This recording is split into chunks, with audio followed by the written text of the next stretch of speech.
so much.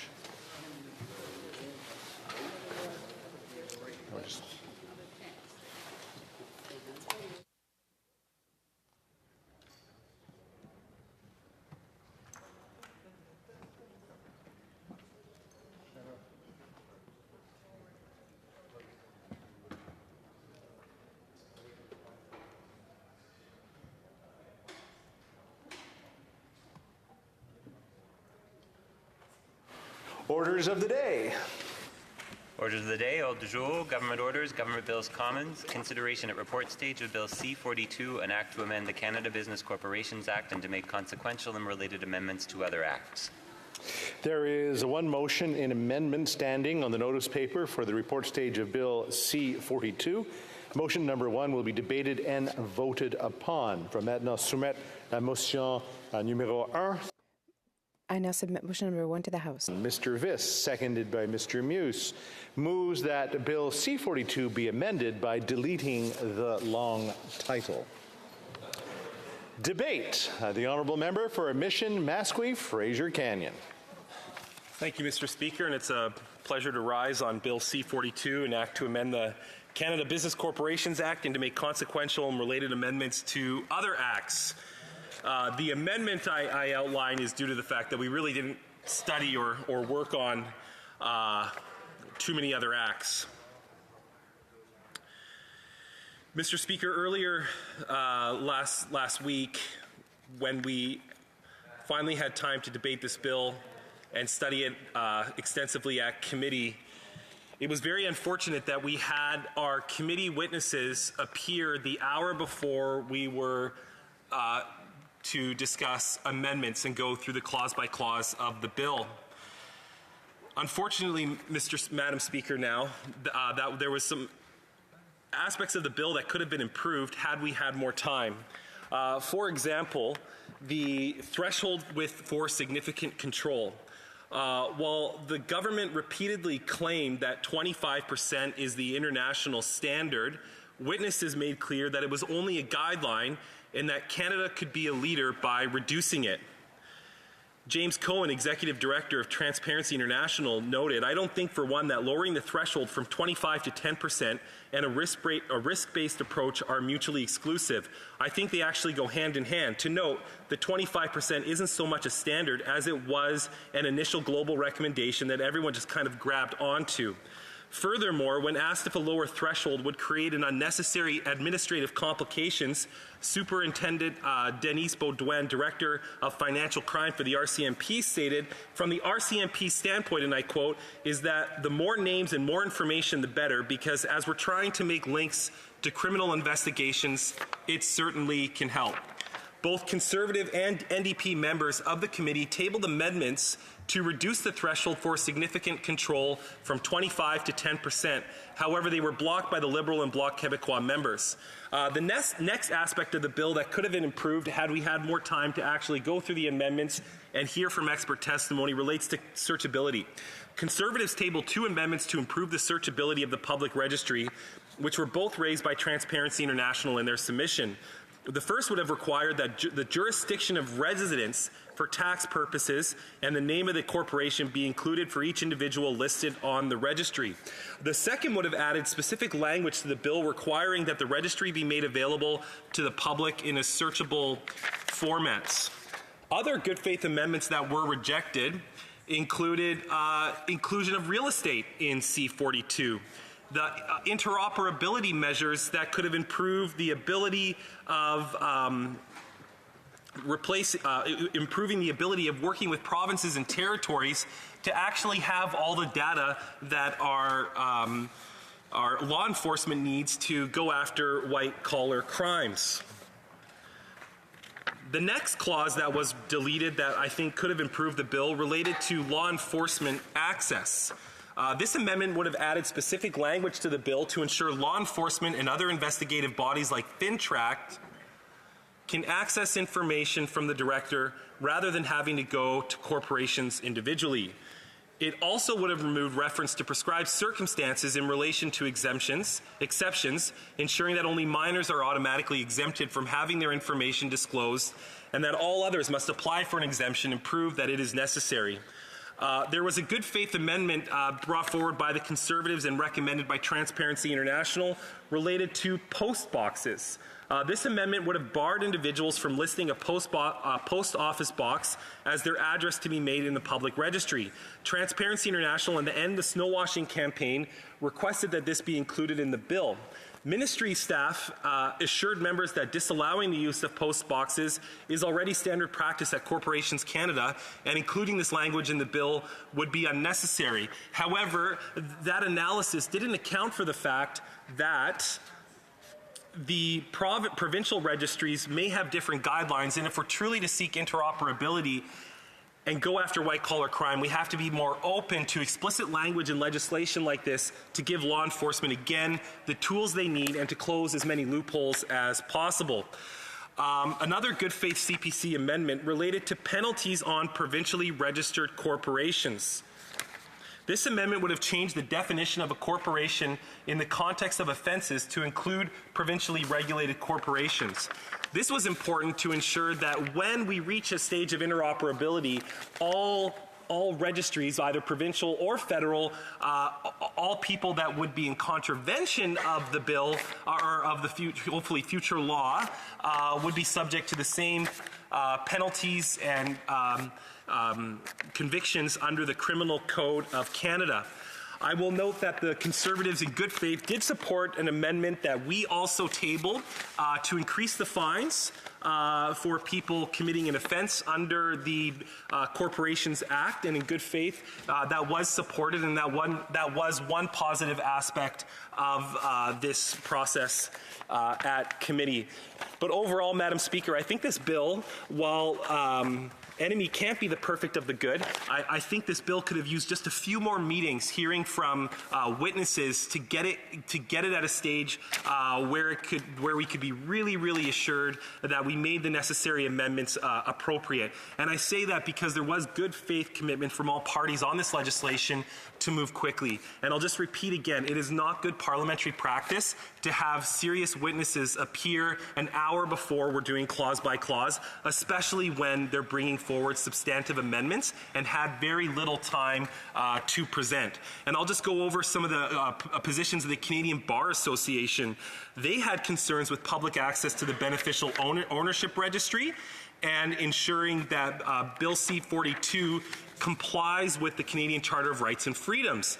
And they note in their letter to me that individuals have legitimate and personal business reasons for not disclosing publicly sensitive personal information of beneficial owners. Canada should be mindful that businesses will look carefully at the requirement to make information public and determine how and in which jurisdiction they want to structure their corporations.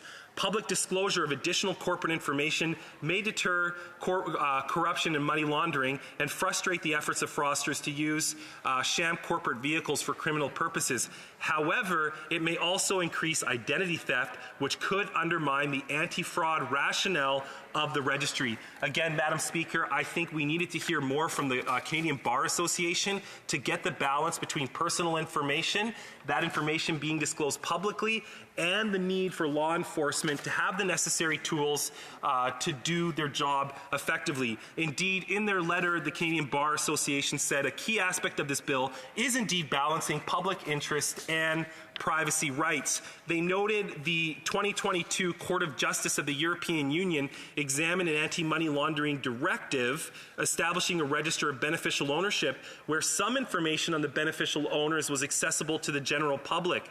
The CJEU held that the directive was invalid because the public's access to information on beneficial ownership constituted a serious interference with the fundamental rights to respect for private life and the protection of personal data.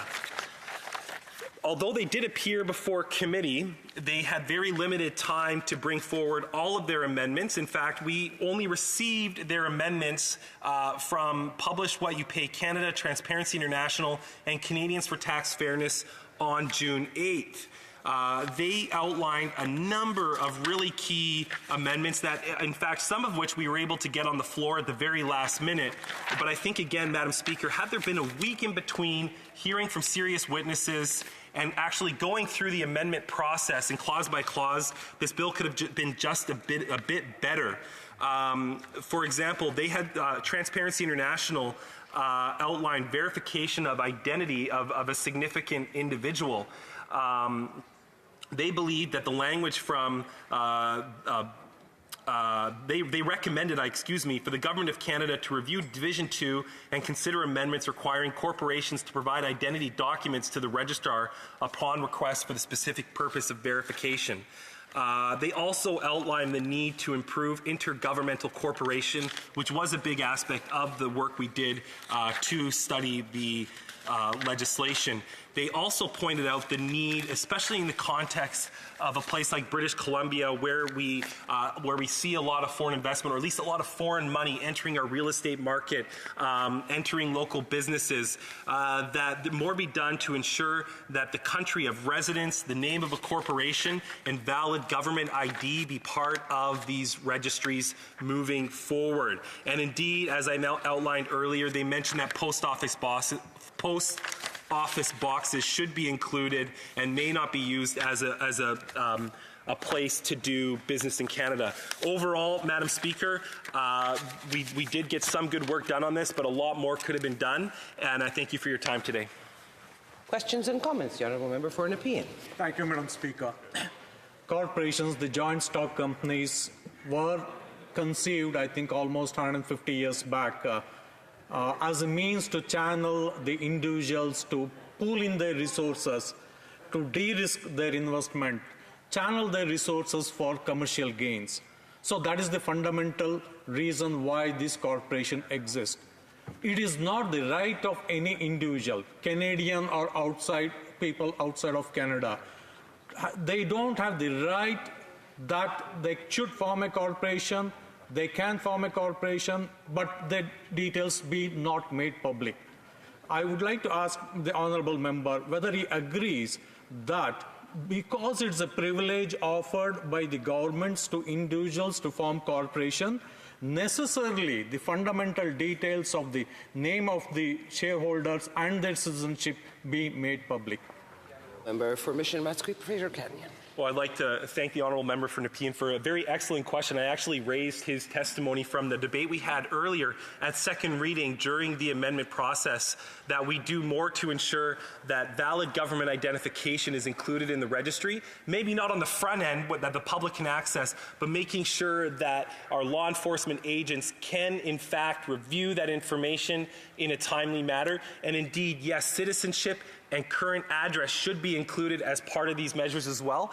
I will be encouraging members of the other chamber to be looking more closely at those aspects of this legislation to ensure that we get it right. Thank you, Madam Speaker.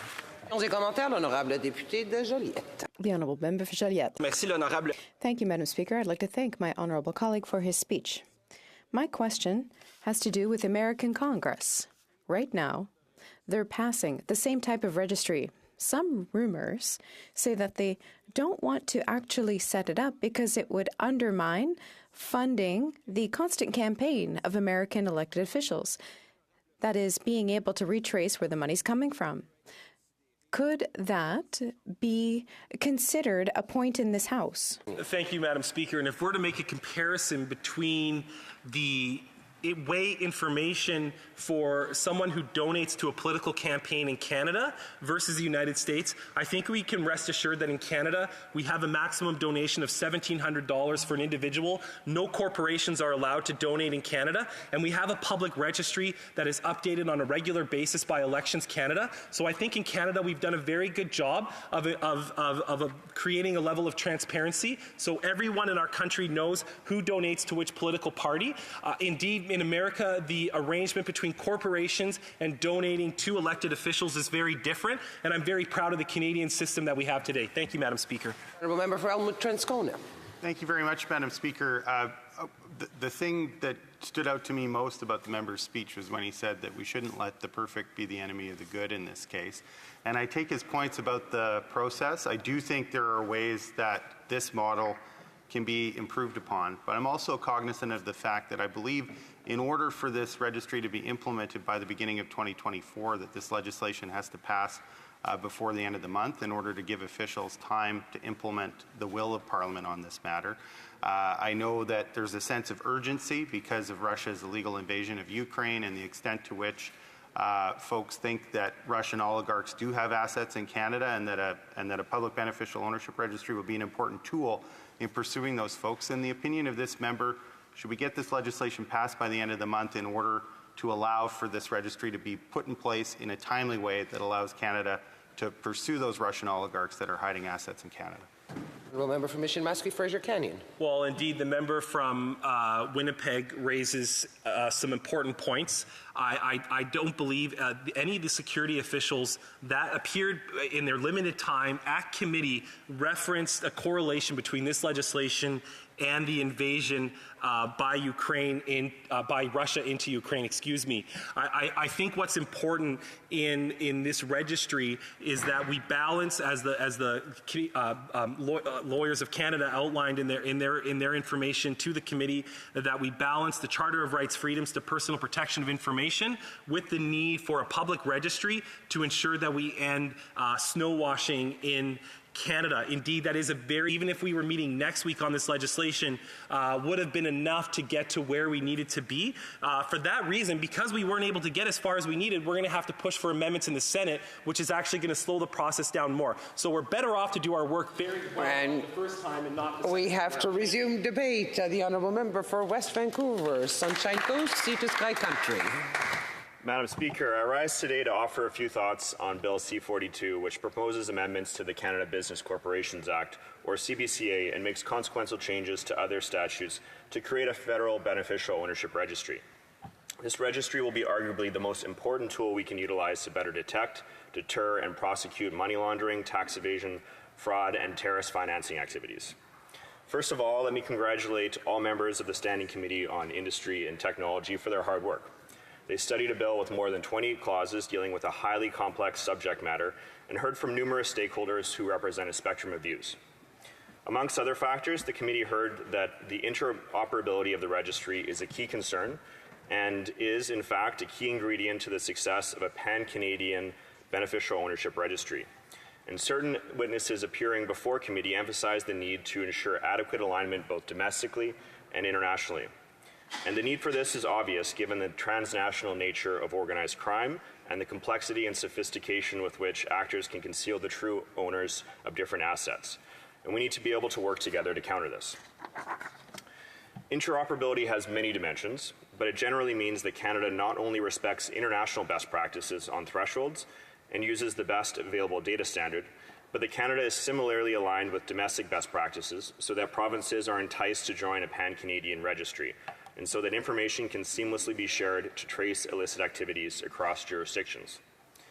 And that's why Canada has adopted the Beneficial Ownership Open Data Standard, which is an internationally accepted open standard for modeling and publishing information on the beneficial ownership and control of companies. It is used for collecting, sharing, and using data on beneficial ownership.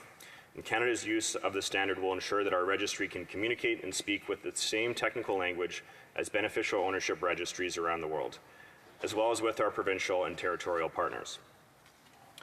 The standard will also mandate corporations to provide information about the individuals who have significant ownership stakes and control in any corporation, thereby empowering law enforcement, the CRA, banks, journalists, and the general public to accurately ascertain the true owners of any given company. And this will help prevent criminals from using anonymous numbered corporations or shell companies, which are sometimes spread across multiple jurisdictions as a shield to conceal the true owners of companies. And furthermore, I do want to highlight the work of the committee in increasing the maximum penalties for those that are found to fail to comply with the legislation, with fines now of up to $1 million to ensure that there is a sufficient deterrent effect to individuals frustrating the important purpose of the legislation. And Madam Speaker, the provinces and territories have a major role to play here because the vast majority of companies are in fact incorporated provincially. And that is why I'm pleased to see my home province of British Columbia taking a leadership role in response to widespread allegations of money laundering in the province. BC has tabled legislation to create their own beneficial ownership registry for corporations and has already created a beneficial land ownership registry, which is now in effect. And it is easy to see why action is important. A 2018 report estimated that money laundering has played a role in increasing housing prices by approximately 5% in British Columbia. And the lack of knowledge regarding the true owners of over half of the top 100 most expensive properties in BC not only worsens the problem of housing affordability, but further raises concerns about potential tax evasion related to the treatment of principal residences. And furthermore, clear ties have been made in between money laundering and the devastating health crisis we're facing in BC, the opioid epidemic, where illicit funds garnered from the sale of fentanyl and other illegal drugs are laundered through real estate and other opaque means and contribute to the problem. And that's why, in addition to Canada's adoption of the beneficial ownership open data standard, the federal government has and continues to work alongside its provincial and territorial counterparts to continue to move the needle ahead in ensuring beneficial ownership transparency in Canada. This collaboration began at the officials level in 2016 and was formalized in a 2017 agreement between federal, provincial, and territorial finance ministers who agreed in principle to pursue legislative amendments to their respective corporate statutes to require corporations to hold accurate and up-to-date information on beneficial owners, as well as to eliminate the use of bearer shares. In 2019, finance ministers further agreed to cooperate on initiating consultations on making beneficial ownership information more transparent through initiatives such as aligning access to public registries while respecting jurisdictional responsibilities with respect to corporations. The ongoing collaboration has resulted in, amongst other things, the majority of the provinces making amendments to their corporate statutes to create and maintain a beneficial ownership registry of their individuals with significant control. And these amendments largely emulate the 2019 legislative amendments made to the CBCA. And this means that for most businesses operating in Canada, there will be information available on their beneficial owners. Our ongoing collaboration with the provinces has also culminated in the establishment of a common platform called the Multi-Registry Access Services, or MRAS for short. MRAS is a common front-end portal that provides access to all of the corporate registries in the country. It was a project adopted between the provinces, territories, and the federal government many years ago and represents one of the options to build on in creating a pan-Canadian registry. Madam Speaker, our efforts to harmonize federal and provincial beneficial ownership regimes are an ongoing initiative. To illustrate, it is notable that on June 5th of this year, Minister Champagne and Deputy Prime Minister Freeland sent a joint letter to their respective provincial and territorial ministerial counterparts, asking them to once again join the federal government's effort to create a pan-Canadian beneficial ownership registry and seeking specifically to understand each I must interrupt the honourable member. With all due respect, House procedures have it that we do not name ministers by name, but by their role. I couldn't agree more. I was distracted. The member is absolutely right. We do not name members. And seeking to specifically understand each jurisdiction's particular needs and any supports required to facilitate their participation in a pan-Canadian system. During the committee hearings, requests were heard to lower the ownership threshold to disclosure from 25% to 10%. First, Madam Speaker, it's important to point out that the decision to adopt a 25% threshold was done in 2018, and it was approved by Parliament in 2019 in Bill C-86. With that said, the government does not support lowering the ownership threshold to 25% to 10%, because to do so would introduce significant interoperability issues. The 25% threshold makes the most sense for the following reasons. The 25% threshold is in line with the Proceeds of Crime and Terrorist Financing Act, Canada's anti-money laundering and anti-terrorism financing legislation. It also aligns with the beneficial ownership thresholds put in place by Canadian provinces, including Quebec and British Columbia. And it's also in line with the ownership threshold adopted in all major jurisdictions in the world, including the US, the UK, the European Union, and Japan. And finally, it's compliant with the G20 and the norms set by the G20's Financial Action Task Force. And it should be emphasized that lowering the ownership threshold is not necessary to uncover significant control, since those individuals who have a right to or actually exercise significant influence or control over a company are still required to be registered, even if they own less than 25% of the shares. And Madam Speaker, to ensure the effectiveness of this new registry, it is crucial that Canada stays in line with domestic and international norms. Otherwise, the data that it collects would not be interoperable and comparable, which would create both a significant burden on businesses and a significant challenge in ensuring compliance. Lowering the ownership threshold from 25% to 10% will take us out of alignment with best practices both domestically and internationally, and therefore it's not recommended by the government. Madam Speaker, the lack of a beneficial ownership transparency is impairing Canada's ability to combat serious financial crimes like fraud, money laundering, and tax evasion. It also limits our capacity to enforce domestic and international sanctions and to effectively trace and freeze financial assets. And finally, it is impacting the trust of Canadians and foreign investors in our marketplace. Our inability to quickly and quietly identify a company's beneficial owner delays criminal investigations, denies law enforcement, leads to potential suspects, witnesses, and evidence, and impairs the identification and seizure of suspected proceeds of crime. And it also reduces the ability of private businesses to protect themselves. It is clear that the registry proposed by this bill and the interoperability measures that form part of this regime would significantly improve Canada's ability to fight financial crime. It would help public authorities verify owners across corporate layers, help businesses better validate the identity of their trading partners, and render more difficult the use of corporations for illicit activities. Future areas that should be examined to improve our ability to ascertain the beneficial owners of assets include bringing in new requirements for foreign companies doing business in Canada to disclose their beneficial owners, as well as for the Government of Canada to play a coordinating role in assisting the provinces and territories to establish a pan-Canadian land ownership registry that would be able to work in concert with the Corporate Beneficial Ownership Registry. And it would dovetail the important legislative changes to improve our ability to tackle financial crime announced in this year's Budget Implementation Act. And a forthcoming review of the Proceeds of Crime and Terrorist Financing Act will surely identify future measures to take. With that, Madam Speaker, I see my time is running out, so I hope all members of this House will join me in supporting this important bill's passage so we can continue to improve our ability to protect Canada from financial crime and illicit activities that it supports. Questions and comments? The Honourable Member for Mission Matsqui Fraser Canyon. Mission Matsqui Fraser Canyon, Canada's #1 riding. Thank you, Madam Speaker.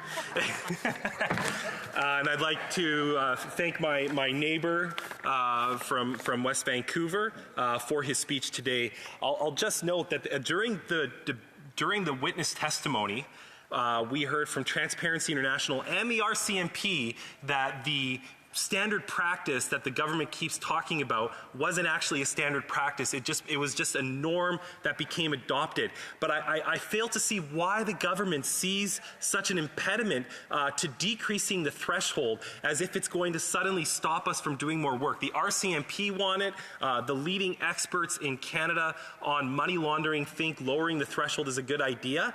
Not to mention as well, Madam Speaker, that in conjunction with lowering the threshold, we would not more businesses under the Federal Corporations Act be included. This is not to, I should point out that we didn't even have a chance to discuss the stacking of corporations in conjunction with the change in thresholds as well. So I don't know why the government's so stuck on not doing this. The RCMP thought it'd be a good idea. The Honourable Member for West Vancouver, Sunshine Coast, Sea Sky Country. Thank you, Madam Speaker, and I think the question from my honourable colleague from Mission Matsqui Fraser Canyon, and I would say my riding is the most beautiful riding in the country, but I think I talked about it quite a bit in my speech, the rationale for keeping the threshold at 25%.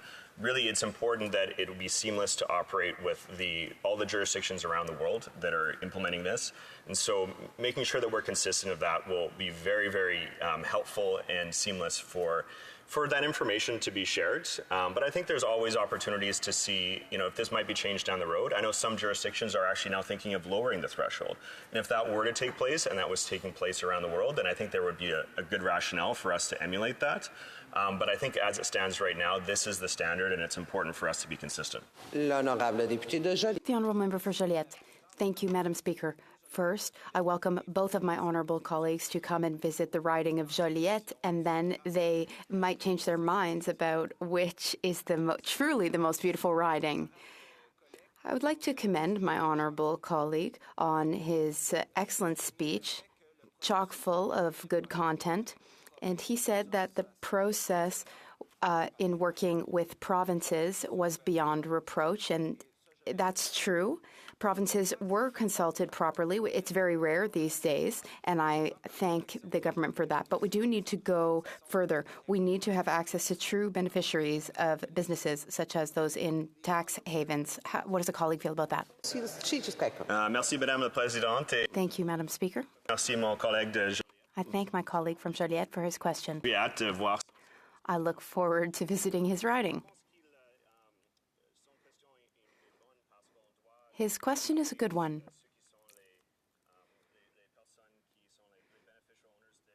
We do need to find beneficial owners of companies from other countries.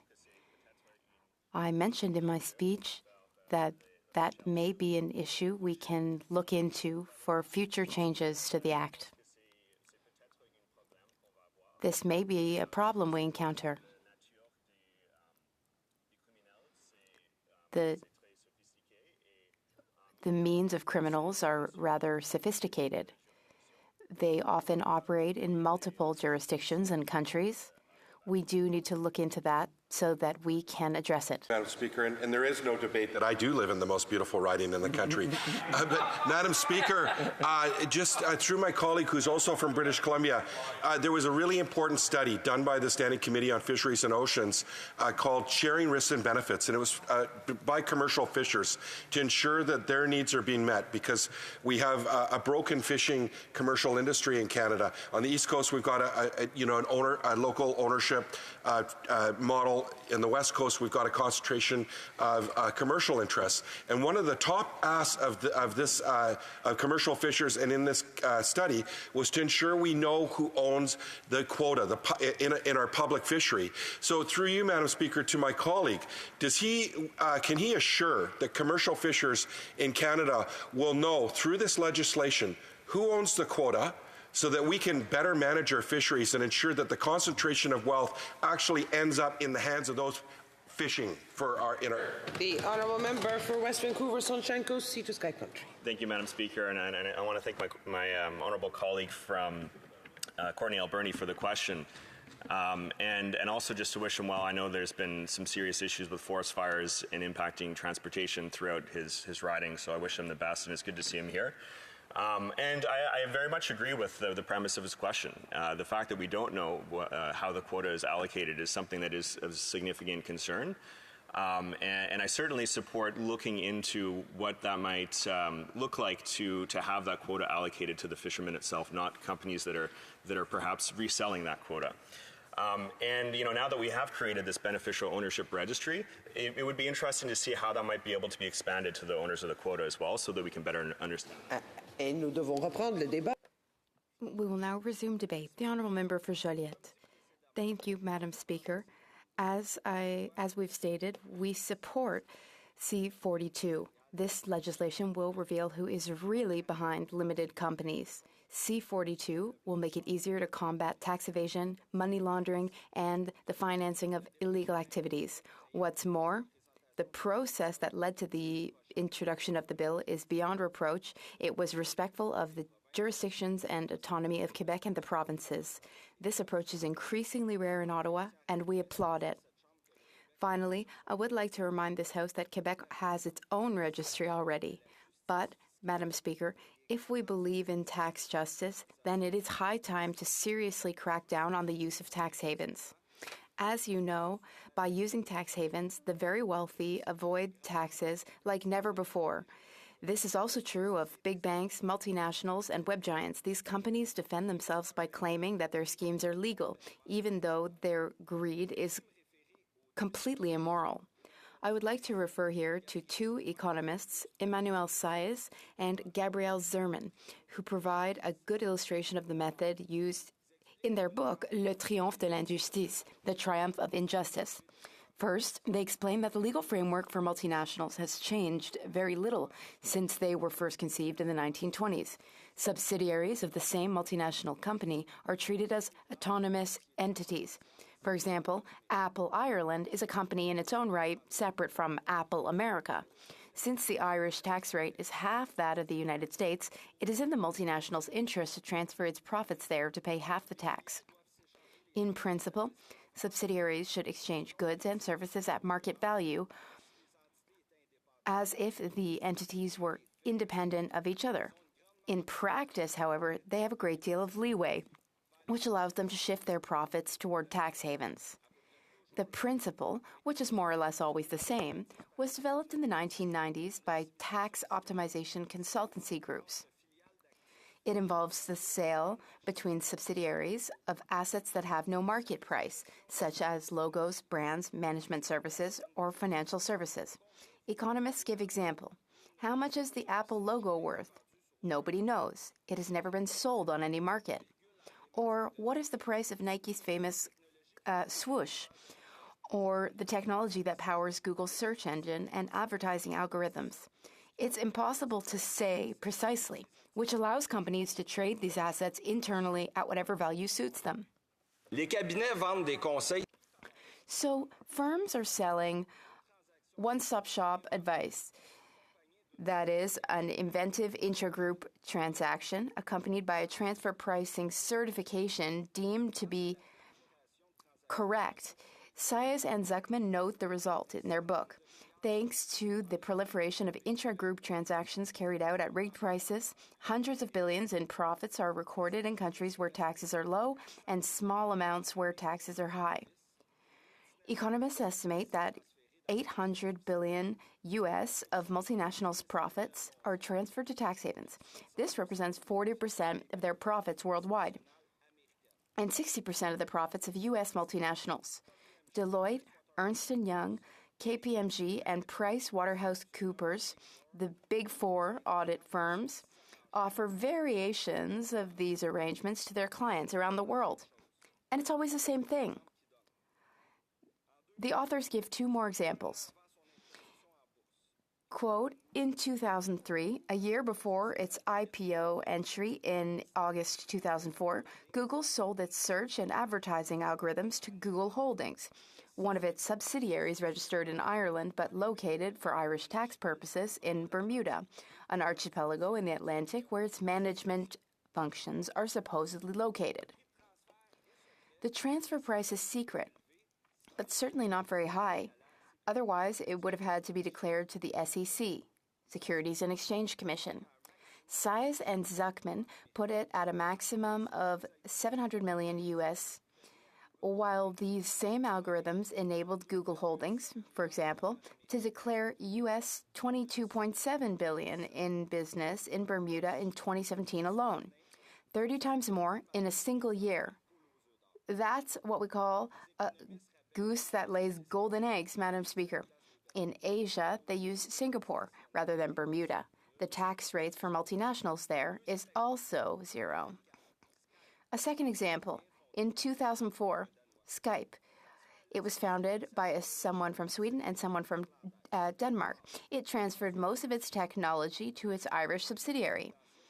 Thanks to the LuxLeaks, a leak of confidential documents by PricewaterhouseCoopers in 2014, we now know the details of the transaction. The transfer price of the technology was estimated at 25,000 euros. When you consider that Skype was bought by eBay a year later, in 2005, for 2.6 billion USD, it's an outrageous scandal. That's 100,000 times more than the transfer price. Saez and Zuckman explain that the mechanisms of corporate tax evasion are in fact quite simple. The system is fundamentally based on manipulating the price of intra-group transactions, whether they involve products, like IMAX, for example, or services, as when an American parent company buys management services from one of its subsidiaries based in Switzerland. It can involve assets, as when Google sells its algorithms to its subsidiary in Bermuda, or loans. See the Vogue for the Dutch Antilles in the early 1980s. In this respect, the Dutch Vogue is in some ways a general practice in the use of tax havens. It began in the late 1970s and was banned in the late 1980s. This new industry of corporate tax avoidance was part of the emergence of neoliberal ideology, at the same time as the boom in tax shelters for individuals. Saez and Zuckman put it this way. The setup worked as follows. An American company would open a subsidiary on the island of Aruba, Bonaire, or Curacao.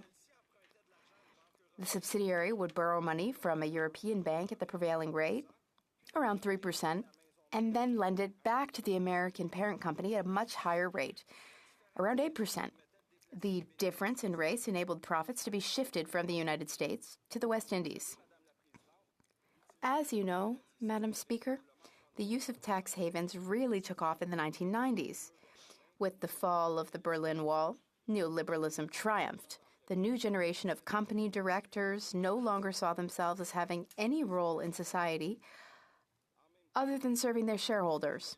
At the same time, the proportion of profits made abroad doubled, rising from 15% to 30% for U.S. multinationals. Rich countries responded by lowering corporate tax rates, but that did not help repatriate their profits. Between 1985 and 2018, the average corporate tax rate was halved, from 49% to 24%. As the two economists point out, in the early 1950s, companies paid as much tax as individuals. Today, with lower tax rates and the use of tax havens, this ratio has completely shifted. Companies contribute 10 times less than individuals. In Quebec, this imbalance has been well documented by Professor Lauzon. Multinationals now reign supreme. They artificially relocate their profits to tax havens to avoid paying tax. The profits they do not relocate are taxed at half the rate they were 30 years ago, not to mention the fact that they outsource their real activities to countries where people are underpaid, thereby inflating their profits even further. The solution to this injustice is first and foremost political. This is the pretext invoked by multinationals. They all say it's legal, and all the lobbying they do to keep it that way is colossal. 1,7 milliards de chiffre d'affaires déclaré par Google dans cet archipel pour l'année. Says and Zuckman say this defense doesn't hold water since nothing really happens in Bermuda. It's logical to think that the $22 billion in turnover declared by Google was done for the sole purpose of evading tax. The authors conclude that in order to change things, it'll take a revolution. The OECD is trying to improve the system when what the world needs is a wholesale revolution. I therefore call on this House, thank you, to bring about the revolution the world needs. Thank you. Member for Nepean. Madam Speaker, my riding of Nepean has got two rivers, it has got farmlands, it has got a green belt, it has got a high-tech processing testing facility, and best of all, we have got the best people in Canada speaking 120 different languages. So it is not only beautiful, it is mini Canada, Madam Speaker. I thank the honourable colleague for his comments on this legislation, and these days the number of corporations being set up, sometimes there's no difference between tax avoidance and tax evasions. The honourable member mentioned the tax havens around the world.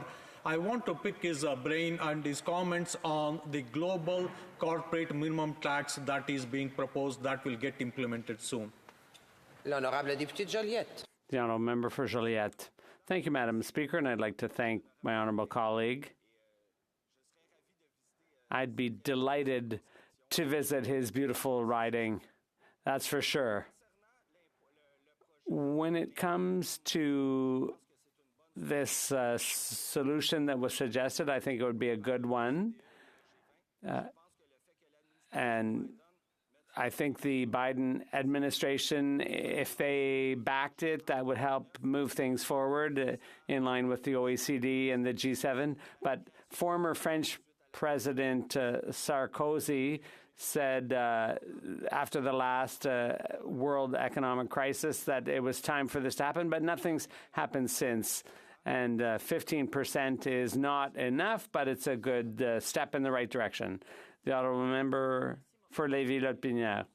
I'd like to thank my colleague for having talked about the problem of tax evasion. There's something he didn't really develop, and that was on the international lobbying that's being done by multinationals. Is there any way that something could be done about this, or could there be some legislation to prevent that activity? The honourable member for Joliette. Thank you, Madam Speaker, and I'd like to thank my colleague from Lévis-Lotbinière. When you look at these registries, when you look at how Google and the big multinationals, even here, and it's the same thing elsewhere, you really wonder if the minister spends more time with lobbyists than with his own children. This has to change. Obviously, it's going to be hard. It's going to take legislation to make those changes. But in order to get there, the government has to serve the people rather than the multinationals. Remember that Paul Martin legalized Barbados when his own ships flew that flag. And remember the former finance minister and his consulting firm, Morneau, Chaptal, and so on. So we've got a long way to go. Merci, Madame la. Thank you, Madam Speaker. We know that arrangements that allow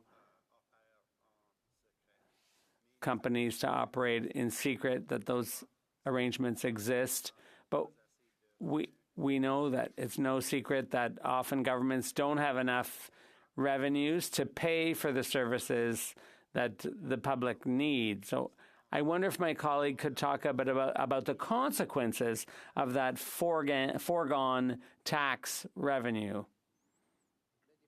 The Honourable Member for Joliette. Thank you, Madam Speaker. That comment and question are both excellent. I'd like to thank my colleague, who I'm lucky enough to work with on the Finance Committee. When a bank in Toronto declares its profits in the Caribbean, well, that's taxes that it doesn't pay, and that leads to longer lineups for wait lists for hospitals and less funding for education and so on. So we heard about there's a recession in the Caribbean whenever a tax haven is shut down, that affects those tax havens. So that's an illustration of how serious the problem is. Resuming debate. The Honourable Member for Elmwood-Transcona. Thank you once again, Madam Speaker. It's my pleasure to rise today and speak to Bill C-42 at report stage. And I'll be talking a little bit along themes that have already been explored today. I think one of the reasons why a public beneficial ownership registry is so important is because Canada notoriously is losing tens of billions of dollars in tax revenue every year as a result of tax havens, where Canadian corporations are able to declare their revenue in other jurisdictions and then either bring that money back into the country or not without paying any further tax. So what that means is that despite the fact that they're doing their business and raising their revenue here in Canada, they're finding ways out of paying their fair share, both for from a more general point of view and paying into general revenue that then go for paying for things like the Canada Health Transfer and other important sources of funding that ensure Canadians have access to health care and education and other important services that they depend upon. But also because these companies are making use of a fair amount of Canadian infrastructure that Canadians pay for through the public purse in order to create the profits that they're getting, and it's only right that they pay their fair share. And if you look at the share of government revenue that comes from business and corporate tax over the last number of decades, that share has been decreasing considerably against the share that working Canadians are paying. And so you do end up in a difficult situation that's not financially tenable, where corporate Canada is no longer paying as much of the bill as it used to for government services. And so one of the tools to be able to do that is to be able to better define the extent to which tax revenue is being avoided or escaped by corporate players in Canada. And part of that puzzle is lifting the veil of secrecy that so often covers over various kinds of business arrangements and makes it hard to tell who needs to be held to account for the practices of their business. And that veil of secrecy is not something that, even though I think it's an interesting idea to have a global minimum tax, which is not to say that that means Canada has to have a minimum corporate tax. We have a lot of other competitive advantages that I think make us an attractive place for investment, and Canada shouldn't sell itself short in that regard. Nevertheless, even if we did have a world minimum corporate tax, it's not going to address the issues of secrecy that I think a public beneficial ownership registry rightly addresses. But I think it's also important to say that in the current context and over the course of the last year or so, the arguments for a beneficial public ownership registry have become even more urgent, because there's another side to the story. When I talk about the veil of secrecy in respect to corporate actors and ensuring that they're paying their fair share, that's just one part of the story. We also know that there are malignant actors that aren't just getting out of paying their fair share of taxes, but who are doing far more. And I think of some of the Russian oligarchs that are known to be close associates of Vladimir Putin, who's currently waging an illegal and unjust war in Ukraine. And Canada, unfortunately, is one of the places where they've seen fit to stash some of their cash and their assets. And in order to be able to properly enforce sanctions against people like that, we have to lift the veil of secrecy around corporate ownership, because those are the spaces where these kinds of folks are hiding. And so that's why we've seen so many of Canada's allies across the world just in the last 18 months or so really accelerate their own programs for beneficial public ownership registries.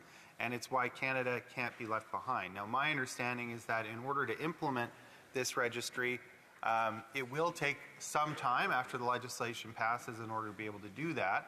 And that's why I believe it's important this legislation pass before we break for the summer, because that gives about 6 months to the end of the year for officials to, with a legislative mandate from Parliament, begin to put this registry into effect.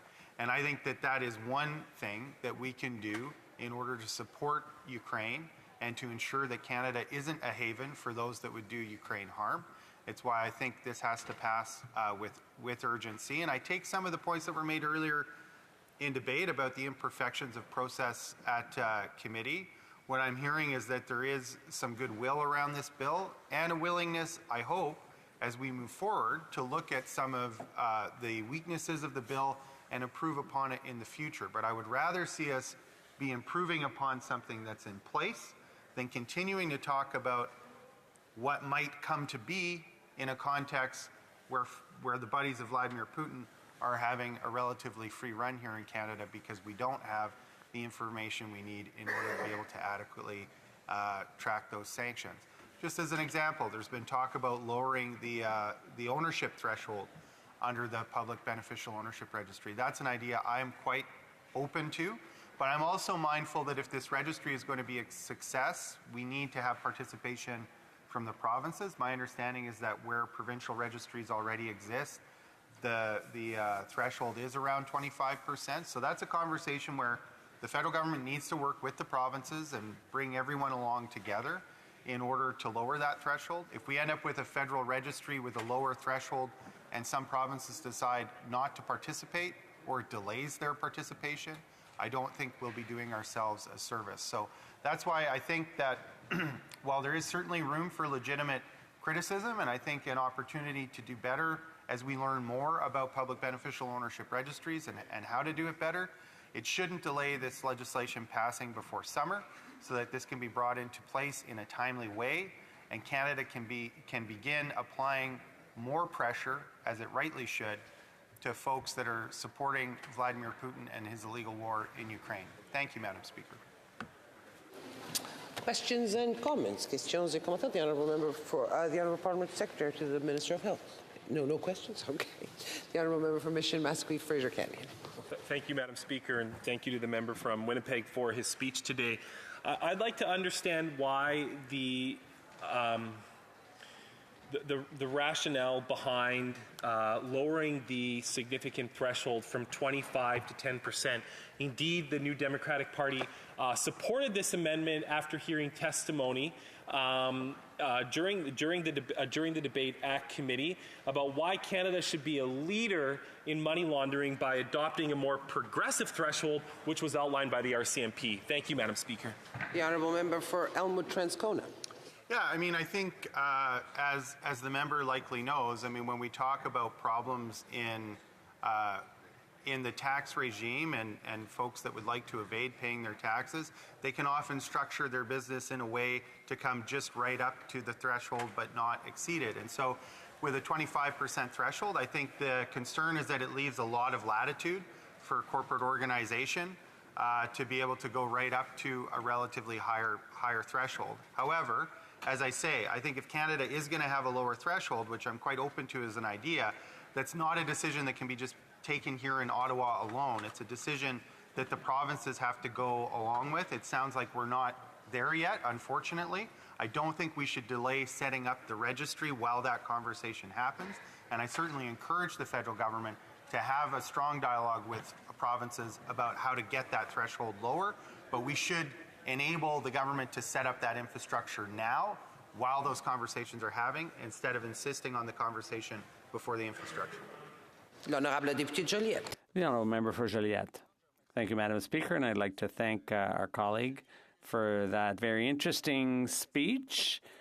I'd like to piggyback on the last question and the idea that Canada could become a leader in the fight against tax evasion. And we need a revolution here. Recently, there was a leak of documents, and Radio-Canada revealed that Canada was getting 20 or 30% less tax revenues than some European countries. And that's a huge loss for Quebec, too. Isn't this a scandal? Shouldn't a message be sent that the government needs to do more? The honourable member for Elmwood-Transcona. Thank you very much for that question. There's a Canadian author, I think, his name is Deneau, who wrote a book that describes the role of Canadian banks in creating the whole international infrastructure of tax havens. So, yes, it's going to take a very major change in culture, not just in Canada, for the government of Canada, but also for the banking sector, which is a full participant in this international scheming. So we have a lot of work to do to change our thinking on this and to see to it that Canada is no longer playing this role, and that Canada is no longer a place where you can't get justice, and so that accountants make sure so that companies pay their fair share, not just Canadian workers who pay their fair share of taxes. Some comments. The Honourable Parliamentary Secretary to the Government House Leader. Yes, thank you, Madam Speaker. And I just want to emphasize that when we talk about corporations and laundering and so forth, that it's important that we recognize that for many of these companies that we're referencing are actually through provincial responsibilities. And I think by the federal government bringing forward legislation of this nature, I think it demonstrates leadership and hopes that other provinces and territories will in fact do likewise, because both complementing each other will give strength to what it is that is actually being proposed. And I'm wondering if the member from Elmwood-Transcona can expand on that particular point. The Honourable Member for Elmwood-Transcona. This is certainly an area for federal and provincial cooperation, and as I said before, I think what's important is that we create the legislative mandate for the federal government to move forward as expeditiously as possible, and that the government take into very serious consideration, I think, a lot of the constructive feedback that have been offered already in the course of this debate, and they take that into their conversations with the provinces so that we can build the best possible public beneficial ownership registry. I think what we have in the legislation now is good. It can be better, but we don't need it to be better in order to get started on all the work that needs to happen in order to start applying pressure to folks like Putin's buddies who are stashing cash here in Canada. Statements by members. Déclaration des députés. L'honorable député de Don Valley West. Madam Speaker, I rise today to congratulate all graduates across Canada, especially those in my riding of Don Valley West. Graduation marks the culmination of years of hard work, opening the door toward a future filled with endless possibilities. To graduates at Leaside High School, Marc Garneau Collegiate Institute, York Mills Collegiate Institute, École Secondaire Étienne Brûlé, and Northern Secondary School, you are the generation of leaders to come, innovators and change makers. As you embark on your new adventures, I encourage you to stay curious and be courageous while pursuing your dreams. I also recognize the integral role played by teachers, administrators, parents, and guardians who have supported graduates in our elementary, middle, and secondary schools. Your support and encouragement, your advice and love to all of these graduates will shape their lives in the future. Congratulations to the graduates. May your futures be filled with excitement, happiness, and fulfillment. Congratulations. The honourable member for Langley Aldergrove. A big shout out to the dedicated staff at Langley Memorial Hospital who continue to deliver top quality health care despite many challenges with a lack of personnel, space, and resources. Despite our Prime Minister doubling the national debt, our hospitals and clinics are suffering more than ever. Conservatives will cut the waste, speed up approval for foreign-trained doctors and nurses, and start to rebuild what this Prime Minister has broken. And also, thank you to the Langley branch of the Rapid Relief Team for throwing an appreciation barbecue last month for our dedicated hospital staff. And I want to thank you personally as well for the invitation to be at that great event. As you live out the Christian principles of care and compassion, your efforts to bring relief and encouragement at home and abroad are noticed and appreciated. Thank you. I'm going to ask the honourable member if the honourable member doesn't mind to restart because there was an interruption in the sound system, and to be sure that the honourable member's full words are caught, I would give the honourable member another.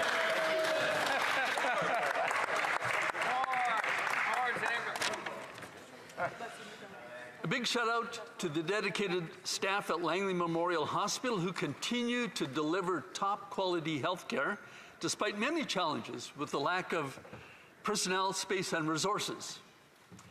Despite our Prime Minister doubling the national debt, our hospitals and clinics are suffering more than ever. Conservatives will cut the waste, speed up approval for foreign-trained doctors and nurses, and start to piece together what this Prime Minister has broken. And also a big thank you to the Langley branch of the Rapid Relief Team for throwing an appreciation barbecue last month for the dedicated staff at our hospital, and I want to thank you also for the personal invitation to be at that great event.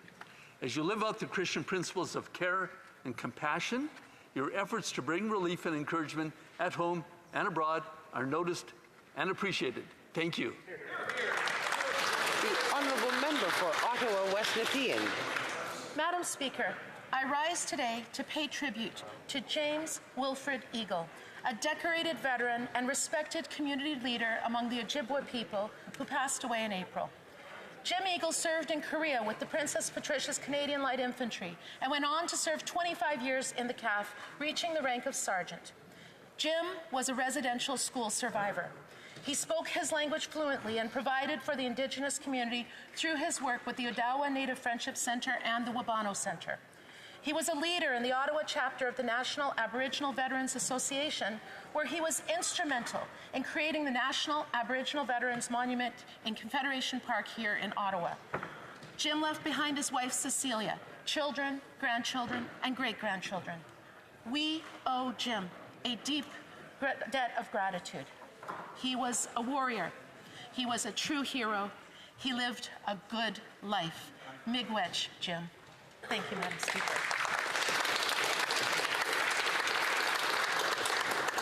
The honourable member for Elmwood Transcona.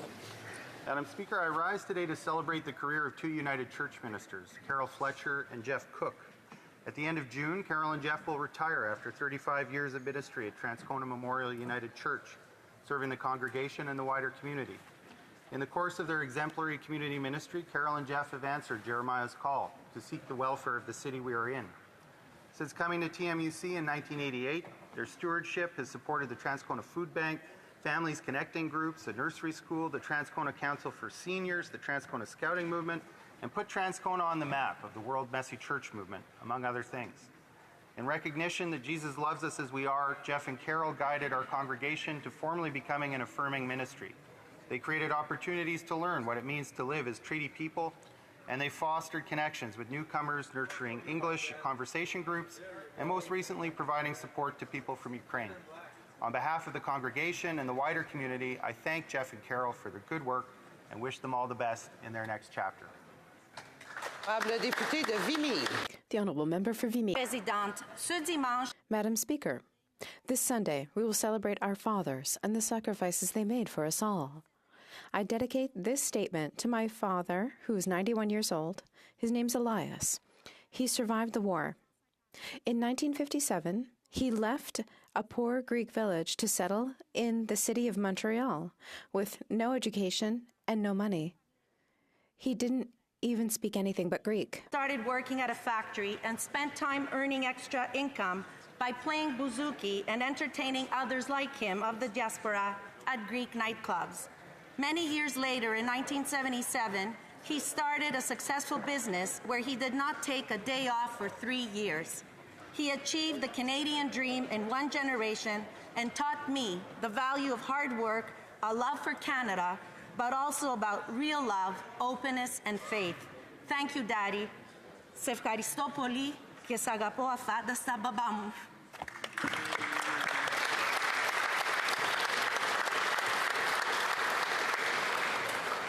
The Honourable Member for Saskatoon West. Madam Speaker, over the past 16 months, Bubba's Closet has assisted over 1,900 newly arrived Ukrainian refugees in Saskatoon. Nettie Chernyatenski and over 30 volunteers worked 7 days a week, providing free and donated clothing, housewares, and toys to newly arriving Ukrainians in Saskatoon fleeing Putin's war of aggression. While many can feel helpless when watching the news about what is happening in Eastern Europe, those in Saskatoon always had a place to volunteer and make the lives of others easier. This meaningful act of service and generosity has given the necessary helping hand that has changed the lives of newly arriving Ukrainians for the better. Sadly, Bubba's Closet recently closed. But happily, the work done there will last a lifetime through those who benefited through these most difficult times. They will never forget the generosity that they received. Madam Speaker, to Nettie and all the volunteers at Bubba's Closet, thank you for all your hard work and enjoy your well-deserved retirement. The Honourable Member for West Vancouver, Sunshine Coast, Sea to Sky Country. Madam Speaker, I rise to pay tribute to Vi Roden as she marks the remarkable milestone of turning 100. Vi has dedicated the majority of her life to helping others, perhaps most notably by establishing Act 2, which has been supporting those that suffered sexual abuse, violence, and trauma. 43 years after she founded it, it's now a $2.2 million nonprofit agency with 25 staff. And Vi compassionately pushed for improvements in the treatment of female prisoners, resulting in a Royal Commission on Women's Prisons in 1979 that made sweeping improvements to the issues she highlighted. After retiring from Act 2 at 65, she became a star volunteer, fundraising for buses and services that improved the lives of seniors in her community, and was awarded the West Vancouver Community Commitment Award for her dedication. Vi spent 70 years in political activities and campaigned at all 3 levels of government. And this is not an exhaustive list by any means of Vi's accomplishments. A community powerhouse, dedicated wife and mother, she is admired by all of those around her. As she celebrated turning 100 years young, I look forward to seeing her continue to live by the motto, rest and you will rust. Happy 100th birthday, Vi. The Honourable Member for Cloverdale, Langley City. Thank you, Madam Speaker. Madam Speaker, I rise today to share some exciting events that are happening this summer in Cloverdale, Langley City. First, the Surrey Pride Festival will be taking place on June 24th for a celebration of diversity, inclusion, and equality. I look forward to celebrating Pride Month in our community. On June 29th, my office will be hosting our first summer barbecue at Langley City Park. This barbecue is a great opportunity for us to come together for music, fun, and delicious food. On July 15th, we have the Al Anderson Pool Party, a chance to beat the summer heat with freezies and other cooling-off activities. During the second week of August, we can look forward to a warm movie night in the park, complete with popcorn and a starry sky. As we embrace the spirit of summer activities, let us connect and celebrate the season of summer with our constituents. Lastly, Madam Speaker, I'd like to wish all dads, including my own dad, on a happy Father's Day. Thank you, Madam Speaker. The Honourable Member for South Shore, St. Margaret's. This is the first Father's Day without my dad. William James Perkins, who we lost 3 months ago, just 8 months after we lost our mother. The son of immigrants, he was born in the Depression and raised in Halifax during World War II. After high school, he worked his way up from office boy to financial services executive and board member. The proud father of 4, my dad taught me to think independently, to always ask questions. He loved writing and poetry. He was passionate about Shakespeare and live theater. A winning sprinter in his youth, he was an exceptional golfer into his 9th decade. He was a student of the human condition, he would say, always trying to figure out what made people tick so he could understand himself better. He lived by Hamlet's words, "To thine own self be true." We are all busy. We think our parents will live forever. When they are gone, the hole is immense. On Father's Day, celebrate Dad. Most importantly, love your parents completely, daily, and tell them so.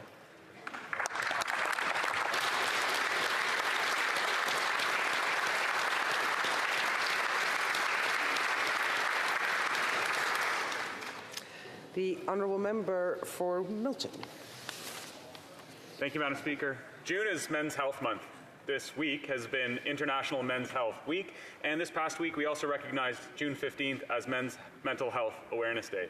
I sat down with both the Canadian Mental Health Association and the Centre for Suicide Prevention to talk about men's health because, unfortunately, men don't prioritize or talk about their physical or mental health enough. The CMHA and the Centre for Suicide Prevention told me that men aged 40 to 60 die by suicide more than anyone else. We discussed BuddyUp.ca, a campaign which encourages dialogue and meaningful conversations between men, just man on man, in the car, at the game, or watching TV. Talking about your health is so important. I also want to commend the Canadian Men's Health Foundation for recognizing the value of physical activity in sport in making sure that men are taking care of themselves, both physically and mentally. Madam Speaker, this weekend is also Father's Day. So to my dad, Joe, happy Father's Day. I'll see you on Sunday. Happy Father's Day to all the dads of Milton, and I want to express sympathies to everyone who's missing their father this weekend. Happy Father's Day.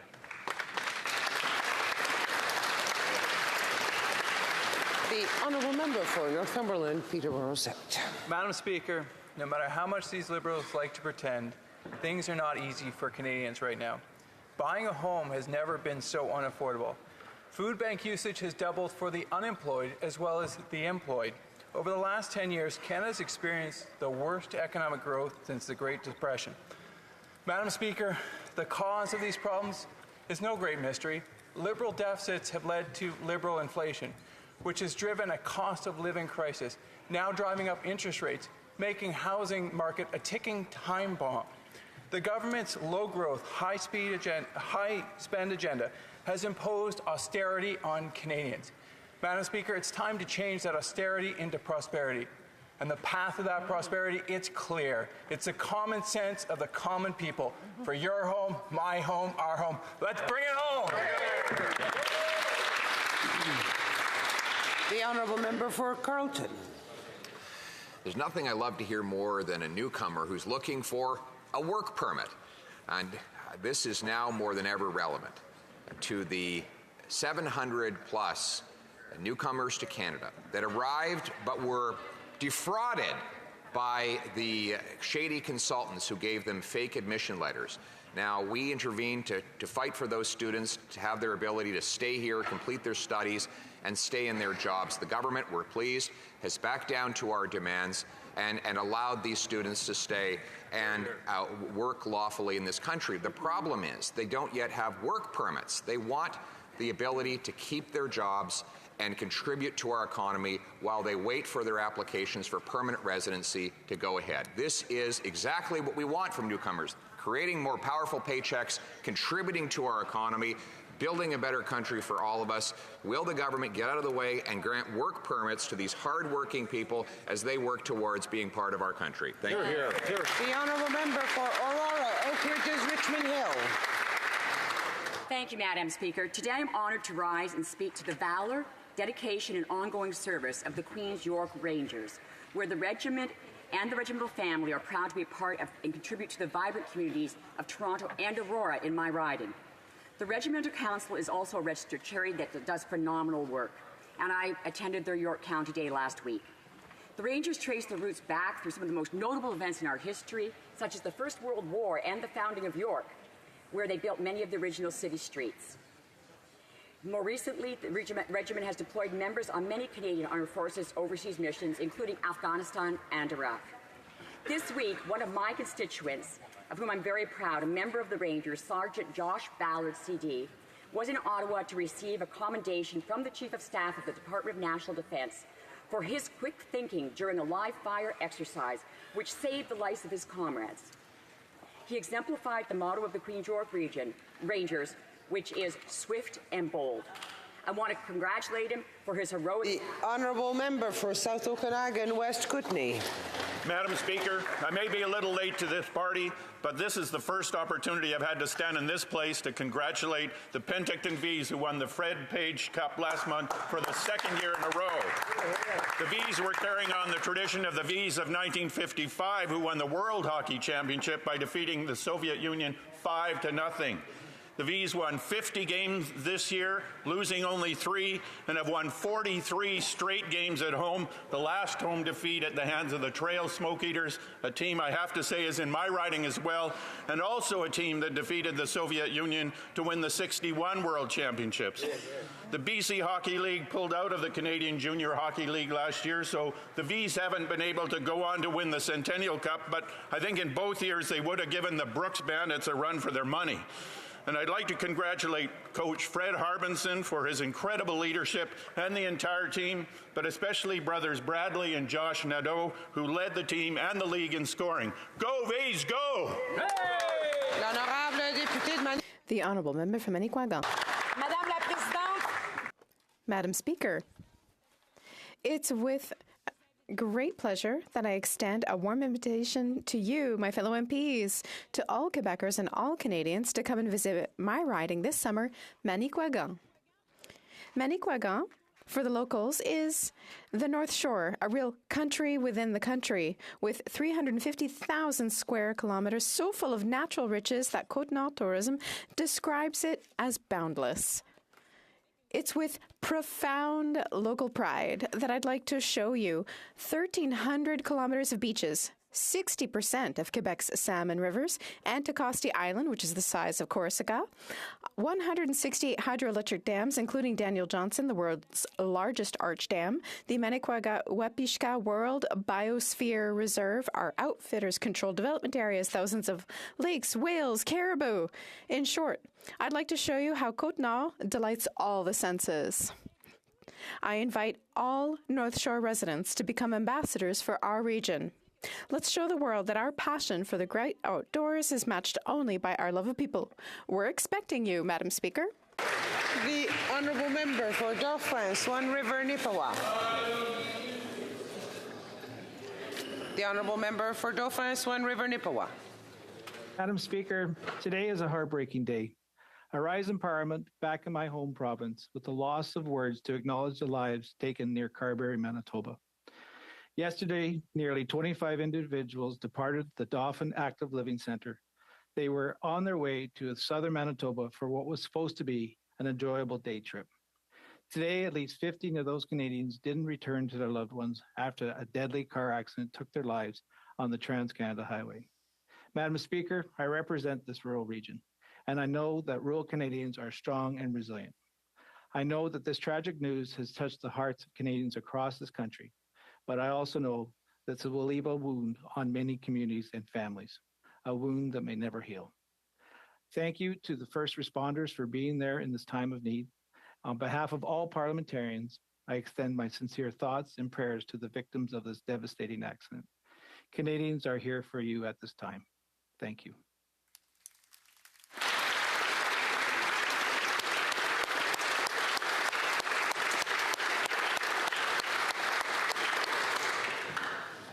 The Honourable Member for Lac Saint Louis. I rise today to honour a sterling citizen and community stalwart. On June 24th, Graham Mogg will celebrate 50 years of community service, including 34 with the Point Claire Volunteer Rescue Unit. Graham has helped structure and transform the rescue unit into a pillar of emergency response in Montreal's West Island. In addition to responding personally to hundreds of calls in Point Claire, and neighboring municipalities, Graham has created a solid governance framework for the rescue unit. He authored the unit's first constitution, standing orders, annual training program, and inventory system, and was instrumental in the acquisition of vital rescue equipment. A man for others knows no boundaries. Despite his responsibilities with the Point Claire Rescue Unit, Graham has still found time to sit on the boards of directors of various community and charitable organizations. Graham, thank you for all you do. Thank you for having our backs. Oral questions. Questions orales. The Honourable Leader of His Majesty's Loyal Opposition. À 3 heures, c'était...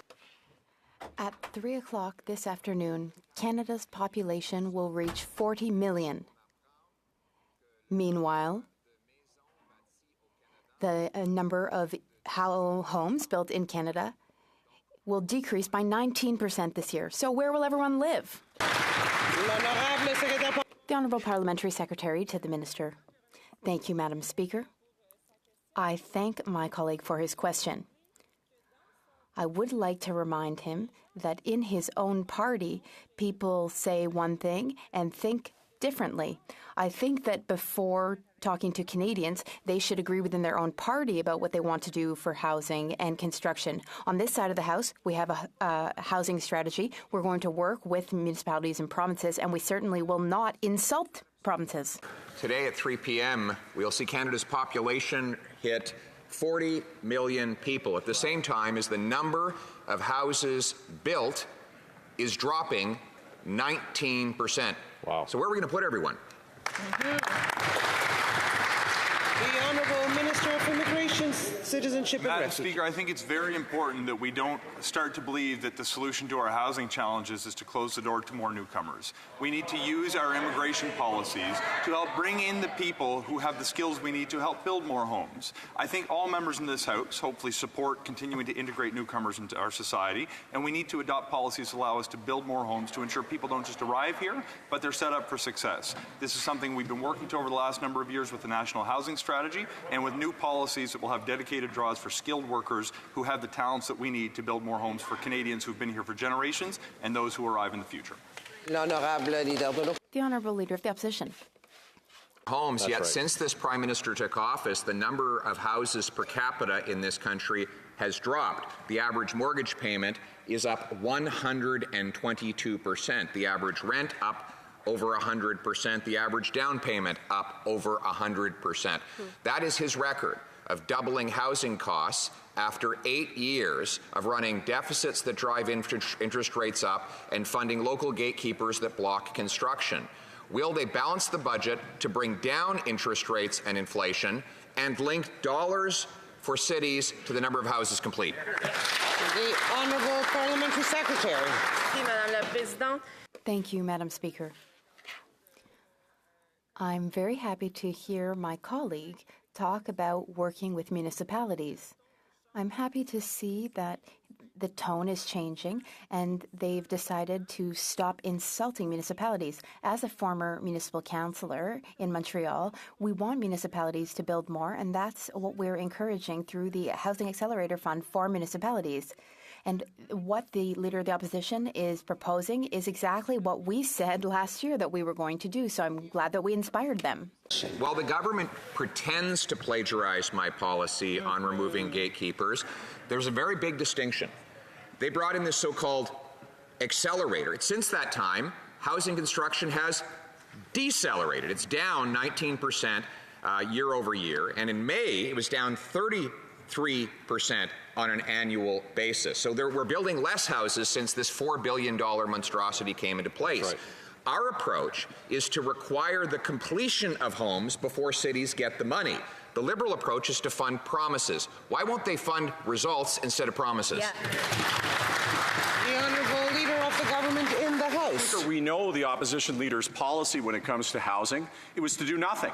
For 10 years, the Conservative government didn't invest a dime in housing, didn't prioritize or even talk about housing. They left it to every other level of government. What we did instead, Madam Speaker, is to say that the federal government has to be a leader in housing. And what they've done is, frankly, come up with ideas that we've already been doing for years, Madam Speaker. Well, they insult mayors and throw slurs at them and talk about how incompetent municipal levels of government are that are elected in their own right, we will stand up and get the job done. The Honourable Leader of the Opposition. No, what we delivered was affordable housing. The average house cost when I was minister responsible was $450,000. Today, it's well over $700,000. The average mortgage cost was $1,400. Now it's over $3,000. The average rent was $1,000. Now it's over $2,000. That's right. So the member is right, though, that our programs cost far less to taxpayers. We spent far less to achieve far more. Housing was cheap. And the way we can make it affordable again is by requiring cities get out of the way and let builders build. Why don't they bring in place a dollars for doors policy that gets things done? The Honourable Leader of the Government. Madam Speaker, the Leader of the Opposition was very good at making those fake checks with the Conservative logos. But when it came to actually delivering action, it was 2.7 million people more in poverty then when they were in government than is happening today. They presided over the worst growth that had been seen since R.B. Bennett. So yeah, when the economy was down, when more people were in poverty, things were cheaper. That's true. As our economy is growing and booming and Canada is leading the world in growth, we have to meet the challenge of growth. Instead of having problems of falling apart, we have problems of growing. Those are good problems to have. We're rising to meet them. The Honourable Member for Saint-Jean. Madam Speaker. L'honorable député de Saint-Jean. The Honourable Member for Saint-Jean. Madam Speaker, the Minister for Public Safety had no idea about Paul Bernardo's transfer, even though his own office had known about it for 3 months. But he tells us that now it's all sorted out because he has given a directive to his staff to inform him now. The same thing happened with the Prime Minister with regard to China's threats against a Member of Parliament. He hadn't been warned either, but a directive was given to CSIS to inform ministers now. This government has been in office since 2015. Madam Speaker, surely you're not telling us that it took 8 years for ministers to request to be informed about their own files? The Honourable Government Leader in the House. Madam Speaker, as the member across the way understands, the decision to transfer incarcerated persons is an independent decision. That is an essential feature of our system. The transfer decision in this instance was made by the Correctional Service of Canada. We should not politicize an issue as serious as this one. The Honourable Member for Saint-Jean. Madam Speaker, ministers don't seem to be informed about what's going on. Now, we know that everyone uses text messaging. Text messaging is very convenient. When the recipient sees the message, there's a read receipt at the bottom of the screen. You can even see when it's been read. Could the government perhaps include this feature in ministers' briefing notes? That way we'd at least know when it's true when they say that they haven't been briefed on their own files. The Honourable Government House Leader. Madam Speaker, the crime in this case is incredibly serious. It's indescribable, unspeakable. That said, in the month of March, staff received information that there was a possibility that someone would be transferred, but that it was just a possibility. We only found out about it when the decision had been made. Vancouver East.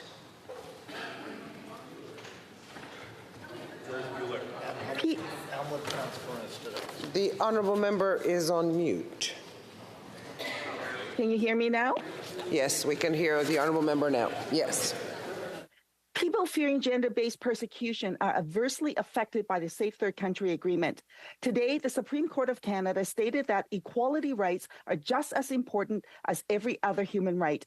Even the government's lawyers argue that urgent exemption for migrant women, girls, and 2S LGBTQIA+ people in the Safe Third Country Agreement is needed. Will the Liberals do the right thing and expand the exemption in the Safe Third Country Agreement for people fearing gender-based persecution?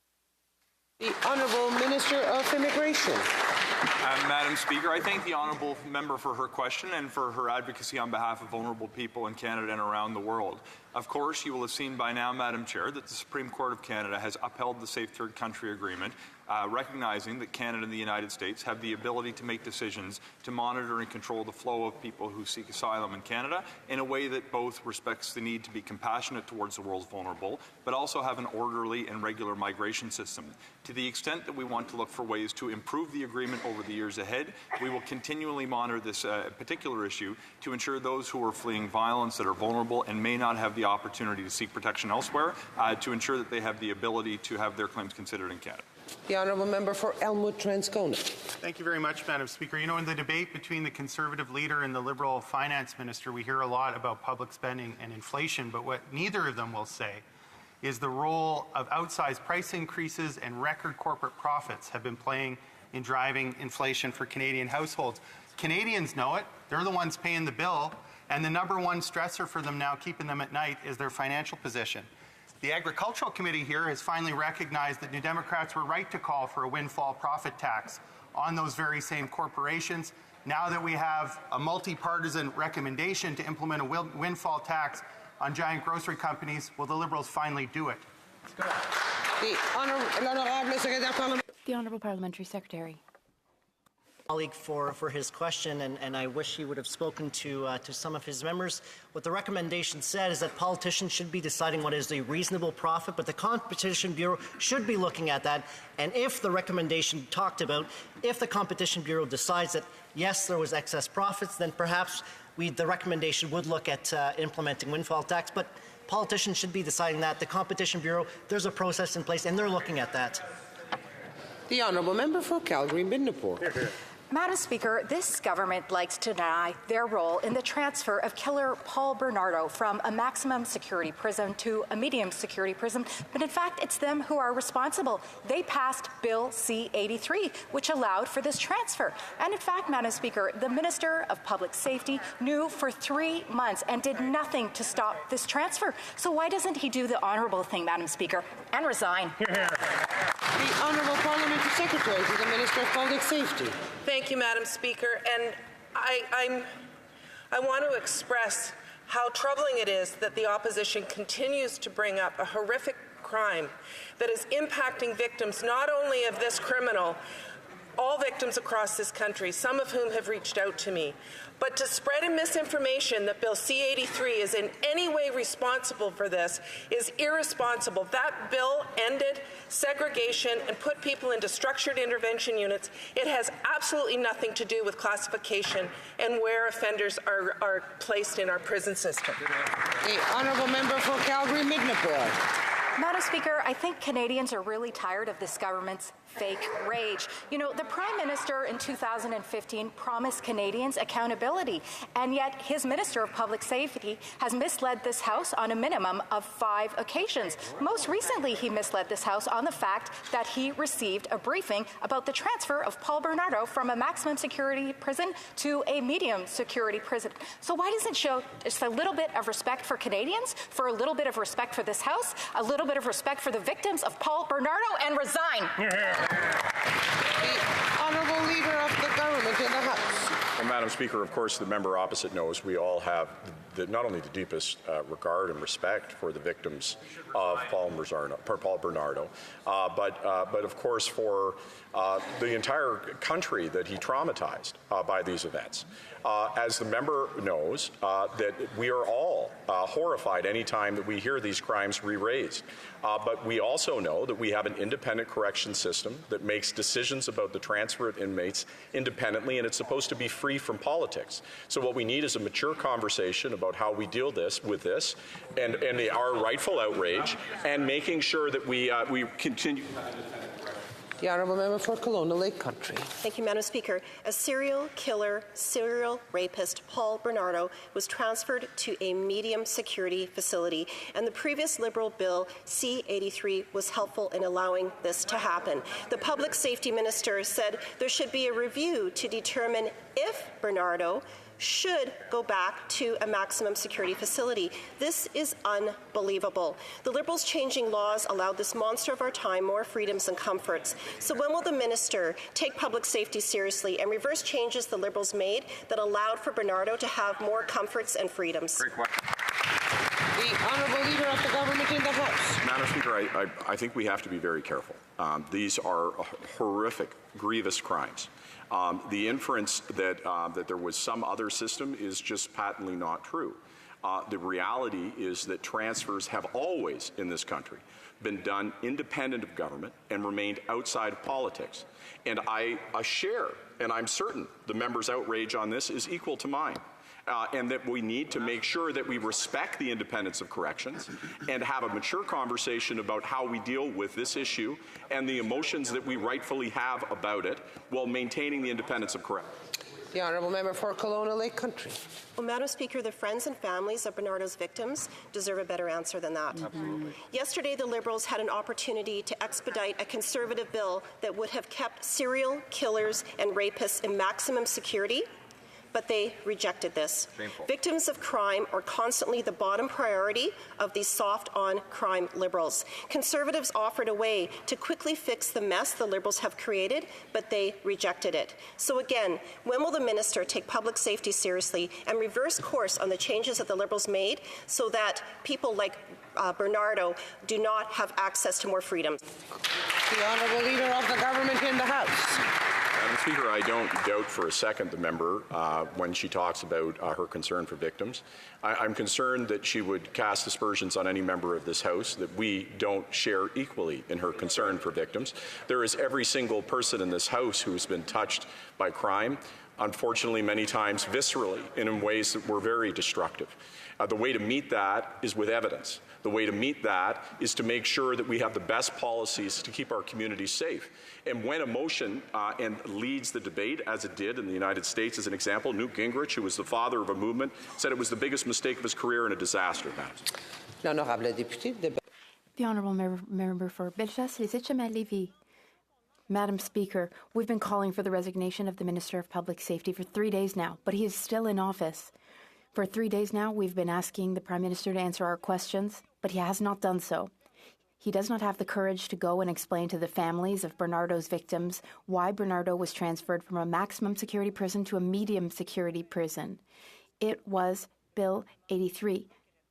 Does the government regret that bill now? The Honourable Government House Leader. Madam Speaker, that's not the case. Far from it. And it's so unfortunate to say things like that, because it is important to respect the fundamental importance of the independence of our correctional service, which is one of the best in the world. If we have discussions about the importance of the issue, the emotions at stake, yes, of course, it's important to discuss that. But we need to discuss this responsibly and truthfully, Madam Speaker.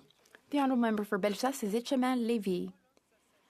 Madam Speaker, C-83 is part of a string of mistakes, questionable decisions, and contradictions, backtracking from this government when it comes to protecting victims. This time, it is the victims' families who are suffering a second time because they know now that this dangerous criminal will benefit from more lenient conditions.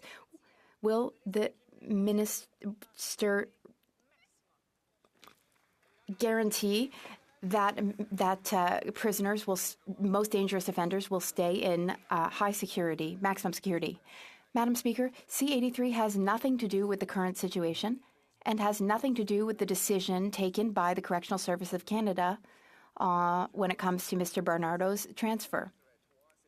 C-83 is a response to a Supreme Court decision, as well as a response to experts who told us that solitary confinement goes against the Charter. So we created another type of structured intervention to respond. The bill, I must repeat, has nothing to do with the case under study right now. The Honourable Member for Trois-Rivières. Madam Speaker, there's just 1 week to go before this House rises for the summer. 1 short week to finally launch the Commission of Inquiry into Chinese interference that the public has been calling for since winter. I appeal to the realism of my Liberal colleagues. They must all surely understand at this point that this Commission of Inquiry is inevitable. But above all, I appeal to their democratic values. They also understand that such a commission will absolutely have to issue its recommendations to better protect democracy before the next election. So, will they finally give the green light to this public and independent commission? Secretary to the Minister of Public Safety. Thank you, Madam Speaker. And as the honourable member knows, the Minister for Intergovernmental Affairs has indicated that that is an option that is on the table. We are currently reviewing all options on how we move forward. But let's be really clear. All of our elections have been fair. They have been determined to be fair, that there was no interference, and we will always take action when a hostile foreign actor is trying to interfere in our country. Thank you, Madam Speaker. The Honourable Member for Trois-Rivières. Madam Speaker, they say that hope springs eternal. But, as Paul Valéry said, it's like walking a tightrope. The government says it wants to cooperate, but there's only 1 week left in the session to announce a commission of inquiry, and the government does not have carte blanche. They must obtain the consensus of the House with regard to the choice of the future commissioner. The government must give the commissioner leeway to define the mandate, and the government must ensure that the Commission can complete its work before the next election. Time is running out. The government must announce this Commission immediately, so why waste precious time? Honourable Parliamentary Secretary. Madam Speaker, we are optimistic that these conversations are ongoing. The Minister of Intergovernmental Affairs has received the Leader of the Bloc's letter with some suggestions, recommendations. The Minister's having fruitful conversations with party leaders across the aisle here. But, Madam Speaker, there's important details that must be determined in relation to a public inquiry, things like what are the terms, the mandate, how would this work? And we're only going to do that by working together, and that's precisely what the Minister is working on currently. Member for Sturgeon River Parkland. Madam Speaker, the Minister of Public Safety's failure to prevent the transfer of notorious killer Paul Bernardo to a medium security facility was not a mistake. It was a direct consequence of these Liberals' soft-on-crime policies like Bill C-83. Yesterday, Conservatives gave this government an opportunity to rectify this injustice, but they voted us down. Canadians are watching. The Minister of Public Safety needs to be held accountable for this travesty. Will the Prime Minister have the courage to sack this incompetent minister, or will the minister do us all a favor and resign already? The Honourable Leader of the Government in the House. Mr. Speaker, the Conservative partisan interest in disliking the minister has been well established, and they continue to repeat that. That's a separate conversation from the conversation we need to have about this situation, which is greatly upsetting to everyone, which is that a decision that is made independent of government, it's done by Correctional Services Canada, to make a transfer effective is something that we're deeply concerned about. That's why there's a review, and in 2 weeks' time, Correctional Services could come back with their decision. But I fundamentally reject the premise that the approach the member is talking about would work. It's failed everywhere in the world. The Honourable Member for Sturgeon River Park. Well, Madam Speaker, we know that the Prime Minister and the Minister of Public Safety's offices knew about this transfer for 3 months. This was no mistake. This was a result of this Liberal government's agenda. Again, this didn't have to happen. Yesterday, Liberals had a chance to right this wrong, but instead they chose to double down on their failure. And for the Liberals to claim otherwise is misinformation. When will this minister formally change his title from Minister of Public Safety to Minister of Misinformation?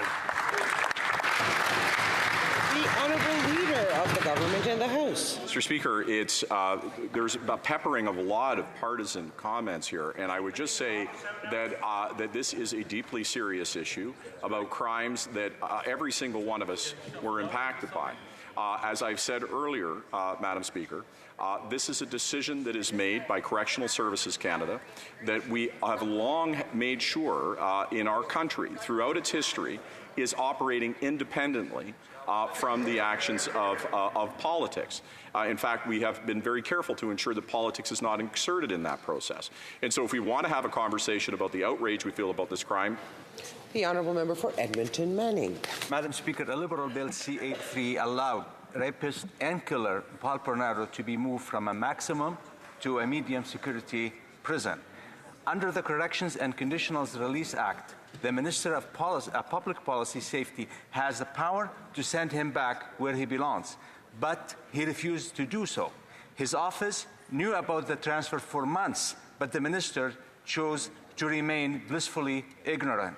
Why won't he take the responsibility and resign? The Honourable Minister of Justice. Mr. Speaker, Madam Speaker, it's categorically false to say that Bill C-83, which was aimed at ending solitary confinement, a practice that had been condemned by human rights groups and was felt to be against our charter, was replaced by something called structured intervention units to allow for a more direct and equitable form of intervention in those cases. Madam Speaker, the misinformation that's happening is the link between C-83 and the decision made by Correctional Services Canada to transfer this known killer. Member for Saskatoon West. Madam Speaker, Paul Bernardo is the worst type of human being that can exist. Yet over and over again, Liberal ministers stand on their feet to defend his right to the comforts of medium security prison. Now, the minister may not understand, but it is their very own bill, C-83, in Section 28, that allowed this serial rapist and murderer to be transferred to Easy Street. This isn't something that just happened. They made it happen. And yesterday, the government would not support a Conservative bill that fixes this, requiring serial killers to stay in maximum security. Madam Speaker, when will this government take public safety seriously, reverse these ridiculous changes, and keep notorious killers? The Honourable Leader of the Government in the House. Mr. Speaker, I'm a father. Madam Speaker, I'm a father, as many people in this House are parents. Yes, I am father of a daughter, as they're going to yell out and ask about my child. And the idea that I would find those crimes anything other than repugnant, the idea that I or any member of this House would not do everything in their power to ensure public safety is repulsive.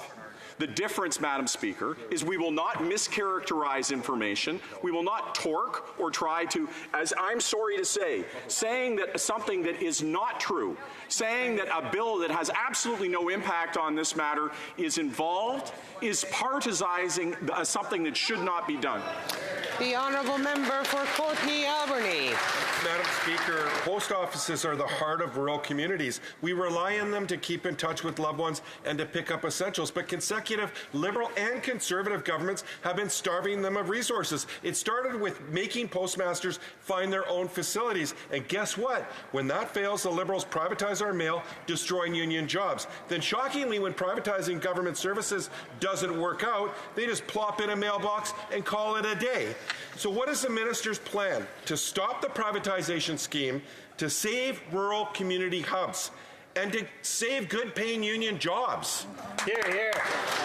The Honourable Minister of Public Procurement. Thank you, Madam Speaker, and thank you to the member opposite for his question. As he knows very well, Canada Post is a Crown corporation at arm's length from government. However, of course, ongoing discussions do occur between myself and the chair of the board at Canada Post. As is the case with many other postal carriers around the world, Canada Post is evolving to meet the changing customer needs and expectations. There is a top priority in keeping its employees and in the communities that it serves, and it will continue to serve Canadians with a service that they can rely on. The Honourable Member for Skeena-Buckley Valley.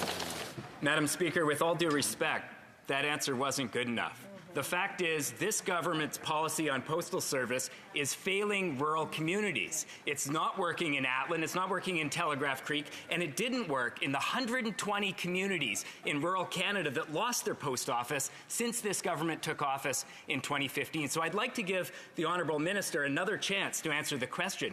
Is she aware of the impact that her government's policy is having on rural communities when it comes to post offices? And if so, what is she going to do to ensure that not a single additional community loses its post office? The Honourable Minister of Public Service and Procurement. Thank you, Madam Speaker. And I suppose I need to reiterate that Canada Post is a Crown agency at arm's length from government. However, we do work together to always ensure that the corporation provides the high-quality service that Canadians expect at a reasonable price that reaches Canadians across the country. And we will continue to work with Canada Post to ensure that the corporation continues to meet the evolving needs of Canadians, including changes brought on by the pandemic. Thank you, Madam Speaker. The Honourable Member for Scarborough-Agincourt. Madam Speaker, this month is Pride, and just last week the Pride flag was raised on Parliament Hill, showcasing our tremendous support to the 2SLGBTQI+ community, who continue to face systemic barriers, with 1 in 4 entrepreneurs having faced discrimination or having lost their businesses because of their 2SLGBTQI+ ownership. Can the Minister of International Trade, Export Promotion, Small Business and Economic Development update Canadians on yesterday's historic announcement? Honourable Minister. Thank you. I want to thank the member for Scarborough-Agincourt for that important question.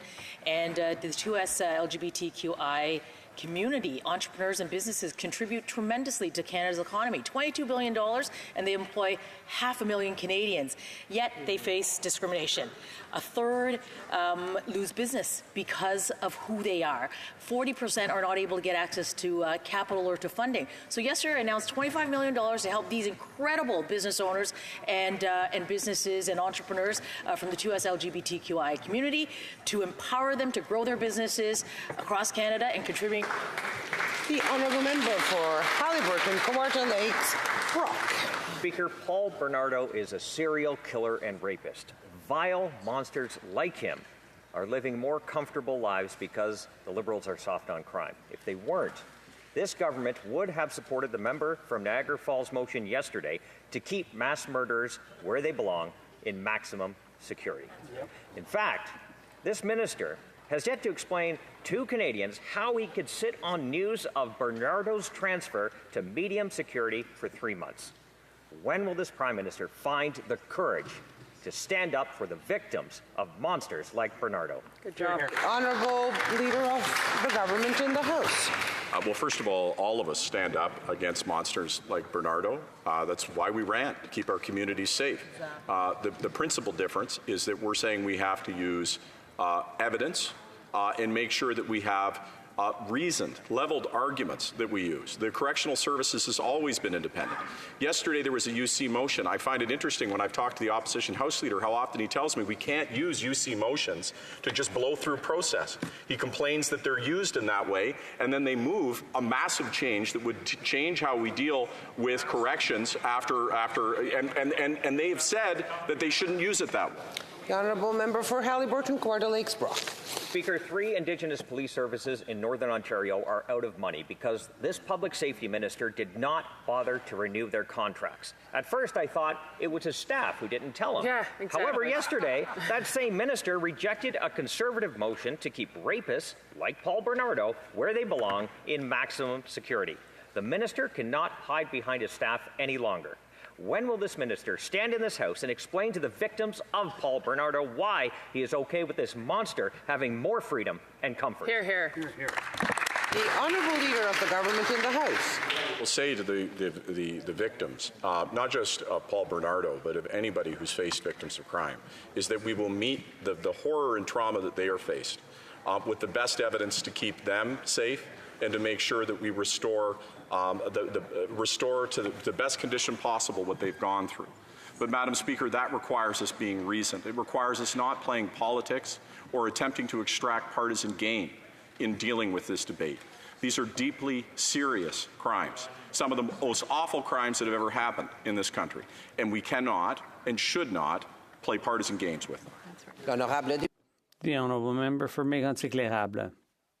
Madam Speaker, this is the government who introduced in Bill C-83 the idea that all prisoners should be placed in the least restrictive environment.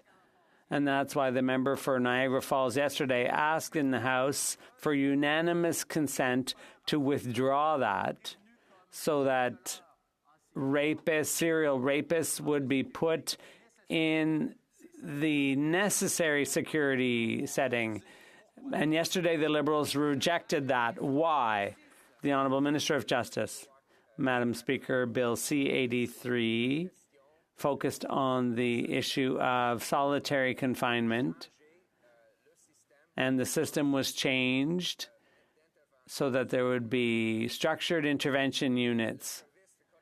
The Correctional Service of Canada has always had the power to make those decisions. They're an arm's length independent service, and that's the way things have to be, Madam Speaker. We were open to the idea of reviewing the situation, but as the government House Leader just said, the honourable member for Mégantic-L'Érable, they're so independent that they want to have a process to review correctional service. Why, if it's so independent, why do they want to review the process? They learned this 3 months ago. The Prime Minister, his staff, and the Minister all learned 3 months ago that Paul Bernardo, the serial rapist, would be transferred to medium security. It's unacceptable, Madam Speaker. The victims were entitled to know. Why did they refuse to do what was fair and keep Paul Bernardo in maximum security? The Honourable Government House Leader. Madam Speaker, I explained, and I'll do it again, I explained clearly that the decision to transfer a person is an independent decision by the Correctional Service, and it's essential that it be the Correctional Service that operates independently without political interference. And now we're asking the Correctional Service to investigate to see whether it's possible to reverse that decision. And in 2 weeks, we'll get an answer. The honourable member for Rivière-des-Mille-Îles. Thank you, Madam Speaker. At Veterans Affairs, there's a backlog of 8,365 disability claims. That's over 8,000 claims that are already over the already long 16-week service standard.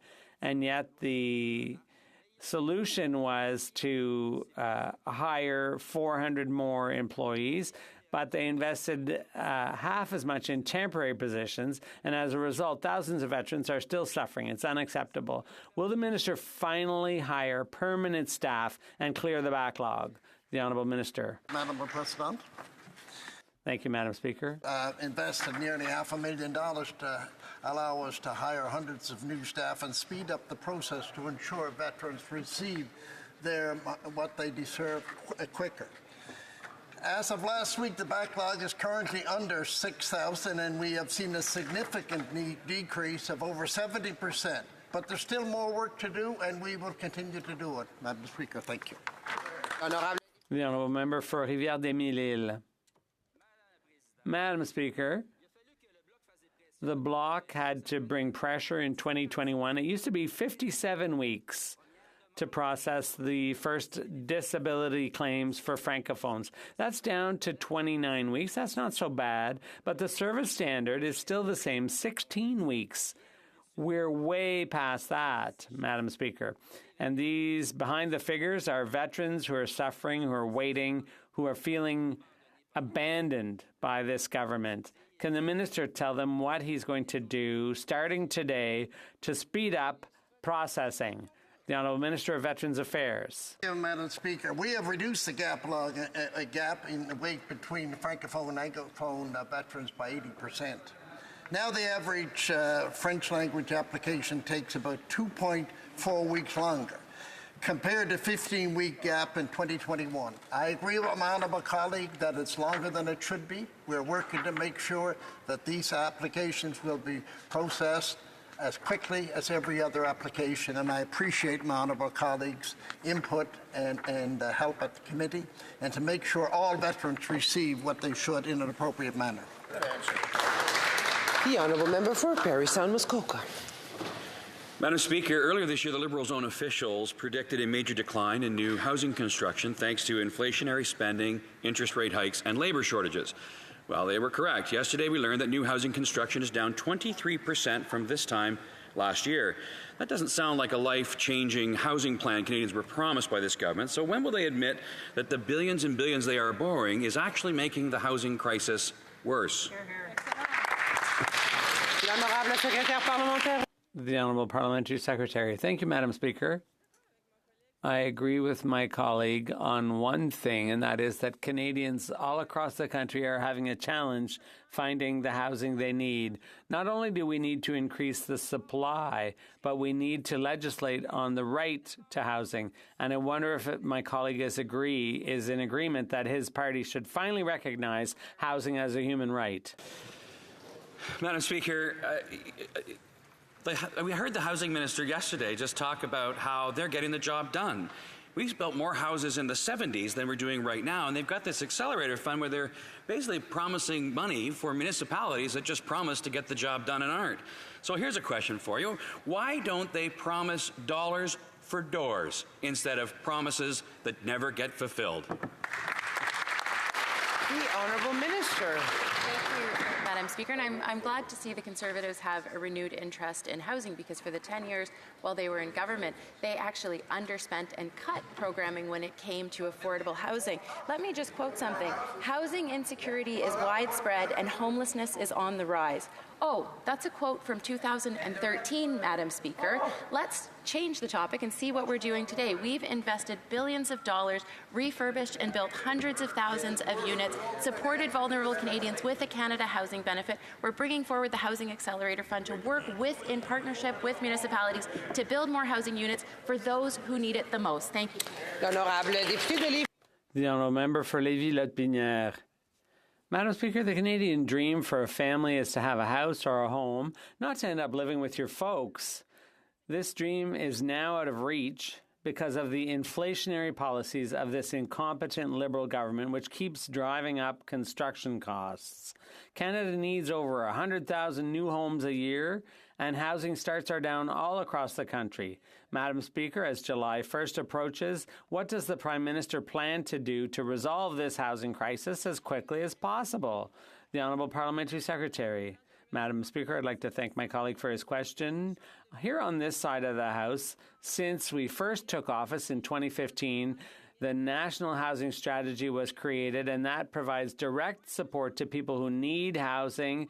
It will help encourage construction. We've invested historic amounts in housing through the municipalities, $1.5 billion for co-ops, Madam Speaker, and not just that. We're working on the right to housing, because here on this side of the House, we believe all Canadians deserve a roof over their heads. Vancouver, Sunshine Coast, Sea to Sky Country. Madam Speaker, the boreal caribou is a species found only in Canada. This species plays an important role in the culture and history of Canada's Indigenous peoples and is at the heart of the boreal forest's biodiversity. Federal, provincial, and territorial governments share responsibility for ensuring the long-term survival and recovery of the woodland boreal caribou. Can the Parliamentary Secretary to the Minister of Finance tell this House what our government is doing to protect the caribou? The Honourable Parliamentary Secretary. Thank you very much, Madam Speaker, and I'd like to thank my honourable colleague for his question. The forest fires have certainly had an impact on the national caribou population, which is, let's not forget, already in decline. And this heightens the urgency for action. Yesterday, the Minister of the Environment established a timetable for plans to protect Quebec's caribou. Thank you, Madam Speaker.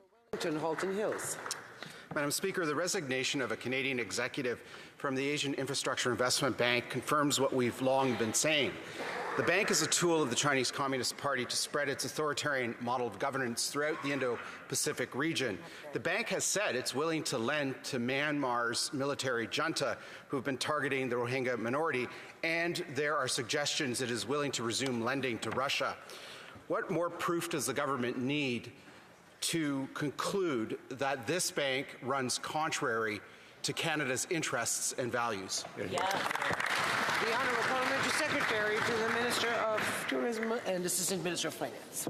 Thank you, Madam Speaker. And as the member opposite knows, the Government of Canada has halted all government-led activity at the bank, and the Minister of Finance has instructed the Department of Finance to lead an immediate review of Canada's involvement. The Canadian government is currently discussing this issue with its allies and partners that are also members of the bank. Thank you, Madam Speaker. Member for Wellington Halton Hills. Madam Speaker, just a couple of years ago, Global Affairs Canada advised the government that the bank is an example of how Beijing, quote, promotes perspectives on governance, economic security, and human rights that diverge in fundamental ways from Canada's, end quote. And just 2 years ago, the Finance Committee recommended the government withdraw from the bank. Former Solicitor General and Liberal Finance Chair Wayne Easter said the recommendation should serve as a wake-up and smell the roses moment for the government. So when will the Prime Minister heed the advice of Global Affairs Canada, heed the advice of senior Liberals, and withdraw Canada from the bank? Yes. The Honourable Parliamentary Secretary. Merci beaucoup, Madame la Présidente. Thank you very much, Madam Speaker. And as I said, the Government of Canada has indeed put an end to all activities of the government within the bank, and the Minister has tasked the Finance Minister with reviewing Canada's participation. Madam Speaker, the Government of Canada is also discussing this issue with our allies and partners that are members of the bank.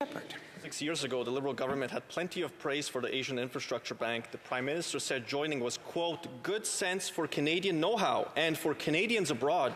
His former Finance Minister was quoted saying he was pleased with Canada's gift of tax dollars and added that the bank was independent of any government.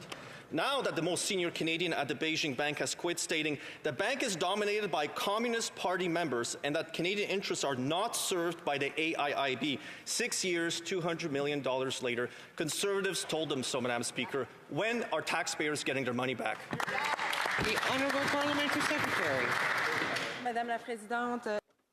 Madam Speaker, the Finance Minister has tasked the department with a full review of Canada's participation, and our government has ended all activities of the government within that bank. Thank you. Well, member for Coquitlam, Port Coquitlam.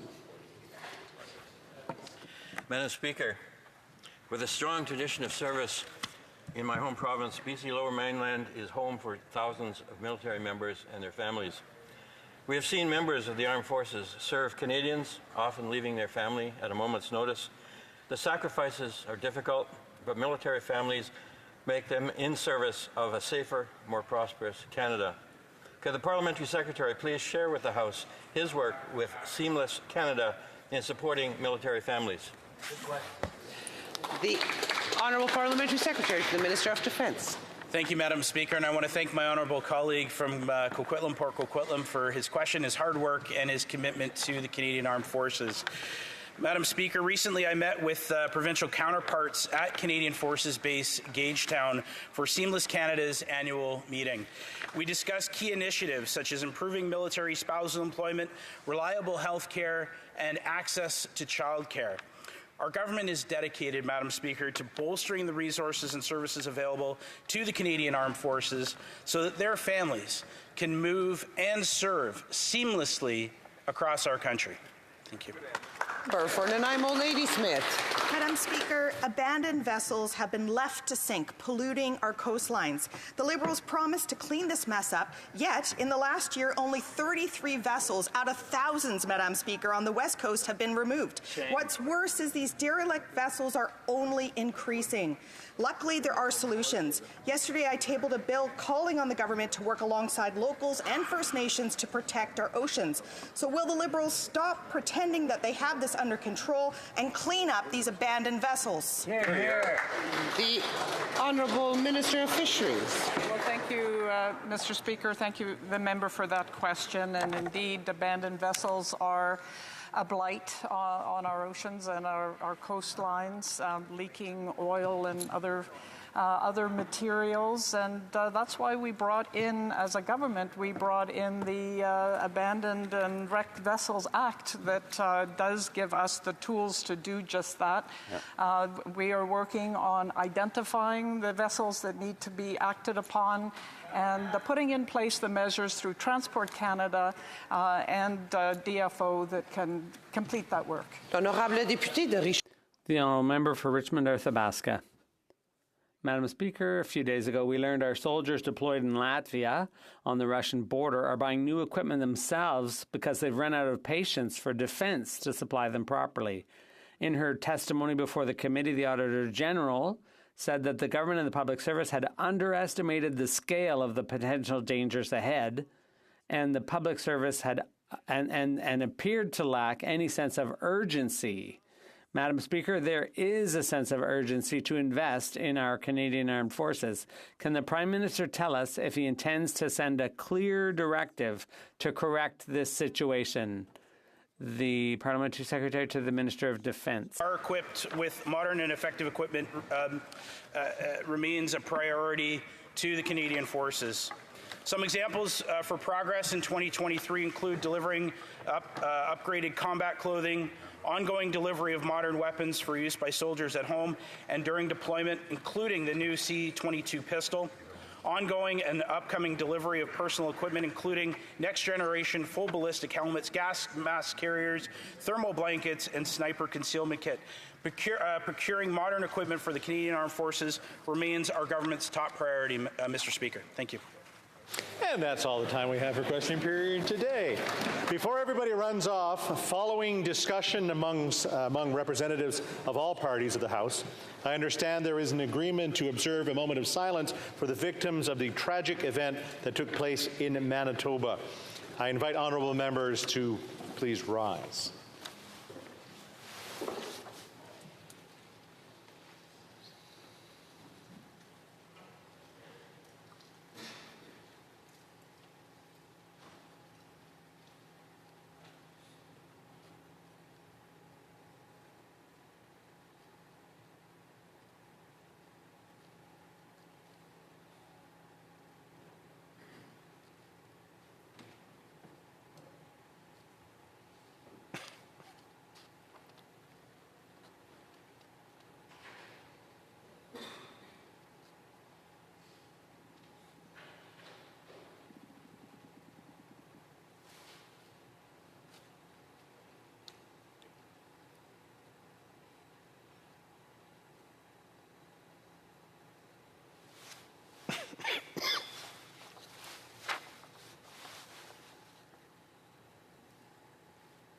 Merci beaucoup.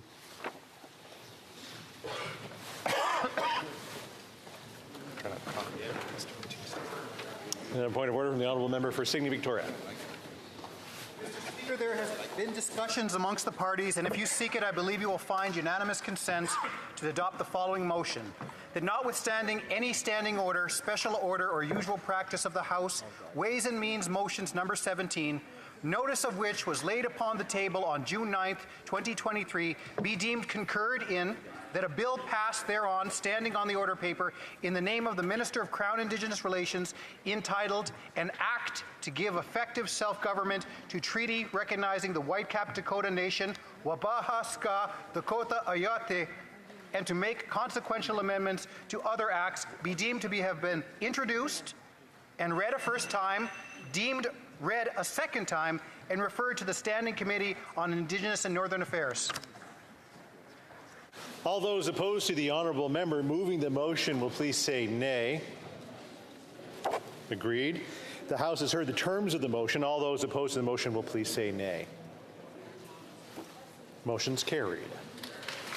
Reading of this bill, deuxième lecture de ce projet de loi. Accordingly, the bill stands referred to the Standing Committee on Indigenous and Northern Affairs. The Honourable Minister... Nope. We have point of order. Point of order from the honourable member for Sturgeon River Parkland. Thank you, Mr. Speaker. I rise on a point of order arising from question period. During question period, the Liberal Justice Minister and several members of the Liberal Party claimed that the Conservatives were spreading misinformation about Bill C-83. I have here a document from the Library of Parliament which contains a description of Bill C-83 which says that under their amendments, the Correctional Services of Canada must provide the least restrictive conditions for offenders. I seek leave to table this document in this House, Mr. Speaker. I'm already hearing a number of no's. All right. Just make sure people are standing. There you go. All right. Daily routine of business, tabling of documents. The Honourable Minister of Justice and Attorney General. Mr. Speaker, pursuant to 32.2, the standing orders, I have the honour of tabling in both official languages proposals to correct certain anomalies, inconsistencies, outdated terminology and errors, and to deal with other matters of a non-controversial and uncomplicated nature in the statutes and regulations of Canada, and to repeal certain provisions that have expired, lapsed, or otherwise ceased to have had effect. On behalf of the Minister of Crown Indigenous Relations and pursuant to Standing Order 83.1, I have the honour to table in both official languages a Notice of Ways and Means motion to introduce an act respecting the recognition of certain Métis governments in Alberta, Ontario, and Saskatchewan, to give effect to treaties with those governments, and to make consequential amendments to other acts. Pursuant to Standing Order 83.2, I ask that an order of the day be designated for consideration of the motion.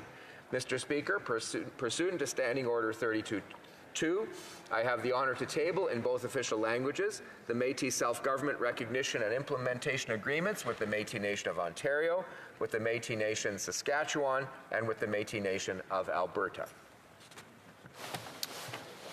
Tabling of documents. The Honourable Parliamentary Secretary to the Government House Leader. Yes, thank you, Mr. Speaker. Pursuant to Standing Order 36, bracket 8A, I have the honour to table in both official languages the government's response to 14 petitions, and that these returns will be tabled in an electronic format. That's agreed.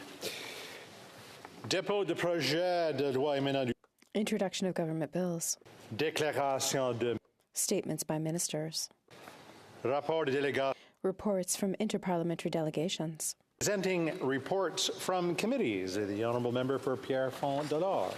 Mr. Speaker, Monsieur le Président, j'ai l'honneur de présenter dans I have the honour of tabling in both official languages the 19th report of the Standing Committee on Foreign Affairs and International Development of Tibetans and the Chinese residential school board system and preschool system, which outlines what's happening right now to the Tibetan people by the government of China, who are being put into children being put into residential schools.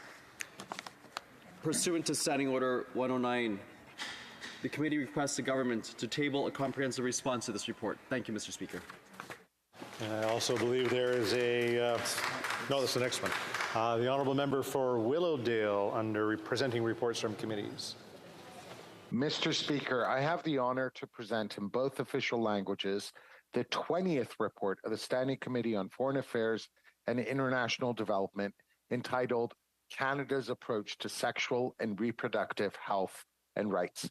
Pursuant to Standing Order 109, the committee requests that the government table a comprehensive response to this report. Thank you, Mr. Speaker. And I believe we have a dissenting or supplementary opinion from the Honourable Member for Wellington, Halton Hills. Monsieur le Président, j'ai l'honneur de... Mr. Speaker, I have the honour of presenting our dissenting report. Thank you. Still moving on, presenting reports from committees. The Honourable Member for Fredericton.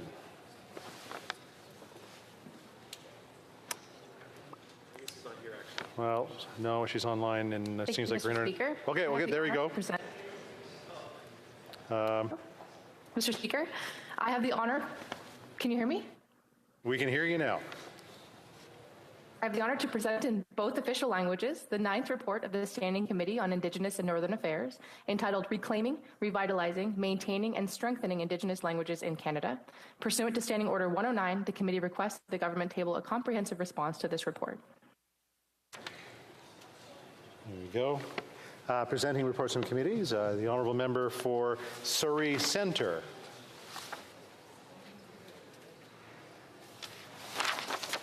The honourable member for Surrey Centre. Nope. All right, we'll move on. Dépôt de projet de loi. Introduction of private members' bills. Première lecture. First reading of Senate public bills. Motion. Motions. Présentation. Presenting petitions. Permission Masqueef, Fraser Canyon. Thank you, Mr. Speaker. The first petition I'd like to present today is on behalf of the village of Lytton. It was decimated by a fire on June 30th, 2021. We're coming up on the 2-year anniversary. When this petition was written, Lytton was still under an evacuation order.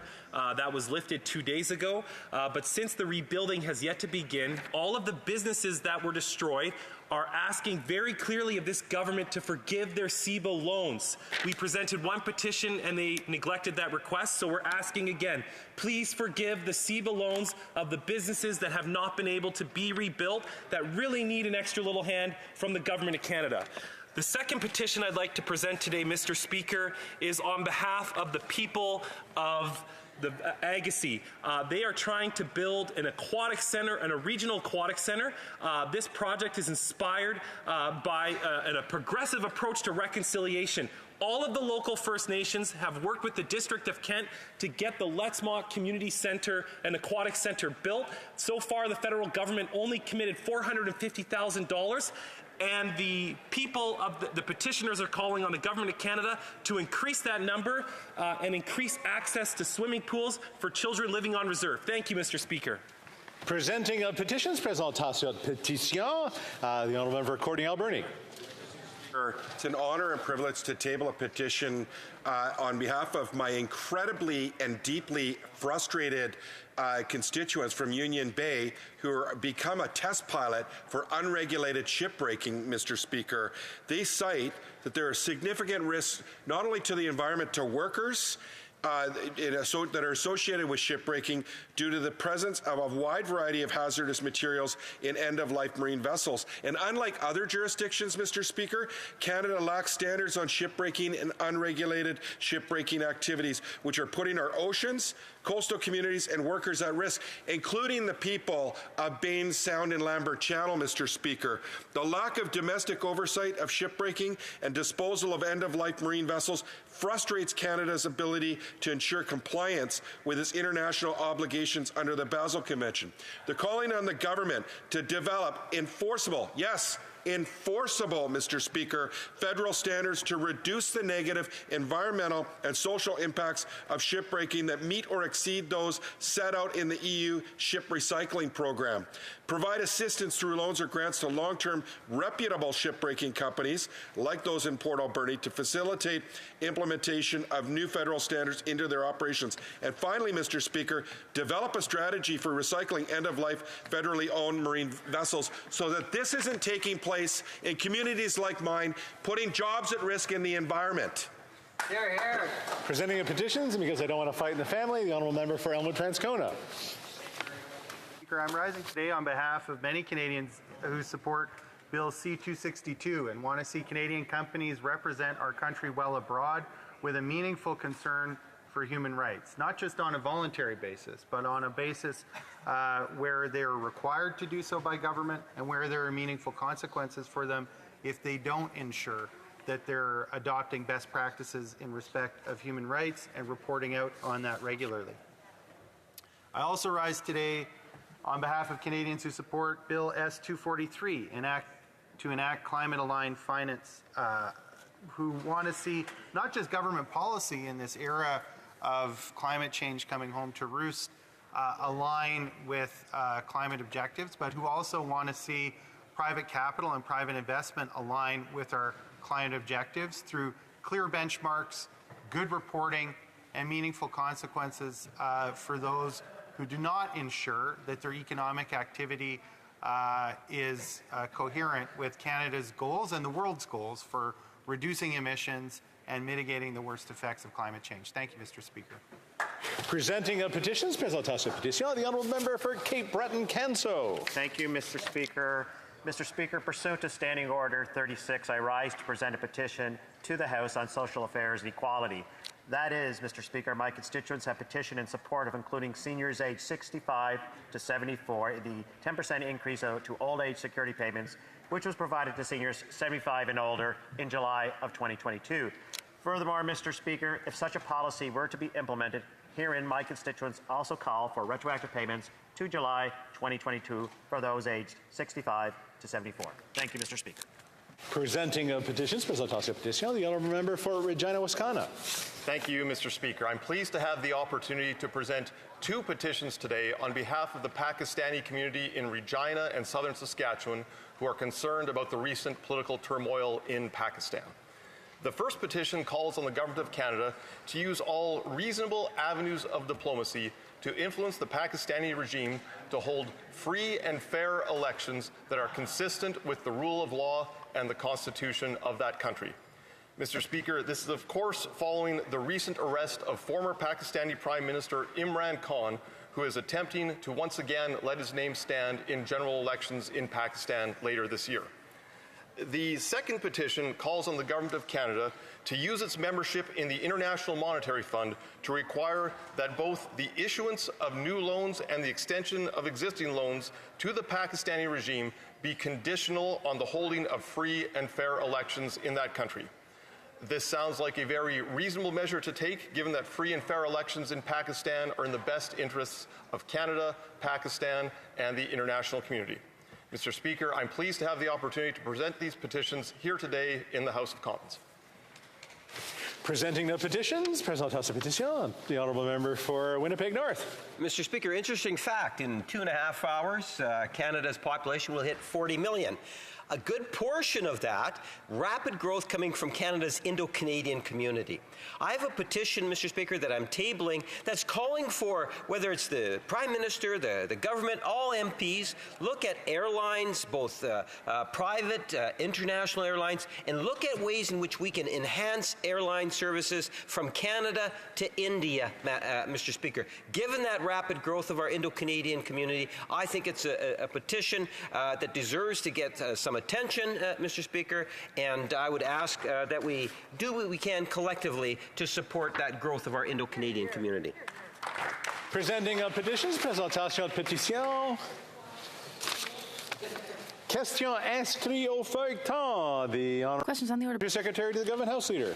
Yes, Mr. Speaker, the following questions will be answered today. Question 1471, 1475, and 1481. Furthermore, Mr. Speaker, the government's responses to questions number 1470, 1472 to 1474, 1476 to 1480, 1482 and 1483 could be made orders for return. These returns would be tabled immediately. Pleasure of the House that the aforementioned questions be made orders for return and that they be tabled immediately. There you go. Agreed and so ordered. The Honourable Parliamentary Secretary. Finally, Mr. Speaker, I would ask all remaining questions be allowed to stand at this time, please. Very good. Agreed. Orders of the day. The Honourable Minister of Seniors. Thank you, Mr. Speaker. Mr. Speaker, I move, seconded by the Minister of Immigration, Refugees and Citizenship, that in relation to Bill S-8, an act to amend the Immigration and Refugee Protection Act to make consequential amendments to other acts and to amend the Immigration and Refugee Protection Regulations, not more than 5 further hours shall be allotted to the consideration of the report stage and 5 hours shall be allotted to the consideration at third reading stage of the said bill, and that at the expiry of the 5 hours provided for the consideration at report stage and the 5 hours provided for the consideration at third reading stage of the said bill, any proceedings before the House shall be interrupted if required for the purposes of this order, and in turn every question necessary of this disposal of the said stage of the bill then under consideration shall be put forthwith and without further debate or amendment. Thank you, Mr. Speaker, and happy Friday. We'll just wait for that.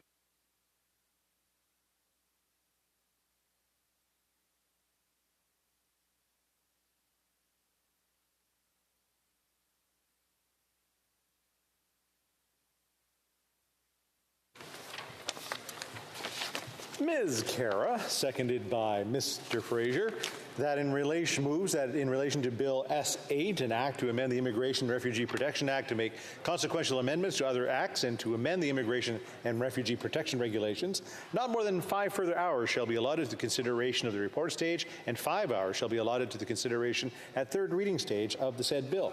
And that at the expiry of the 5 hours provided for the consideration at the report stage and the 5 hours provided for the consideration at third reading stage of said bill, any proceedings before the House shall be interrupted, if required for the purpose of this order, and in turn every question necessary for the disposal of the said stage of the bill, then under consideration, shall be put forthwith and successively without further debate or amendment. Pursuant to Order 67-1, there will be now a 30-minute question period. I invite honourable members who wish to ask questions to rise in their places or use the raise hand function so the chair has some idea of the number of members who wish to participate in person in the question period.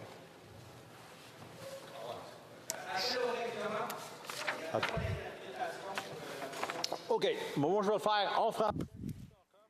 I will read this again in French. Pursuant to Standing Order 67-1, there will now be a 30-minute question period. I invite members wishing to speak to rise or to use the raise hand function so that the speaker has a general idea of the number of members wishing to participate. So your question is whether there was translation for the motion itself? There wasn't any? There was. Fine. We'll go into questions.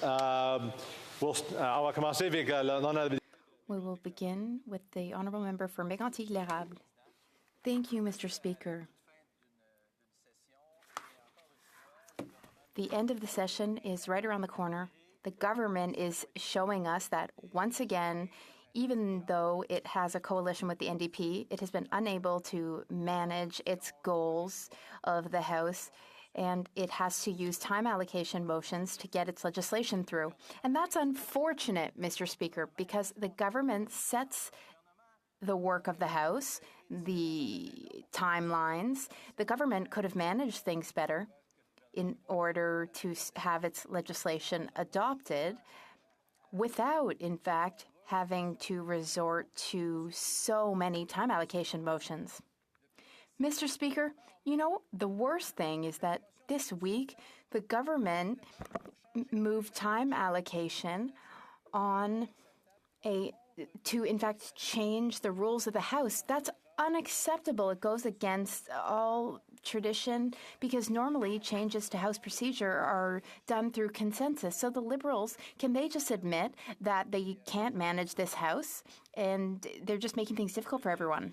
The Honourable Immigration Minister. Mr. Speaker, I have great respect for my honourable colleague and had the opportunity to spend my first few years as a Member of Parliament on the Transport Committee with him, and unfortunately in this particular instance I have a different perspective.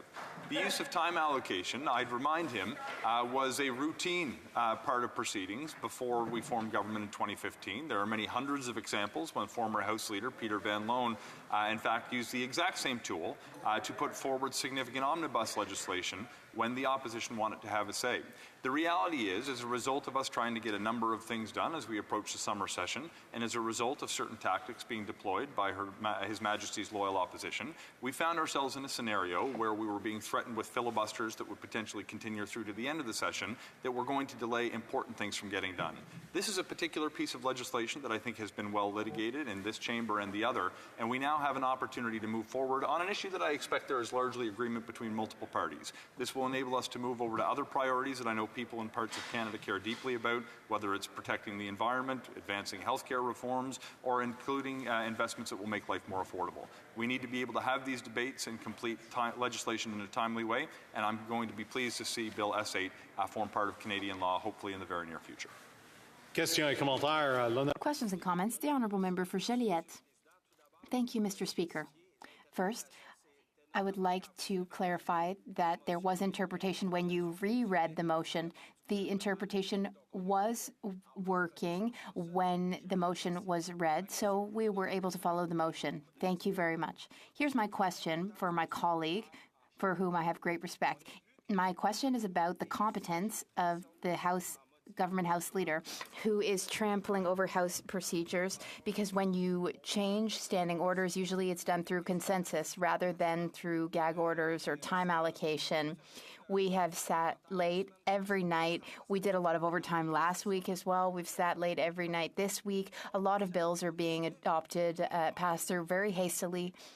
Does my colleague agree with me that the planning isn't being done very well and that there's too much trampling on the procedures of this House? And I, too, have great respect for my colleague. But again, in this instance, I think it's appropriate to exercise the government's ability to use time allocation in order to complete a piece of legislation that's going to have a fundamentally important change to render people inadmissible to Canada who've been sanctioned for gross human rights violations, for corruption, and now for serious injuries to international peace and security.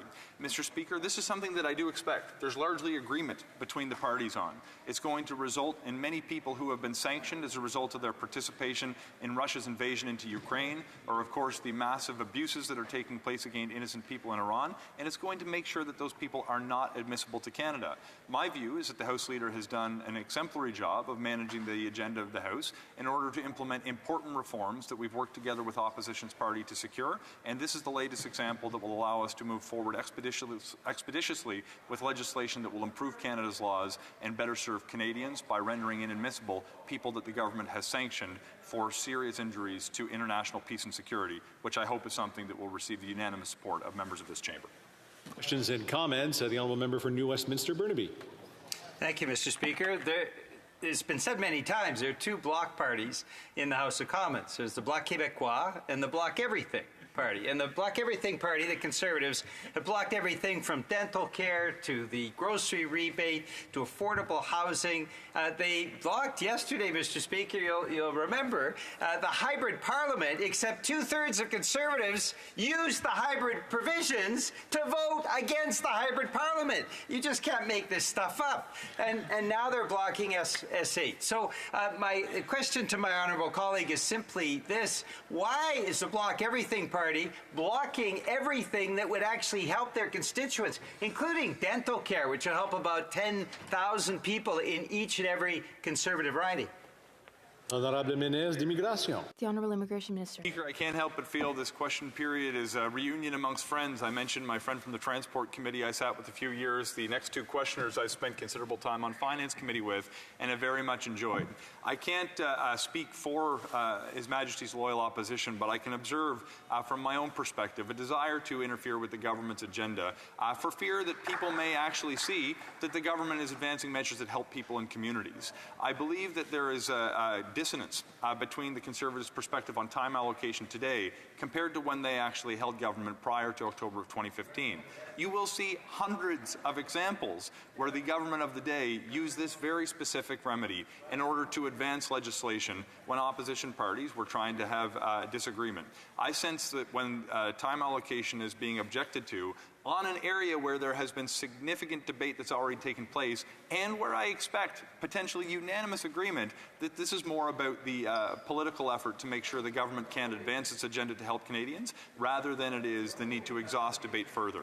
These issues have been litigated in this chamber and in the other place. They are going to render inadmissible people who are committing serious, conducting themselves in a way that seriously injures international peace and security. This is something I hope we can get behind because the criminals responsible for Russia's invasion into Ukraine and the criminals responsible for the death of Mahsa Amini and the many other protesters who have now been harassed, punished, or killed, those people do not deserve to come to Canada.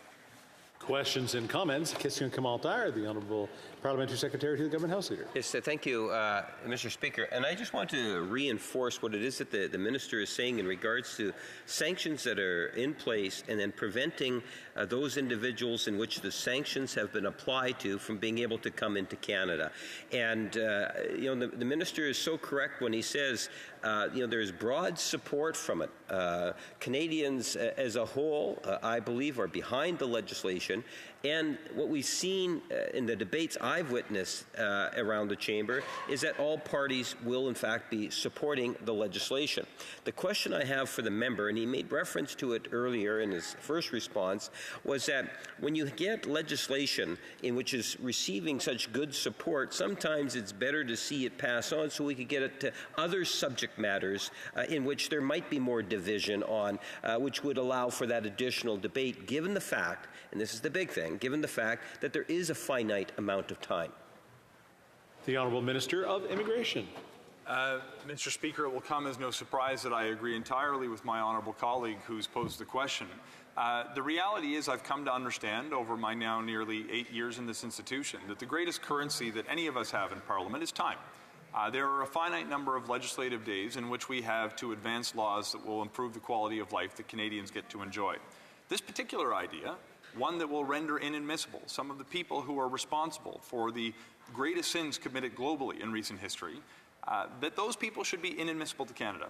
Where there is widespread agreement, particularly where this builds upon a multi-partisan committee report and builds upon multi-partisan support for Magnitsky Act sanctions that were put in place to begin with, we have an opportunity to quickly agree, do the right thing, and then have serious debates on other issues that matter to Canadians. My constituents sent me because they wanted me to focus on things like making sure communities have access to primary care, making sure we protect our environment, making sure that we create jobs for people in our community and that life is more affordable for others. Mr. Speaker, it's important that we get to these issues where there may be constructive debates and differing ideologies, but on the things where we truly agree, where debate has been exhausted, it's important we make a decision to improve the quality of the laws that exist in Canada so we can focus on improving the quality of life Canadians get to enjoy.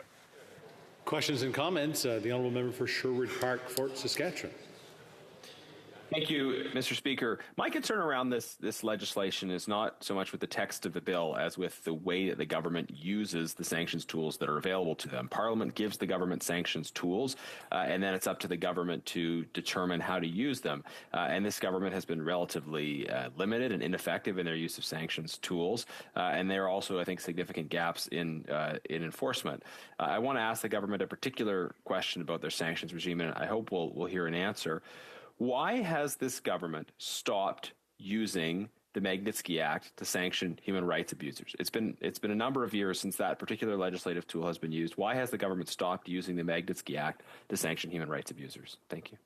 Honourable Minister of Immigration.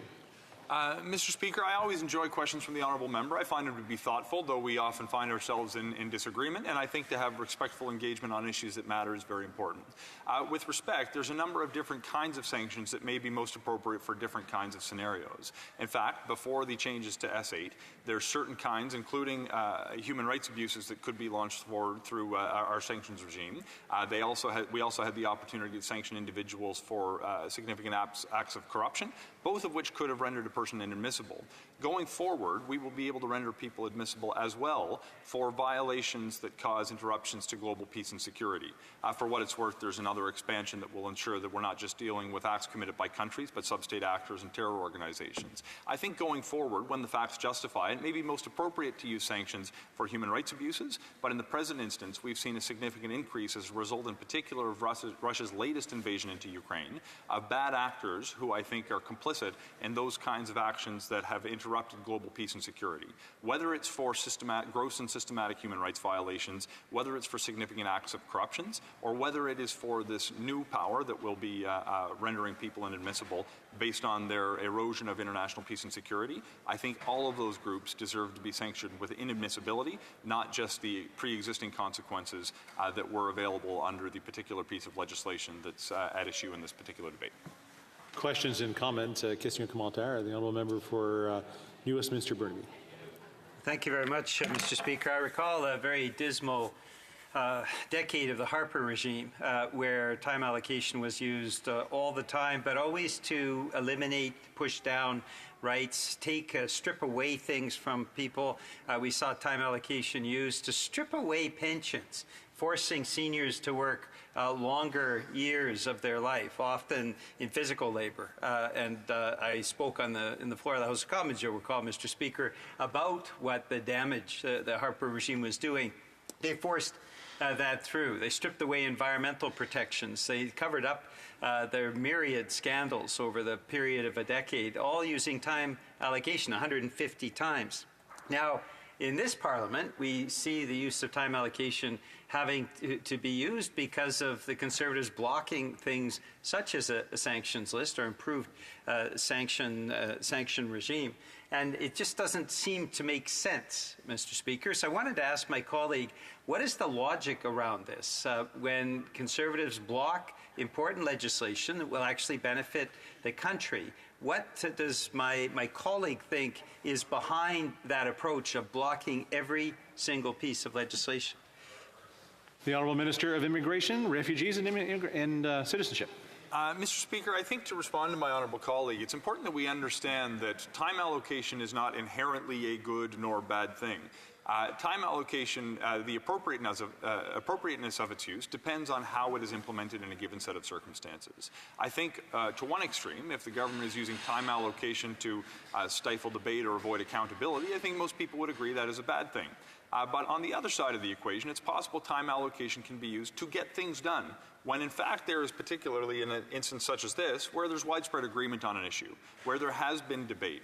My view is that in the, to answer the member's question specifically, my belief is that the opposition by the Conservatives to the use of time allocation in this instance is driven by a desire to eat up some of the legislative time that remains to avoid having the government accomplish other things that it has committed to do to improve the quality of life of Canadians. Of course, when we go home in the summer, having completed debates and passing good laws, it's something that we'll want to talk to people about in our communities. To the extent that the Conservatives see government members or other members of this House talking about the good that they've done for the Canadians, there may be a partisan disadvantage to having had Parliament accomplish more things. My view is that we should spend less time thinking about the partisan advantage we may gain and more time trying to get things done so we can serve the people that have sent us here from our communities right across Canada. 14 and a half minutes or 15 minutes remaining. Questions and comments. The Honourable Parliamentary Secretary to the Government House Leader. Yes, thank you, Mr. Speaker. You know, I can recall the days in which I was in opposition, and I spent a good number of days in opposition. And even back then, I would articulate as to why it is time allocation can, in fact, be an effective tool in getting legislation through. Opposition at times can in fact cause a great deal of frustration of the legislative process because it does not take much to prevent legislation to be prevented from being passed because all it means is just putting up speakers, possibly moving an amendment. You know, a classroom of grade 12 students from any high school in Winnipeg North, I can assure you, I'd be able to prevent any legislation from ultimately being passed or forcing the government to bring in time allocation. It doesn't take much. The issue is having an adequate amount of debate, looking in terms of that support, and as the Minister says, such as Bill 35, you know, a national child care program. Everyone was supporting. Everyone said they were going to be voting in front. Look at the amount of debate. Without time allocation, we never would have gotten it passed earlier.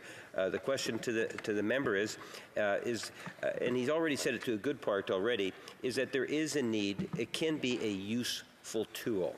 And I think that we've been able to demonstrate good decision making in terms of when it is that we need to bring in time allocation. More of a comment than a question, but feel free to provide other thoughts. Minister of Immigration. Thank you, Mr. Speaker. I often try to put myself in the shoes of a nonpartisan observer thinking about what debates may transpire in this chamber in order to determine what may be appropriate, both in terms of the substance and procedure of our debates.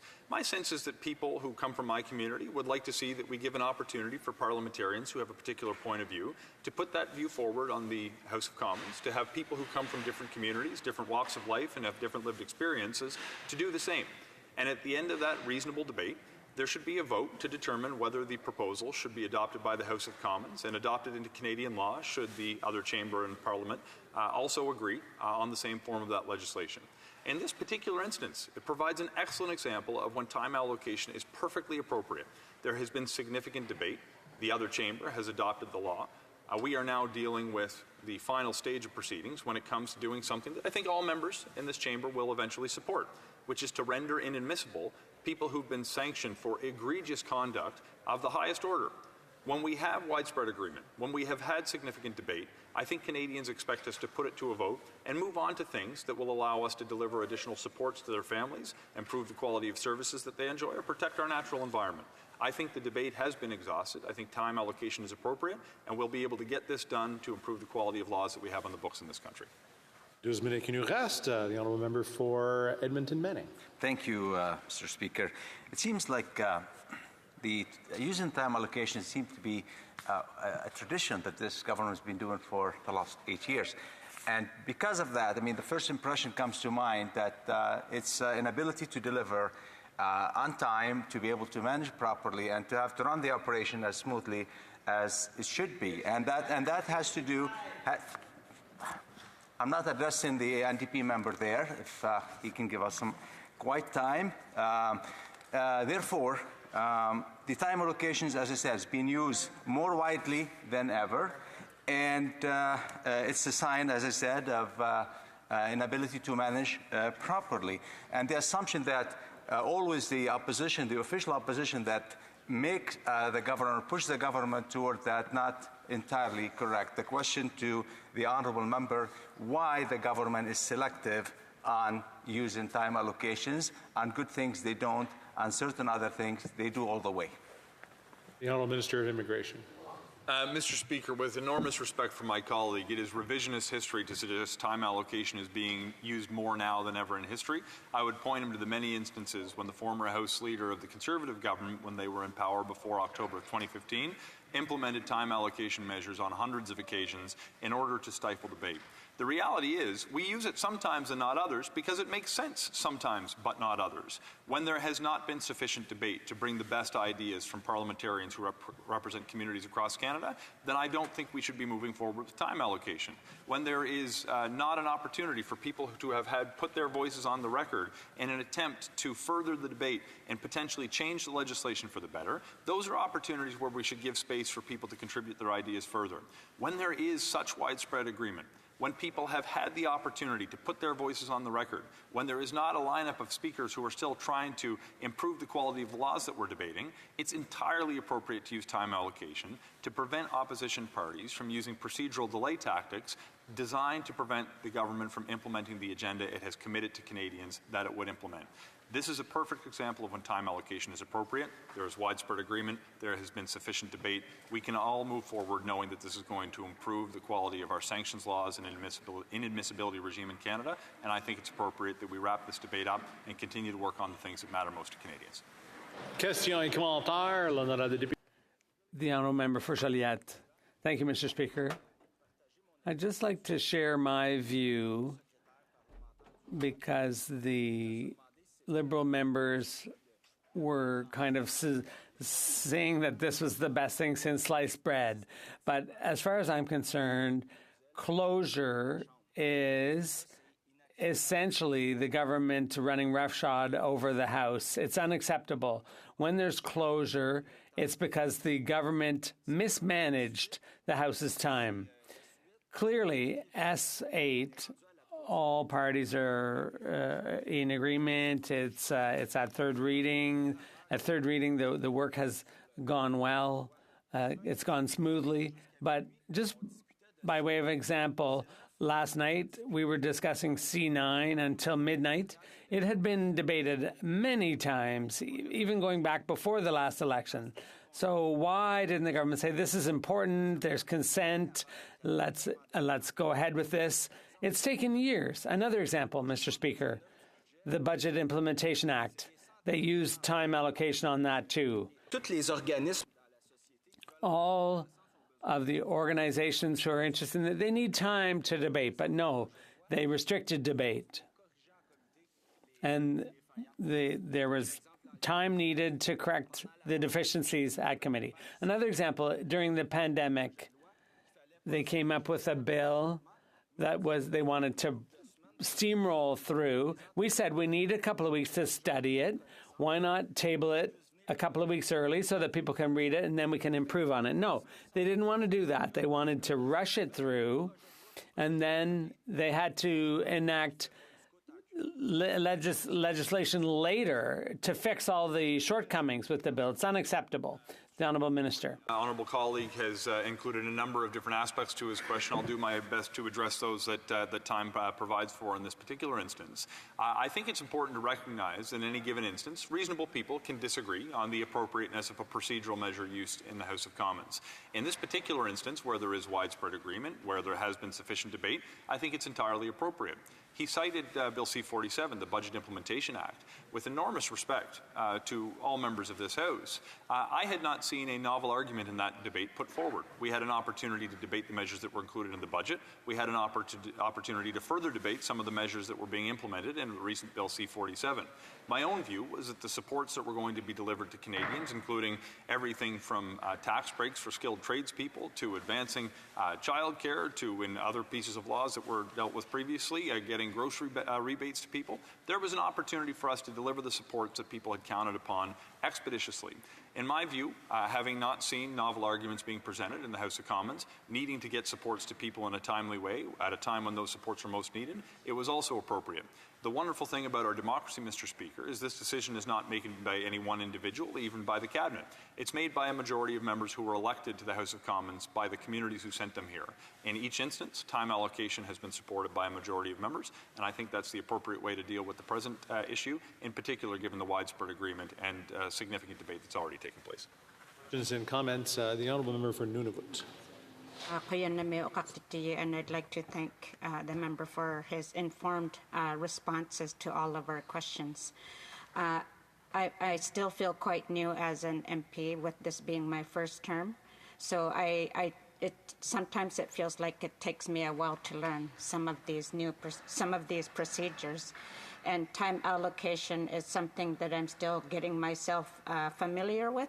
So when I think about the last 2 years that we've sat here, all the filibustering that we've seen, all the opportunities that we could have had more informed debates on important issues like addressing Indigenous housing, Indigenous poverty, the Indigenous justice system that is very unfair to Indigenous peoples.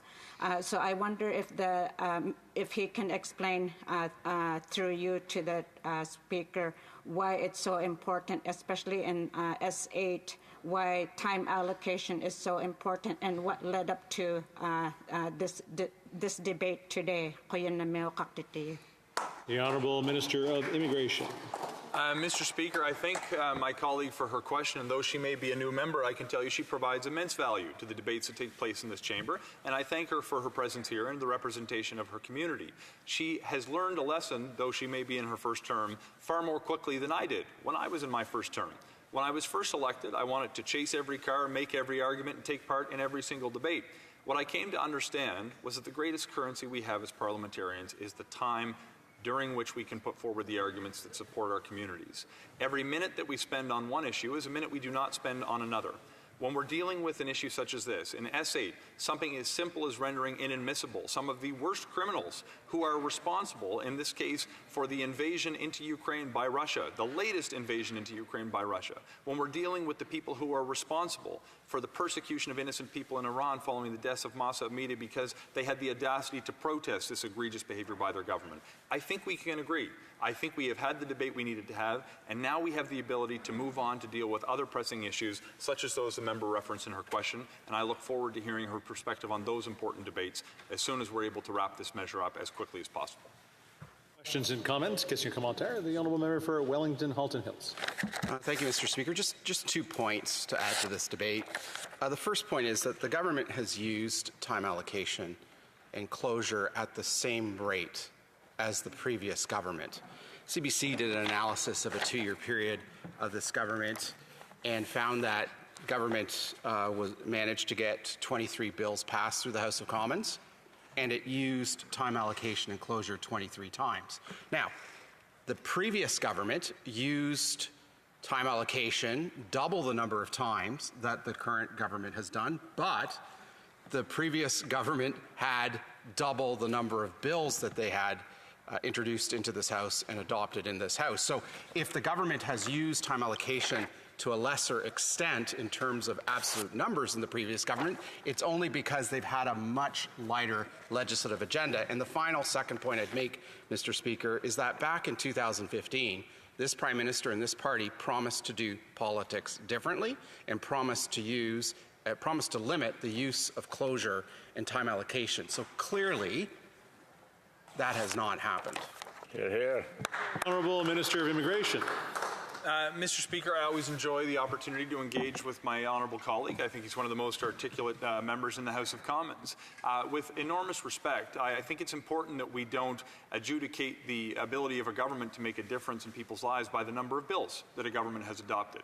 It may be that there are bills that have an enormous impact that will take longer to debate. I think, for example, about Bill C-35, the opportunity to put an affordable early learning and childcare strategy in place in this country, which has now received a significant amount of debate and will be implemented over time.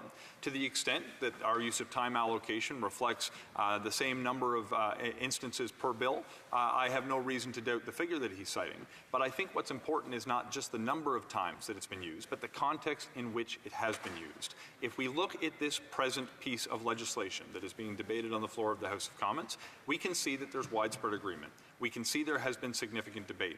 I think this is a sea change in the appropriateness when I look at some of the instances where it was used before I was a member of Parliament.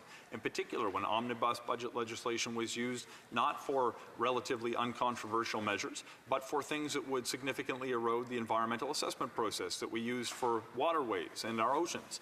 These are the kinds of things that I know attracted a lot of controversy at the time, not just because time allocation was being used, but because of the widely divergent views on important issues that were existential to the debates that we have in these chambers. My view is that this is an appropriate time to use time allocation. It does not reflect anything other than an attempt to get something done that I think all members will agree is the right path forward. And I look forward to having debates where appropriate and moving forward expeditiously with legislation when we're able to find common ground and agree after a healthy debate has taken place.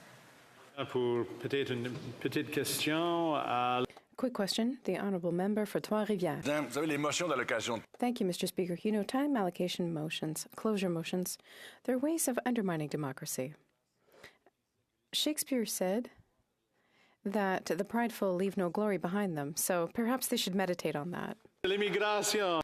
The Minister for Immigration. Speaker Shakespeare also said, "Do as adversaries do in law, strive mightily, but eat and drink as friends." And though we may disagree on the appropriateness of time allocation, I will continue to respectfully conduct myself in this debate. The reality is this is not an erosion of democracy. It's important that we have the opportunity to debate legislation. That has taken place, both in the other chamber and in this chamber. We now have the opportunity to move forward with an important change that will render inadmissible some of the worst criminals and financiers of egregious acts that have threatened international peace and security. I trust all members will agree that is a good thing, and we can put this to bed to focus on other priorities that are important to the people I represent in Central Nova. It is my duty to interrupt the proceedings at this time and put forthwith the question on the motion now before the House. La question est la suivante. The question is as follows. Cara, appuyé par Mr. Fraser. Ms. Cara, seconded by Mr. Fraser, moved that in relation to Bill S-8, an act to amend the Immigration and Refugee Protection Act, to make consequential amendments to other acts, and to amend the Immigration and Refugee Protection Regulations, not more than 5 further hours shall be allotted to the consideration at report stage of the bill, and 5 hours shall be allotted to the consideration at third reading stage of the said bill. At the expiry of the 5 hours provided for the consideration at report stage, and at the expiry of the 5 hours provided for the consideration at third reading stage of the said bill, any proceedings before the House shall be interrupted, if required for the purpose of this order, and in turn every question necessary for the disposal of the stage of the bill then under consideration shall be put forthwith and successively without further debate or amendment. If a member of a recognized party, President of the House, wishes the motion be carried or carried on division or wishes to request a recorded division, I would invite them to rise and indicate it to the chair. The Honourable Deputy House Leader. Mr. Speaker, I would request a recorded division. Call in the members.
second row.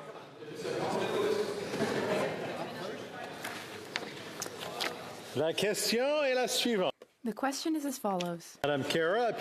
Ms. Kara, seconded by Mr. Fraser, moved that in relation to Bill S-8, an act to amend the Immigration and Refugee Protection Act,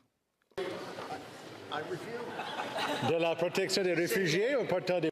to make consequential amendments to other acts, and to amend the Immigration and Refugee Protection Regulations, not more than 5 further hours shall be allotted to the consideration at report stage of the bill, and 5 hours shall be allotted to the consideration at third reading stage of the said bill. Everybody's being good today. The 10-minute period for members voting electronically has started, and the House will now proceed to the vote for members participating in person. All those in favor of the motion will please rise. Mr. Macaulay Cardigan. Mr. Macaulay Cardigan. Madam Pittspat Taylor. Pittspat Taylor. Ms. Jacek. Ms. Jacek. Ms. Scrow. Ms. Scrow. Mr. Scarpalegia. Mr. Scarpalegia. Ms. Kara. Ms. Kara. Ms. Murray. Ms. Murray. Ms. Gould. Ms. Gould. Mr. McKinnon Getsno. Mr. McKinnon Getsno. Ms. Ing. Ms. Ing. Mr. Aria. Mr. Aria. Mr. Sanson. Mr. Sanson. Ms. Sahota. Ms. Sahota. Mr. Varani. Mr. Varani. Monsieur Lauzon. Monsieur Lauzon. Ms. O'Connell. Ms. O'Connell. Mr. Kellaway. Mr. Kellaway. Ms. Suds. Ms. Suds. Mr. Fragascatos. Mr. Fragascatos. Monsieur Drouin. Monsieur Drouin.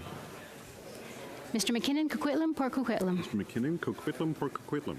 Mrs. Zaid. Mrs. Zaid. Madame Mendez. Madame Mendez. Mr. Weiler. Mr. Weiler. Madame Chattel. Madame Chattel. Ms. Taylor Roy. Ms. Taylor Roy. Mr. Julian. Mr. Julian. Ms. Barron. Ms. Barron. Ms. Idlout. Ms. Idlout. Mr. Cannings. Mr. Cannings. Mr. Johns. Mr. Johns. Mr. Blakey. Mr. Blakey. Que tous ceux qui s'opposent à la... Will all those opposed please rise? Doherty. Mr. Doherty. Mr. Kimmich. Mr. Kimmich. Monsieur Deltel. Monsieur Deltel. Monsieur Berthold. Monsieur Berthold. Mr. Perkins. Mr. Perkins. Mr. Baldinelli. Mr. Baldinelli. Mr. Chong. Mr. Chong. Mr. Barrett. Mr. Barrett. Ms. Ferreri. Ms. Ferreri. Mr. Schmale. Mr. Schmale. Mr. Vidal. Mr. Vidal. Mr. Lloyd. Mr. Lloyd. Mr. Van Popta. Mr. Van Popta. Mr. Redekop. Mr. Redekop. Mr. Waugh. Mr. Waugh.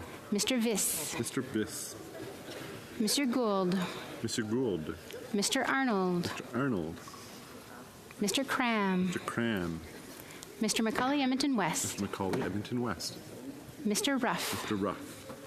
Monsieur Sainte-Marie. Monsieur Sainte-Marie. Madame Normandin. Madame Normandin. Madame Gill. Madame Gill. Monsieur Beaulieu. Monsieur Beaulieu. The House will now wait for the electronic voting period to end before resuming its proceedings.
wish to inform the House the electronic voting period has ended.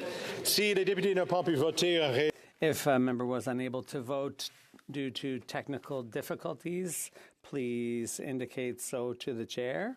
Madame Martinez-Farada. Monsieur le Président, la pièce ne fonctionnait pas. J'aimerais voter oui. Madame Martinez-Farada, pour. Yay. Ms. Zarillo. It's not about that. It's about safety. It's about safety. Thank you, Mr. Chair. I vote yes. Okay. Your vote has been recognized. Yay, pour. Anybody else? Okay. The table will now compile the results of the votes.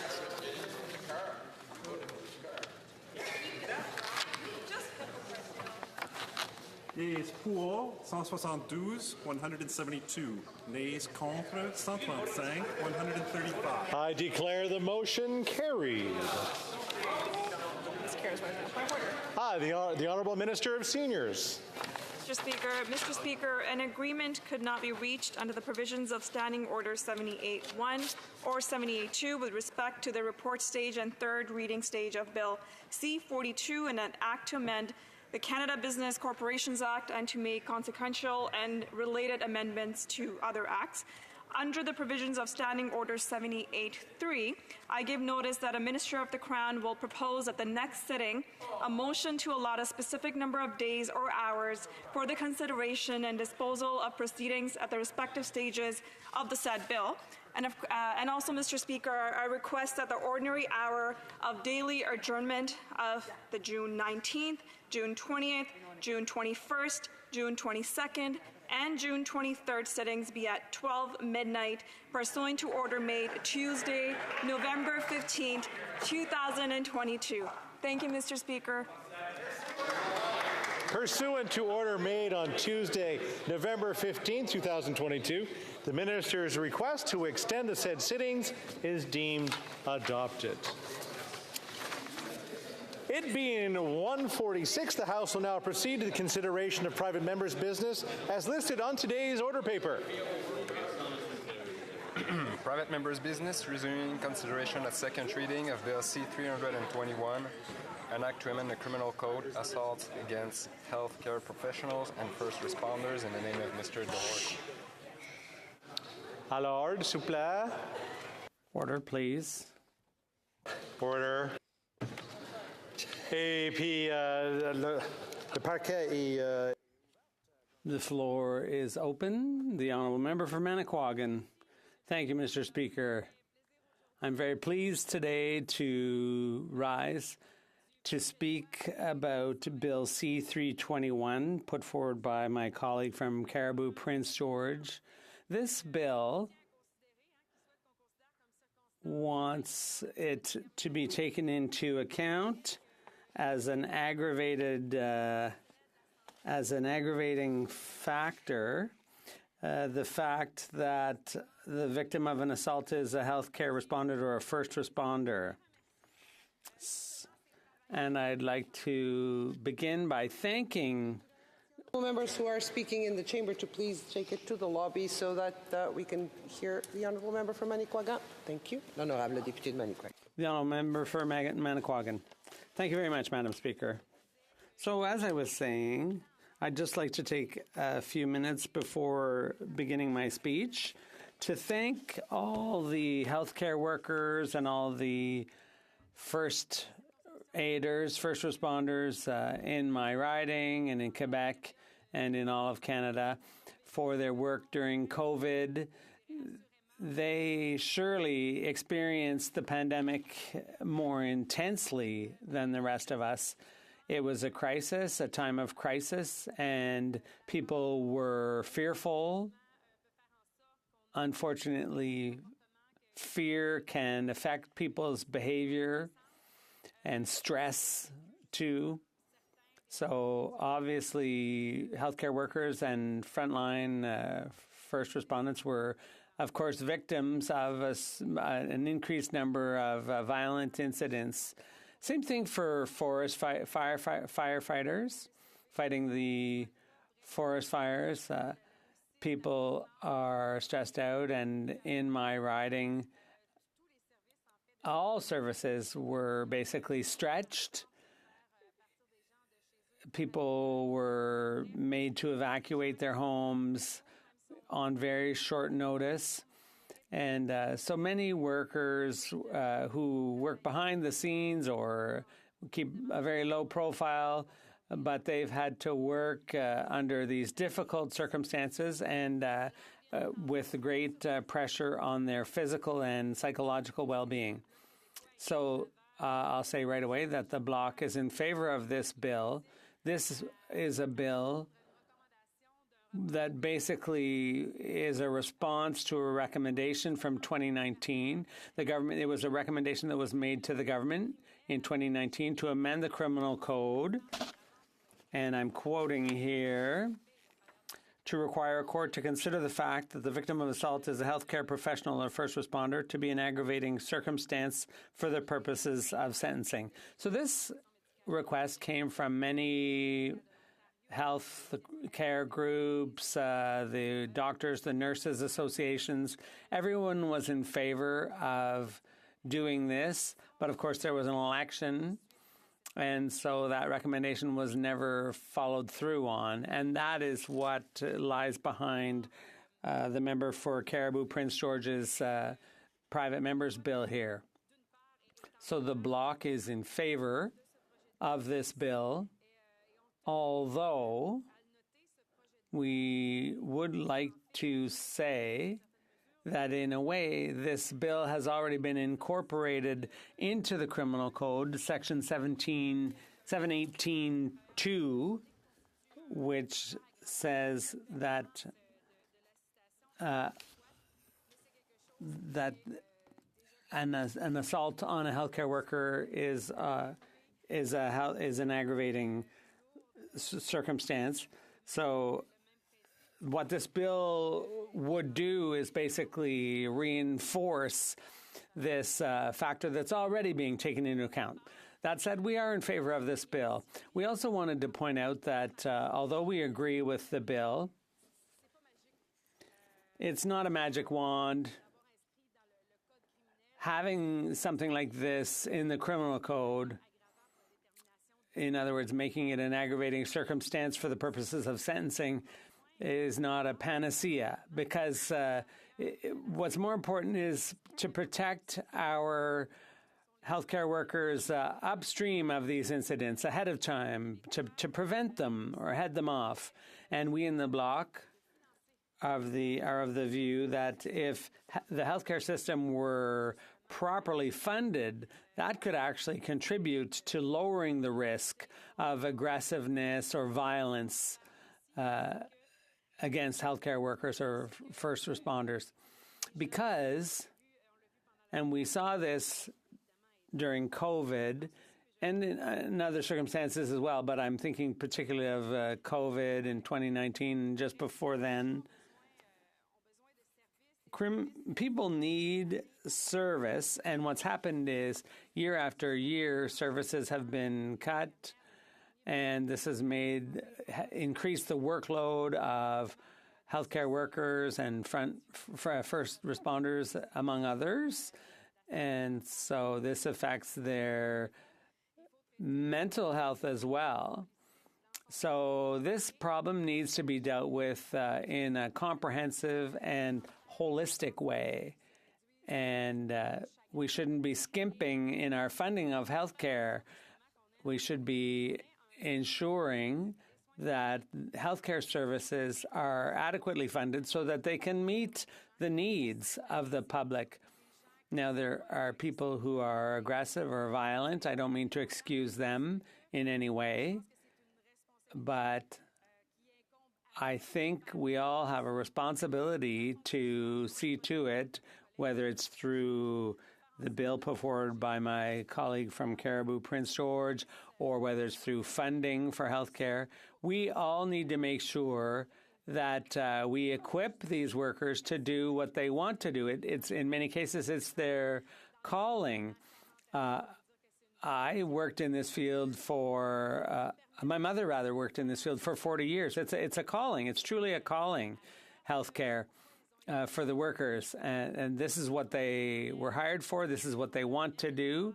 So it seems to me that it's a basic thing that should be done, is that it should be funded properly. And once again, and we often say here in the House, the Bloc often says that this is something, it's an established fact. It's something the federal government can correct, too, because of the fiscal imbalance and so on. This is a matter of Quebec jurisdiction, but the federal government, their coffers are overflowing. But year after year, when it comes to redistributing monies to the provinces and Quebec, the funding for healthcare has suffered. And when I'm talking responsibility, what I mean to say is that it's incumbent on the federal government to do its share when it comes to the health transfers. So I'd like to thank my colleague, of course, for now in 2019, there was a recommendation to the government to do this, and the member for Caribou Prince George has followed through on this. He's picked up where that recommendation left off, and with this bill, but as I said, healthcare transfers need to be boosted so that it's not just about sentencing of criminals here. There's much more that needs to be done. That's not the solution in and of itself. It's one step that can be taken, but we need to also protect our healthcare workers in other ways, including through funding and so on. And by protecting our healthcare workers, we also protect the public, because the public deserves good healthcare services. That's what we need in order to live healthily, both on a physical and a psychological or mental level. So I would conclude, Madam Speaker, by simply saying that we have a responsibility and we need to see beyond these individual disparate steps. We can't take a disjointed approach. We need to take a holistic approach so that we can protect our healthcare workers and first responders. Thank you very much, Madam Speaker. Resuming debate, the honourable member for Peterborough-Kawartha. Sorry. Please. Thank you. Thank you, Madam Speaker. Thank you very much. It is always an honor to rise. Are we having a... We're okay? We'll, yes, the honourable member for Peterborough-Kawartha will proceed, and we'll go to the honourable member for Courtney Alberni after. Thank you. As always, it is an honour to rise in the House and speak on behalf of my community of Peterborough-Kawartha. Madam Speaker, the helpers need help. 3, 2, 1, go. That is why we are here today. And I think it would be a real miss if I didn't start off this speech by addressing the horrible tragedy that happened yesterday in Manitoba that involved first responders and healthcare providers, which is what we are here to talk about with this bill. There was a horrific crash and 15 people are gone, and the first responders who answered that call are forever transformed because of what they saw. And that is the work of a first responder and healthcare worker. Their eyes cannot unsee the tragedies that most of us will only ever see in movies. Thank you to everyone who arrived at the scene and served in such an unbelievable time of chaos and tragedy. This entire House is thinking of you. Our thoughts are with you and everyone impacted by that tragedy and that community. Madam Speaker, I worked in the media for almost 13 years, and I was often on the scene first of horrific crashes with first responders, and I can tell you what they manage is very hard to describe. PTS, or post-traumatic stress, and PTSD, or post-traumatic stress disorder, is a very real consequence to this job. Answering a call when the victim is the same age as your partner or a child causes extensive mental distress. Many would say that it is part of the job, and that is what you sign up for. But the reality is, as life has gotten harder for people, as addictions, and mental disorders have increased and there's not as many facilities or treatment or recovery centers to go to, the incidence of violence against our protectors is increasing, which is another layer that is too much to handle. Workplace violence is a rising problem in healthcare settings across Canada. Healthcare workers have a 4-fold higher rate of workplace violence than any other profession. And most workplace violence goes unreported due to a culture of acceptance.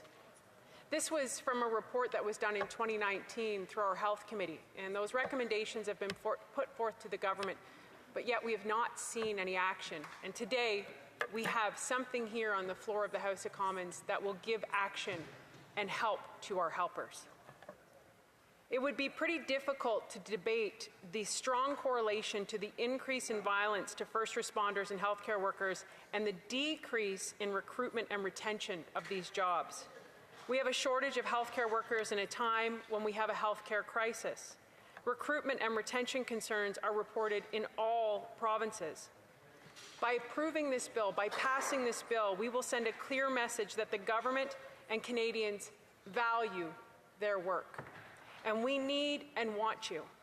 Their work saves lives, and their safety matters. The member from Cariboo, Prince George, who put this bill forward, is a fierce advocate and fighter for mental health and equity, and this bill speaks to that from a criminal code perspective. Bill C-321 seeks to amend the criminal code by making assaults against healthcare professionals and first responders an aggravating circumstance for the purpose of sentencing. I'm going to read the specific wording into the record. When a court imposes a sentence for an offense referred to in paragraph 264-1, subsection 1A, or any sections 266 to 269, it shall consider as an aggravating circumstance the fact that the victim of the offense was at the time of commission of the offense a healthcare professional or a first responder engaged in the performance of their duty. Now, Madam Speaker, I think most of us in this House, myself included, have a personal connection to first responders and healthcare workers. I have many in my family who serve in this industry and have told me story after story of horrific incidences. There's also a video that I would strongly encourage people to watch online. I know my colleague has it shared, as well as my chief in my community, Randy Mello, has shared on his Twitter. I strongly encourage people to to watch this video to understand this.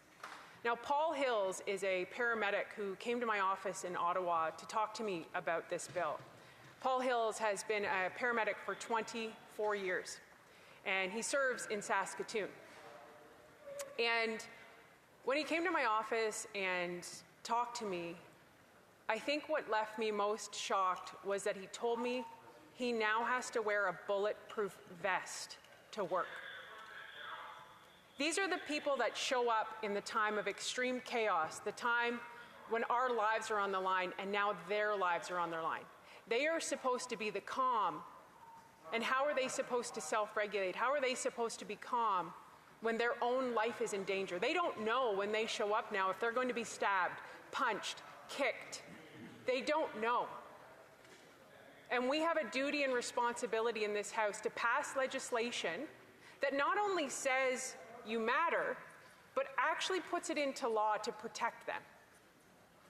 And, you know, Paul Hills is a fierce advocate, and his mental health has been transformed, and he speaks really publicly about it, and I think that's really courageous of him. And he was wearing these socks at the time when he came to my office, and I said, "Who's on your socks?" You know, after we had this conversation. He said, "Oh, it's Fred Rogers." And I said, "Oh my gosh, Fred Rogers is my favorite." He said, "Yeah, it's my favorite saying, anything mentionable is manageable." That's my favorite saying. And that's the reality of what we're dealing with. We are dealing with the most volatile culture and society that we have ever had, probably in my history. We have nowhere for people with mental health and addictions to go. And you know who's become the person to deal with that at the forefront? Our healthcare professionals, our paramedics, our firefighters, our police officers, our correctional officers. I worked during my campaign when I ran to be a member of Parliament, and I worked in an area of town where a lot of people who were struggling with homelessness were outside of my office. And it was nothing out of the normal for first responders to be called 5-6 times in a day to a scene, to have 911 called, to be berated, yelled at, attacked, screamed at. Is that what they signed up for? To be abused or to save lives? This bill does something that we can be so proud of in this House. When in a time when victims are being failed in this country, in a time when victims' families are being failed in this country. Because you see, Madam Speaker, this isn't just about the healthcare professional. This isn't just about the first responders. It's about their families. Because when they go home and they are carrying this burden, their children is impacted, their wives, their partners, their spouses, their moms, their dads. They are not the best partner. They are not the best parent. That is deeply impacting every interaction that happens. Our society is a spider web. And if the people who are here to protect us aren't protected, what will happen to our society? I want to read to you what Paul wrote to me last night, Paul Hills, the paramedic from Saskatoon, when he knew I was speaking today. It's proven that prosecutors and courts don't have a proper mechanism to hold assailants or perpetrators accountable because it's seen as part of our job to deal with or lessen the situation because of mental health, addictions. But what about the medic's mental health? I have to take that black eye home. I may not be able to use my wrist or hand again after the tendon was torn from being kicked. I have to worry about the threats that gang members made to me and my family when I am not allowed anonymity, and they can find out my name just by calling the office and look me up or follow me home in my small city. We have been told by prosecutors that they won't pursue charges because they won't stick or it won't make a difference if you were a paramedic. The reality is, Madam Speaker, this is a no-brainer bill. In a time when victims and victims' families are being failed in this country, this House can send a message today and follow up with concrete action that protects our protectors. The helpers need help. And do you know how hard it is for them to ask for help? They did the hard part. Now let's do the rest of our part. This is our responsibility, so let's all vote in favor of Bill C. 3, 2, 1, let's go. Let's get this bill passed. Resuming debate, the honourable member for Courtney Albany. Thank you, Madam Speaker. And like my colleague before me, I also want to pay my respects to all of those that have been impacted by the terrible bus crash in the prairies and their families.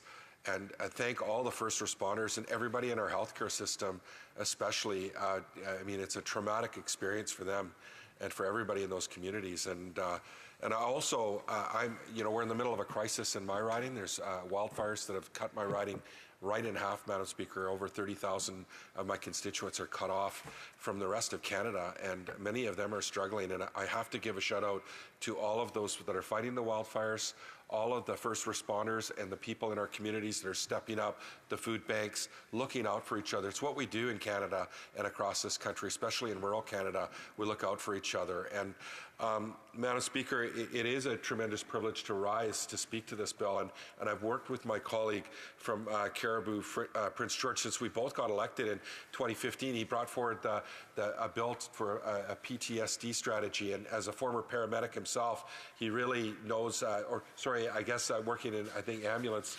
but he has experience in this area, in this field, or knowledge of it. And he's been a strong advocate, anyways, regardless of first responders and people working in healthcare since I got to know him. And I do appreciate him bringing forward this bill. And certainly, both from rural BC, we understand the importance of looking out for our healthcare workers, especially in rural Canada. So this bill, we know it amends the criminal code to require a court to consider the fact that the victim of an assault was at the time of the commission of the offense a healthcare professional or a first responder engaged in the performance of their duty as an aggravating circumstance, the fact that the victim of the offense. The main things that we want to say on behalf of the NDP, Madam Speaker, is that clearly no healthcare worker or first responder should ever be subjected to violence in the workplace, bullying, abuse, racial or sexual harassment, and physical assault should never be considered as part of the job. Never. Secondly, that healthcare workers take care of us at our most vulnerable times. They look out for us, Madam Speaker. We rely on them. We have a responsibility to take care of them in return. That hasn't been happening. I'm going to speak to that in depth, Madam Speaker. That violence against healthcare workers is a pervasive and growing problem in the Canadian healthcare system. Both the number and intensity of attacks are increasing at an alarming rate, Madam Speaker, an alarming rate.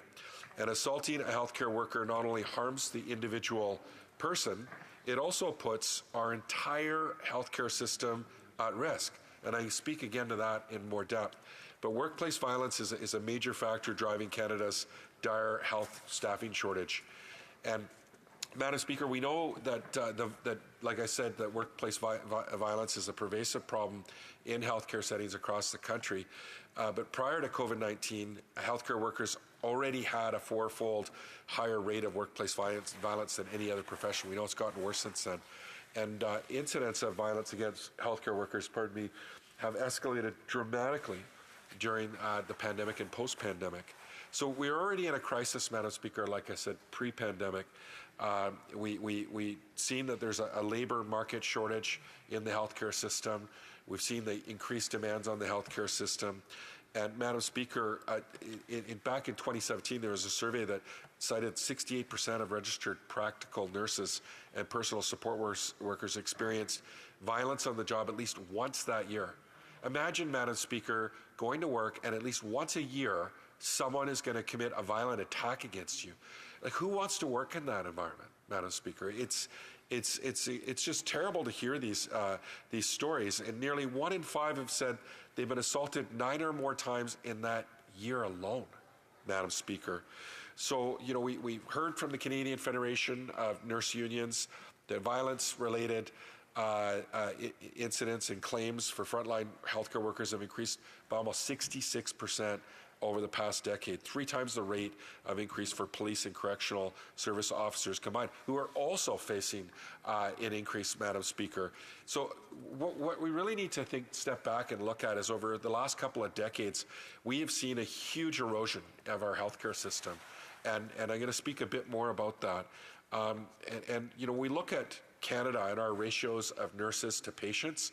We have one of the worst ratios in the world, Madam Speaker, in terms of universal health care.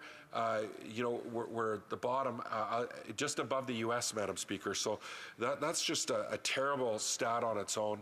Nurses know this full well. Their patients are seeing them running from patient to patient, and the stress that creates.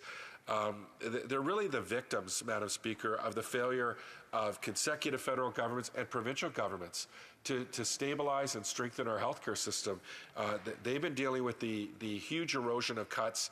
They're dealing with the people at the front line. You know, when there's a wait at an ER or a wait you know, to get the services people so desperately need in their vulnerable state, Madam Speaker, it's actually the frontline healthcare workers that are dealing with what I would say is a political problem. By the cuts from the government, from all levels of government, that is falling on the people on the front line, Madam Speaker, and it's creating huge strain on the patients, on their families, as we know, and it's slowly eroding staff levels as well, because people are having to make difficult choices. We've seen in the long-term healthcare system, over 50% is now privatized. So privatization, Madam Speaker, has a huge impact as well on the healthcare system, lack of protection for workers, adequate wages, Madam Speaker, and staffing levels that are quite low. So the health of the healthcare system is in deep trouble, Madam Speaker, and staffing is a major issue. The frustration in the lack of care, like I said earlier, the burnout that it's causing for people on the front line. This is just, honestly, it's a crisis, and it's propelling these terrible statistics. Now, one thing I wanted to highlight is that we need to do a few things to help fix that. We need to invest in our healthcare system, stop for-profit, and ensure that we're supporting the staff, Madam Speaker. This bill is a really important start to that, but also the burnout. Like, so, you know, we're hearing from nurses. They're saying, you know, one of the 3 options for them is leave the field, Or, even worse, they get burnt out and they make a mistake when they're practicing their care. This is falling on them. This is the overburdening of our healthcare system falling on them. Imagine going to work, worried you're going to make a mistake, and you're trying to take care of somebody. And Madam Speaker, or they reduce to part-time. And this is creating even further erosion of the healthcare system. So there's a lot of compassion fatigue happening as well. I really appreciate my colleague before me talking about the lack of mental health support. So we've got a two-tiered healthcare system now. Our mental health care system's a two-tiered healthcare system. People who need care, and Madam Speaker, we're hearing from people that can't get access to care, they actually have to go and get arrested just to get the care they need. That is absolutely ridiculous. So they have to get arrested. What kind of state are they in at that point, Madam Speaker? And guess what? When they go to the ER and they're in that kind of state, it's healthcare workers that are dealing with them. This isn't acceptable. We need to ensure that we create parity with physical and mental health, and we're not reactionary. Right now, our healthcare system is reactionary instead of preventative, and we need to get to a preventative state. It's an uphill battle, Madam Speaker, and it's exhausting everybody in this country.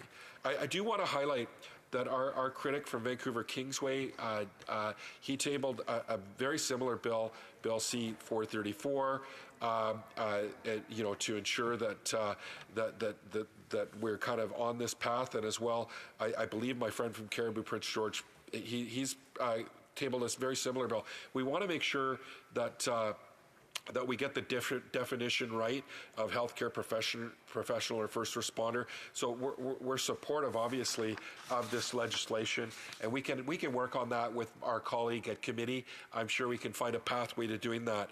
But I do want to make sure that this legislation is largely it's an important piece of legislation that we've heard support from the Paramedics Association of Canada, the Paramedic Chiefs of Canada, all important stakeholders, and the majority of healthcare workers who experience workplace violence, I have to highlight, Madam Speaker, before I finish, are women. And this violence is often connected to gender-based discrimination and harassment. And this needs to stop, Madam Speaker. And according to the Canadian Institute for Health Information's 2019 report on health workplace statistics, women account for approximately 82% of Canada's regulated health professionals, which includes nurses, midwives, physicians, dentists, pharmacists, and other health professionals. We have lots of work to do, Madam Speaker. We're very supportive and appreciative of this bill and legislation. Thank you. Resuming debate, the Honourable Member for Nepean. Thank you, Madam Speaker. It's an honour for me to rise today to speak on Bill C-321, which was introduced by our honourable colleague from Caribou Prince George. Before I proceed further, I would like, on behalf of 830,000 Hindu Canadians, I would like to again acknowledge and thank the honourable member for his support for my private member's motion, which enabled November every year to be recognized as the Hindu Heritage Month across Canada. Bill 321 seeks to denounce and deter violence against nurses, paramedics, firefighters, police officers, including transit officers or special constables, and other frontline healthcare staff. It would amend the criminal code to require a court to consider as an aggravating factor for sentencing purposes the fact that the victim is a healthcare professional or first responder who was acting in the performance of their duties. As highlighted in the 2019 report of the House of Commons Standing Committee on Health, entitled Violence Facing Healthcare Workers in Canada, healthcare workers have a 4 times higher rate of workplace violence than any other profession, despite most of this violence being unreported. The report also noted that 61% of nurses who participated in a cross-country survey reported experiencing abuse, harassment, or assault in the previous year, and 74% of the paramedics reported experiencing multiple forms of violence annually. The men and women who serve as healthcare professionals and first responders play an invaluable role in our society. They are the heroes who rush towards danger while others flee, the ones who provide critical medical care in times of crisis, and the ones who maintain law and order to keep our communities safe. They face countless challenges and risks, working tirelessly to protect and preserve life, often at the expense of their own well-being. It is deeply troubling to witness an alarming increase in assaults against these dedicated individuals. They are subject to physical violence, verbal abuse, and threats while carrying out their duties. These attacks not only pose a direct threat to their safety, but also undermine the integrity of our healthcare system and emergency services.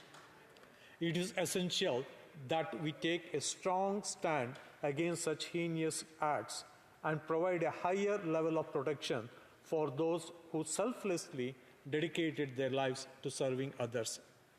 By amending the criminal code, we are sending a resounding message that assaults on healthcare professionals and first responders will not be tolerated.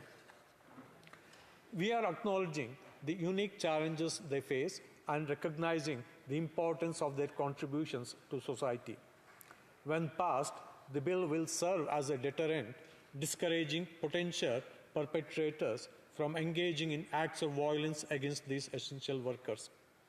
Furthermore, by considering assaults against healthcare professionals and first responders as an aggravating factor during sentencing, we are acknowledging the broader implications of such attacks. These assaults not only cause physical harm to individuals, but also have far-reaching consequences for public safety and the provision of essential services. By recognizing this as an aggravating factor, we ensure that those who commit these crimes face more significant penalties reflecting the gravity of their actions and the impact on society as a whole. Some may suggest that existing laws already provide adequate protection for healthcare professionals and first responders. However, the stark reality is that assaults against these individuals are on the rise, and we must respond with targeted measures that explicitly recognize the unique vulnerabilities they face. By enshrining their protection within the criminal code, we send a clear and unequivocal message that their safety and well-being are of paramount importance. Moreover, this bill reflects our commitment to creating a safe and supportive environment for healthcare professionals and first responders. It demonstrates that we value their selfless dedication and are committed to ensuring that they can perform their duties without fear of violence or aggression. By enacting this bill, we are standing in solidarity with those who risk their lives to protect ours. In addition to deterrence and enhanced protection, this bill has the potential to foster cultural change. It sends a powerful message to society, urging us to reflect on the value and respect we afford to those on the front lines of service. It encourages a broader shift in attitudes, promoting a collective sense of responsibility to safeguard those who dedicate their lives to safeguarding us. The amendment proposed in Bill C-321 is similar to former Bill C-3, an act to amend the Criminal Code and the Canada Labour Code that included as an aggravating factor evidence that the offence was committed against a person who was providing health services. Former Bill C-3 received royal assent on December 17, 2021. Our government continues to show support to first responders, including the recent passage of a private member's bill C-224, National Framework on Cancers Linked to Firefighting Act, that was passed on March 8, 2023, third reading and adoption. However, Bill C-321 applies to the performance of any duty by the first responder or the healthcare worker, not just to cases where the victim was providing health services at the time of the offense. Amendments will make the legislation consistent with the terminology used and will provide broad protection so that it does not apply only to healthcare professionals. As citizens, it is our duty to advocate for the safety and well-being of those who dedicate their lives to caring for us in times of need. In conclusion, the proposed amendment to the Criminal Code represents a significant step forward in ensuring the safety and well-being of our healthcare professionals and first responders. By recognizing assaults against them as aggravated offenses, we are reaffirming our commitment to protect those who selflessly serve our communities. Let us come together as a nation to support this legislation, sending a strong message that we stand united against violence and aggression towards those who sacrifice so much to protect us. Thank you, Madam Speaker. Resuming debate. The Honourable Member for Caribou Prince George for his right of reply. Thank you, Madam Speaker. Before I get started with C-321, I hope that you'll indulge me about 30 seconds. As all of our colleagues know that we were supposed to have late night sittings tonight, I was supposed to travel home tonight and actually speak at my best friend's niece's wedding. I canceled the flights and I can't get back. So if you will indulge me, I'd love to say a few words. Chuni and Jushin, Chunpreet and Jushin. There's only one happiness in life, and that is to love and to be loved. So on behalf of my wife, Kelly, to you, I just want to wish you congratulations. So, thank you, Madam Speaker, and thank you to my colleagues. Thank you to my colleagues for all their heartfelt interventions in this debate. It is a pleasure to rise today on C-321. We've had an opportunity to hear from all sides of the House, and I thank each and every one for their thoughtful interactions. I thank our colleague from Vancouver Kingsway for the work that he's done on previous iterations of this bill. I'm glad there seems to be consensus that violence against those on the front lines should not go unchecked. It's imperative that we get this bill passed as soon as possible. If anyone here today needs an example why it's so important that we get this bill passed, we need to look no further than to London, Ontario, just a few short days ago, when reporting to an apartment fire, a London Fire Department captain was brutally assaulted. Brutally assaulted, and they're just trying to save someone. The reality is, Madam Speaker, that these incidents are taking place each and every day, whether in our healthcare facilities or on the front lines with our paramedics, our firefighters, police officers, correctional officers. We need to do more. We need to be better. By doing nothing, what message are we sending to those who serve our country and serve our communities? And Speaker, this bill is supported by all associations and unions across this country that look after our healthcare workers and our first responders, our public safety personnel. Obviously, my bill is not perfect. In a perfect world, we wouldn't need the criminal code. In a perfect world, we wouldn't need a deterrence against acts of violence against a nurse or a healthcare worker who are just simply trying to heal us. We wouldn't need to amend the criminal code against acts of violence to help protect a paramedic or a firefighter who are only trying to save us. But, Madam Speaker, we don't live in a perfect world, do we? The drafting of this legislation came from my heart. I truly believe we need to do more to help those who help us. In my 7+ years as an MP, I've shied away from the angry partisan side of politics. Well, tried to. I've attempted to build consensus. I've worked hard to establish a reputation as someone who fights for the little guy, who fights for those who protect us. I've done everything in my power to break the stigma and fear for those who are suffering with mental illness or addiction. This legislation is a tangible way that we, as parliamentarians, can show those on the front lines that we care, that we respect them, and we do not condone violence in their workplace. We need them to know that we have their backs. We need to let them know that we are listening, that bullying, abuse, racial or sexual harassment, and physical assault should never and can never be considered just part of the job. These workers care for us, at our most vulnerable times, and I think we have a responsibility to care for them in return. We need to send a message that violence is unacceptable. I listened to the member from Vancouver Kingsway. In his speech, he rightfully noted that C-321 does not specifically define the term healthcare professionals. In his comments, he worried that there were some that would be excluded. I agree, Madam Speaker, and that's why I suggested to him that we change the term to healthcare worker. My intent was never to make sure that, or never to exclude anyone. I look forward to working with him on the committee. Madam Speaker, I really hope we can get this bill passed as soon as possible. We really don't need to have an extensive study at committee. In fact, if the member from Vancouver Kingsway or any of the members from the government side wanted to move a friendly amendment right now, opening the definition, I'd be happy to accept and pass this bill through all stages today.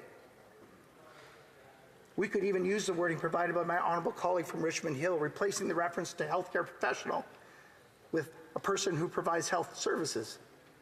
Madam Speaker, this issue was studied extensively at the Health Committee in 2019, and Bill C-321 is a product of that study.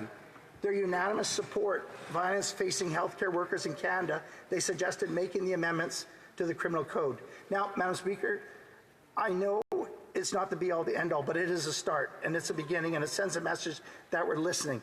It sends a message to the judiciary that we take violence against first responders very seriously.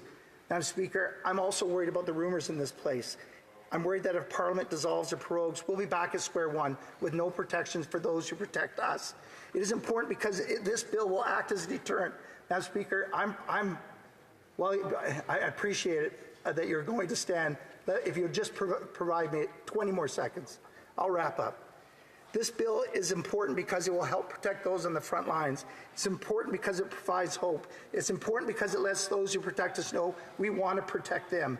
I'm tired of providing false hope. I want to thank all the healthcare workers and public safety personnel, first responders, for all that they do for us.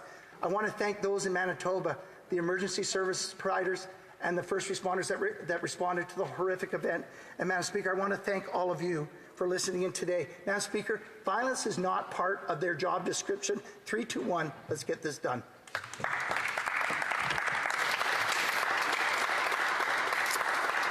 The question is as follows. Mr. Doherty, seconded by Mr. Ellis, moved that Bill C-321, an act to amend the Criminal Code, assaults against healthcare professionals and first responders, be now read a second time and referred to the Standing Committee on Justice and Human Rights.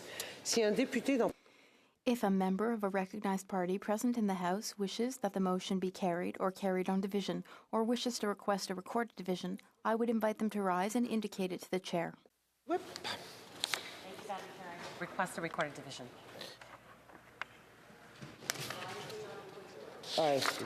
Just a moment.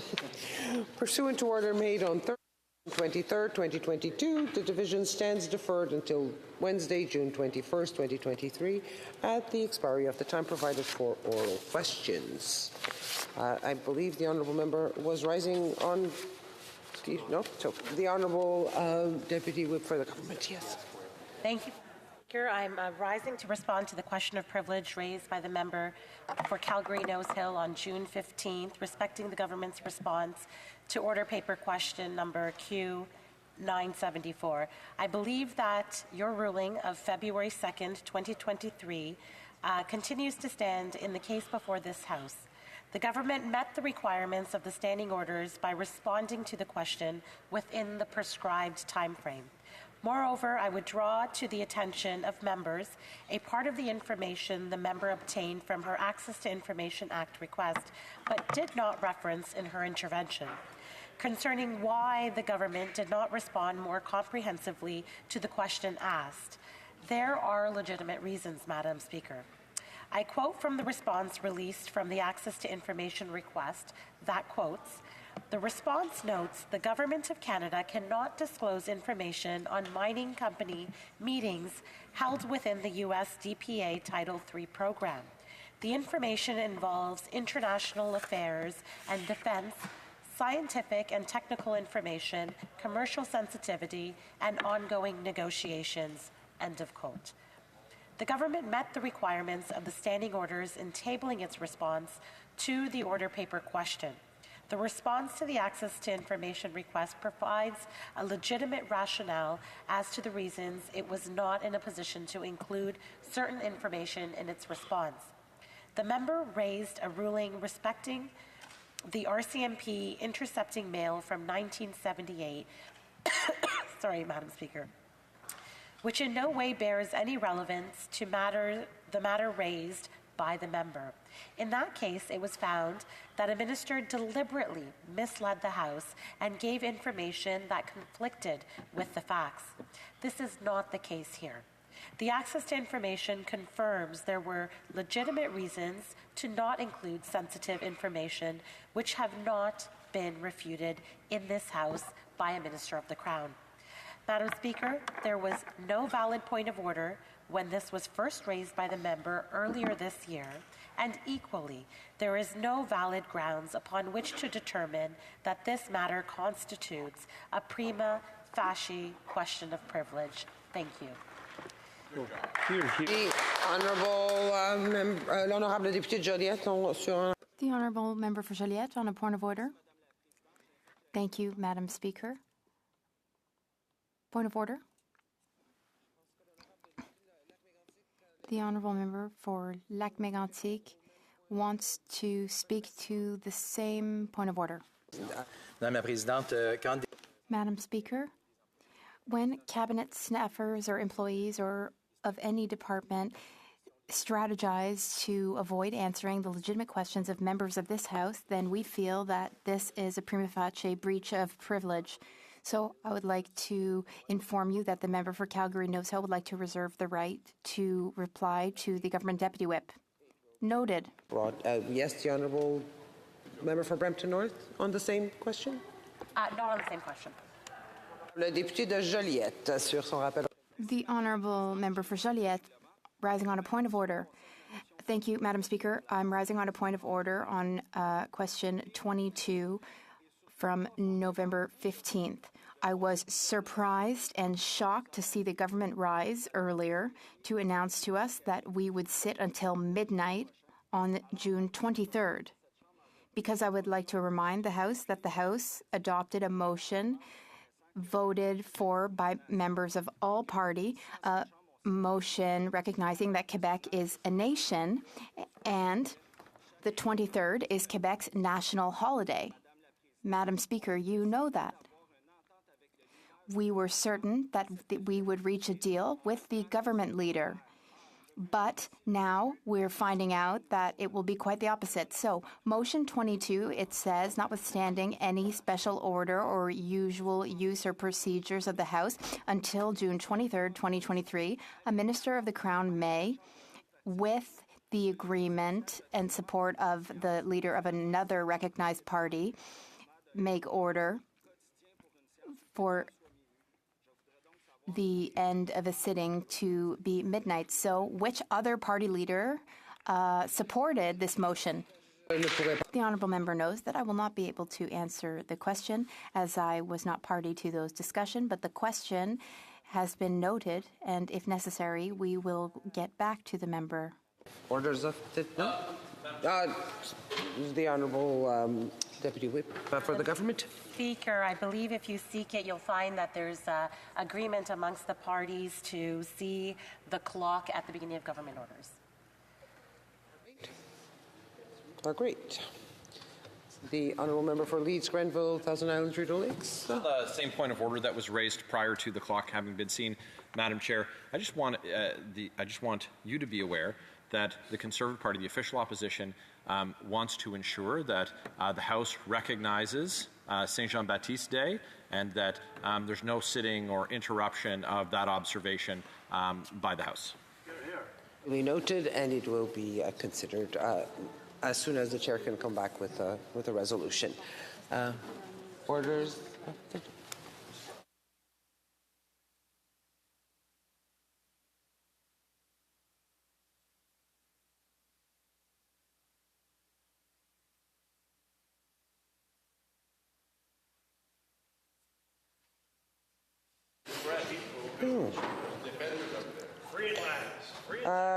J'ai été avisé par tous les partis.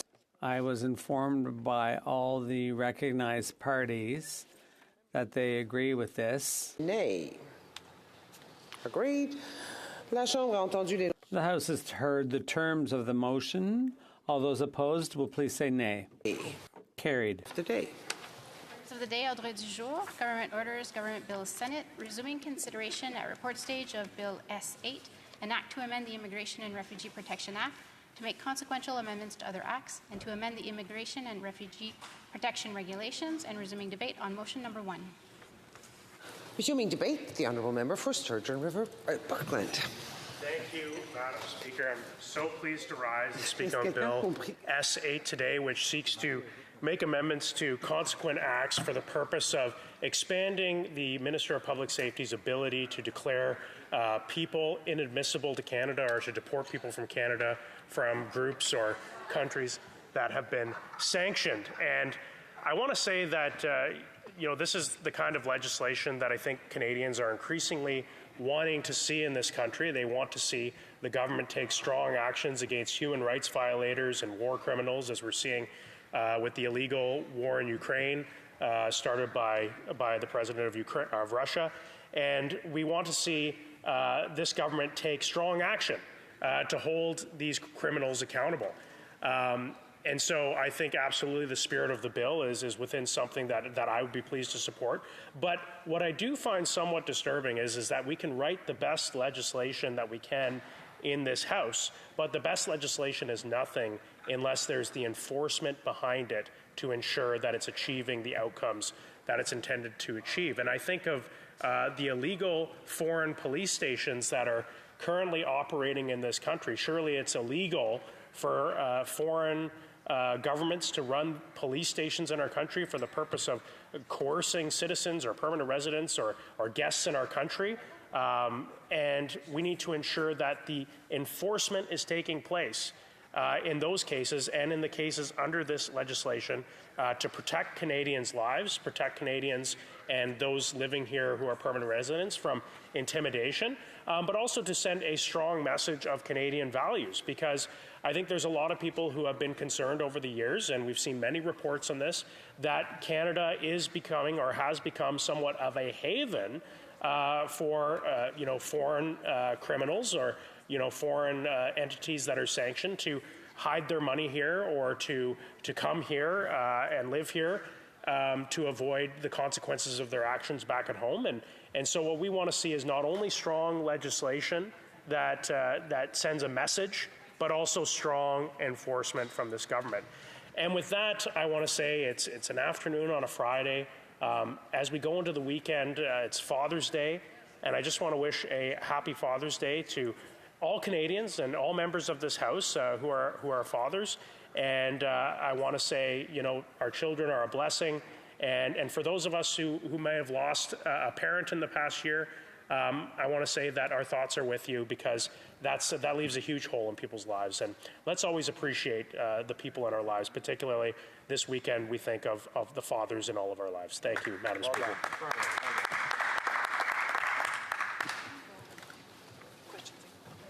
Questions and comments? Resuming, the Honourable Member for New Westminster Burnaby on a question?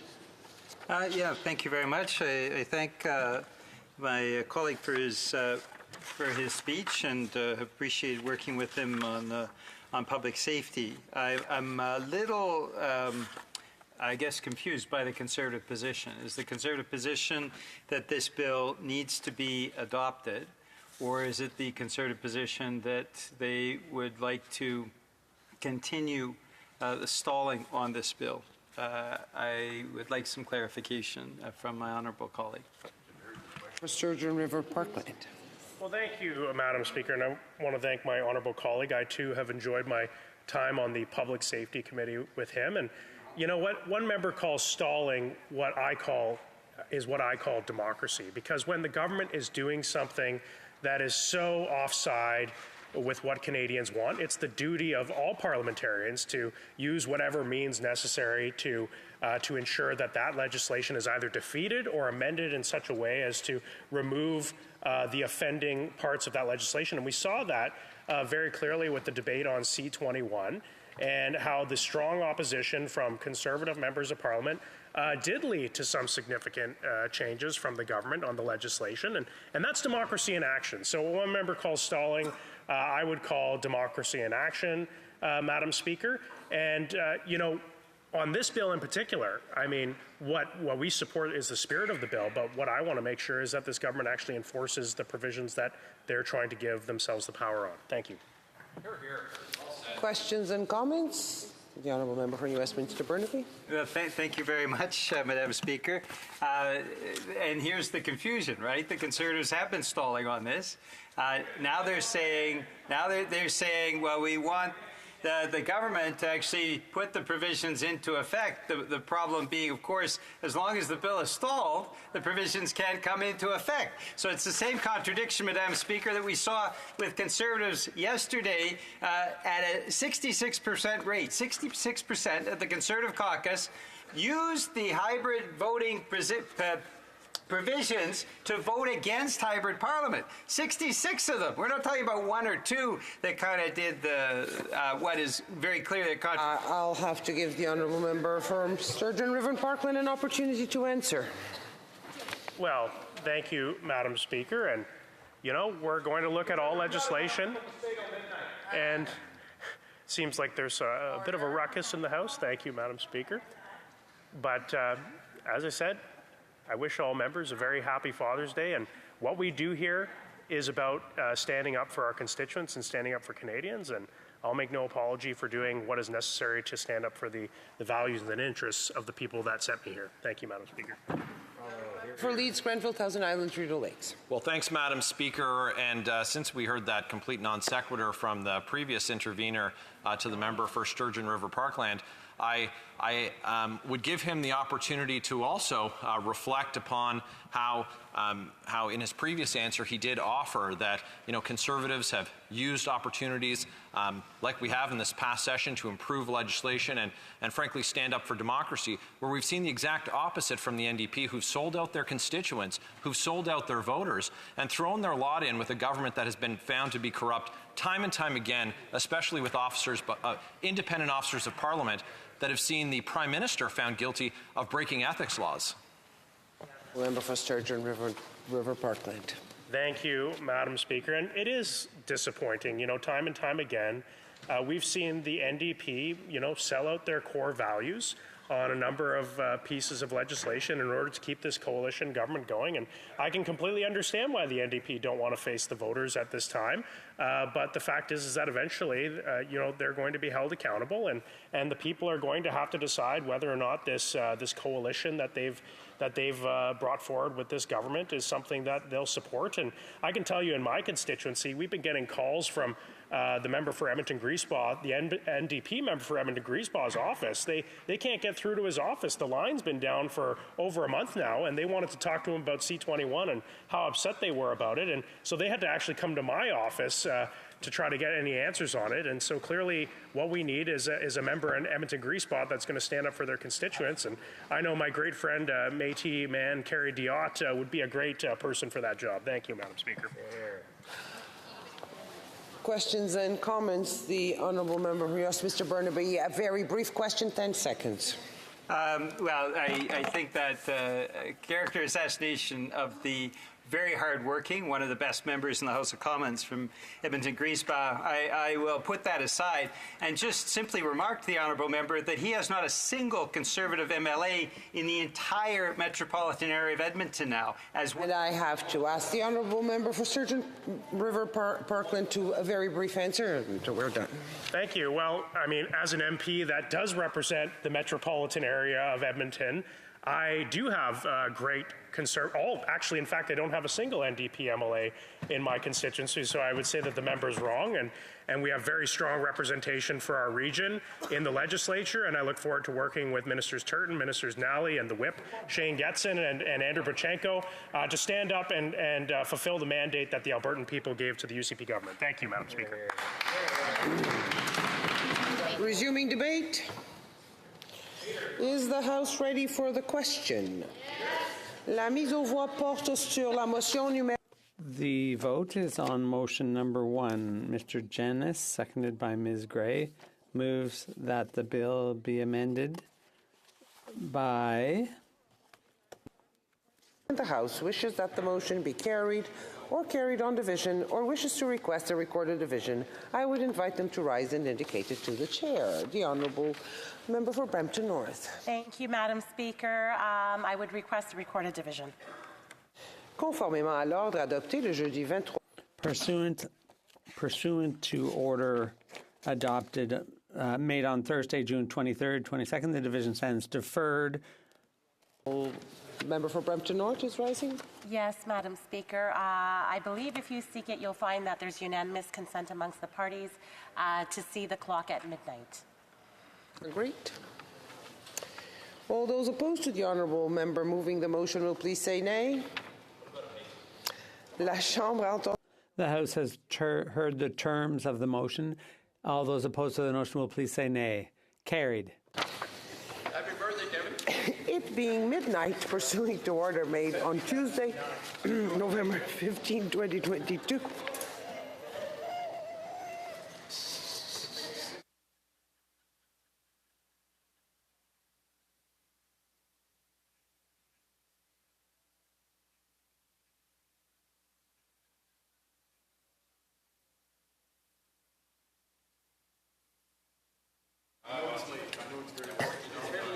Pursuant to order made on Tuesday, November.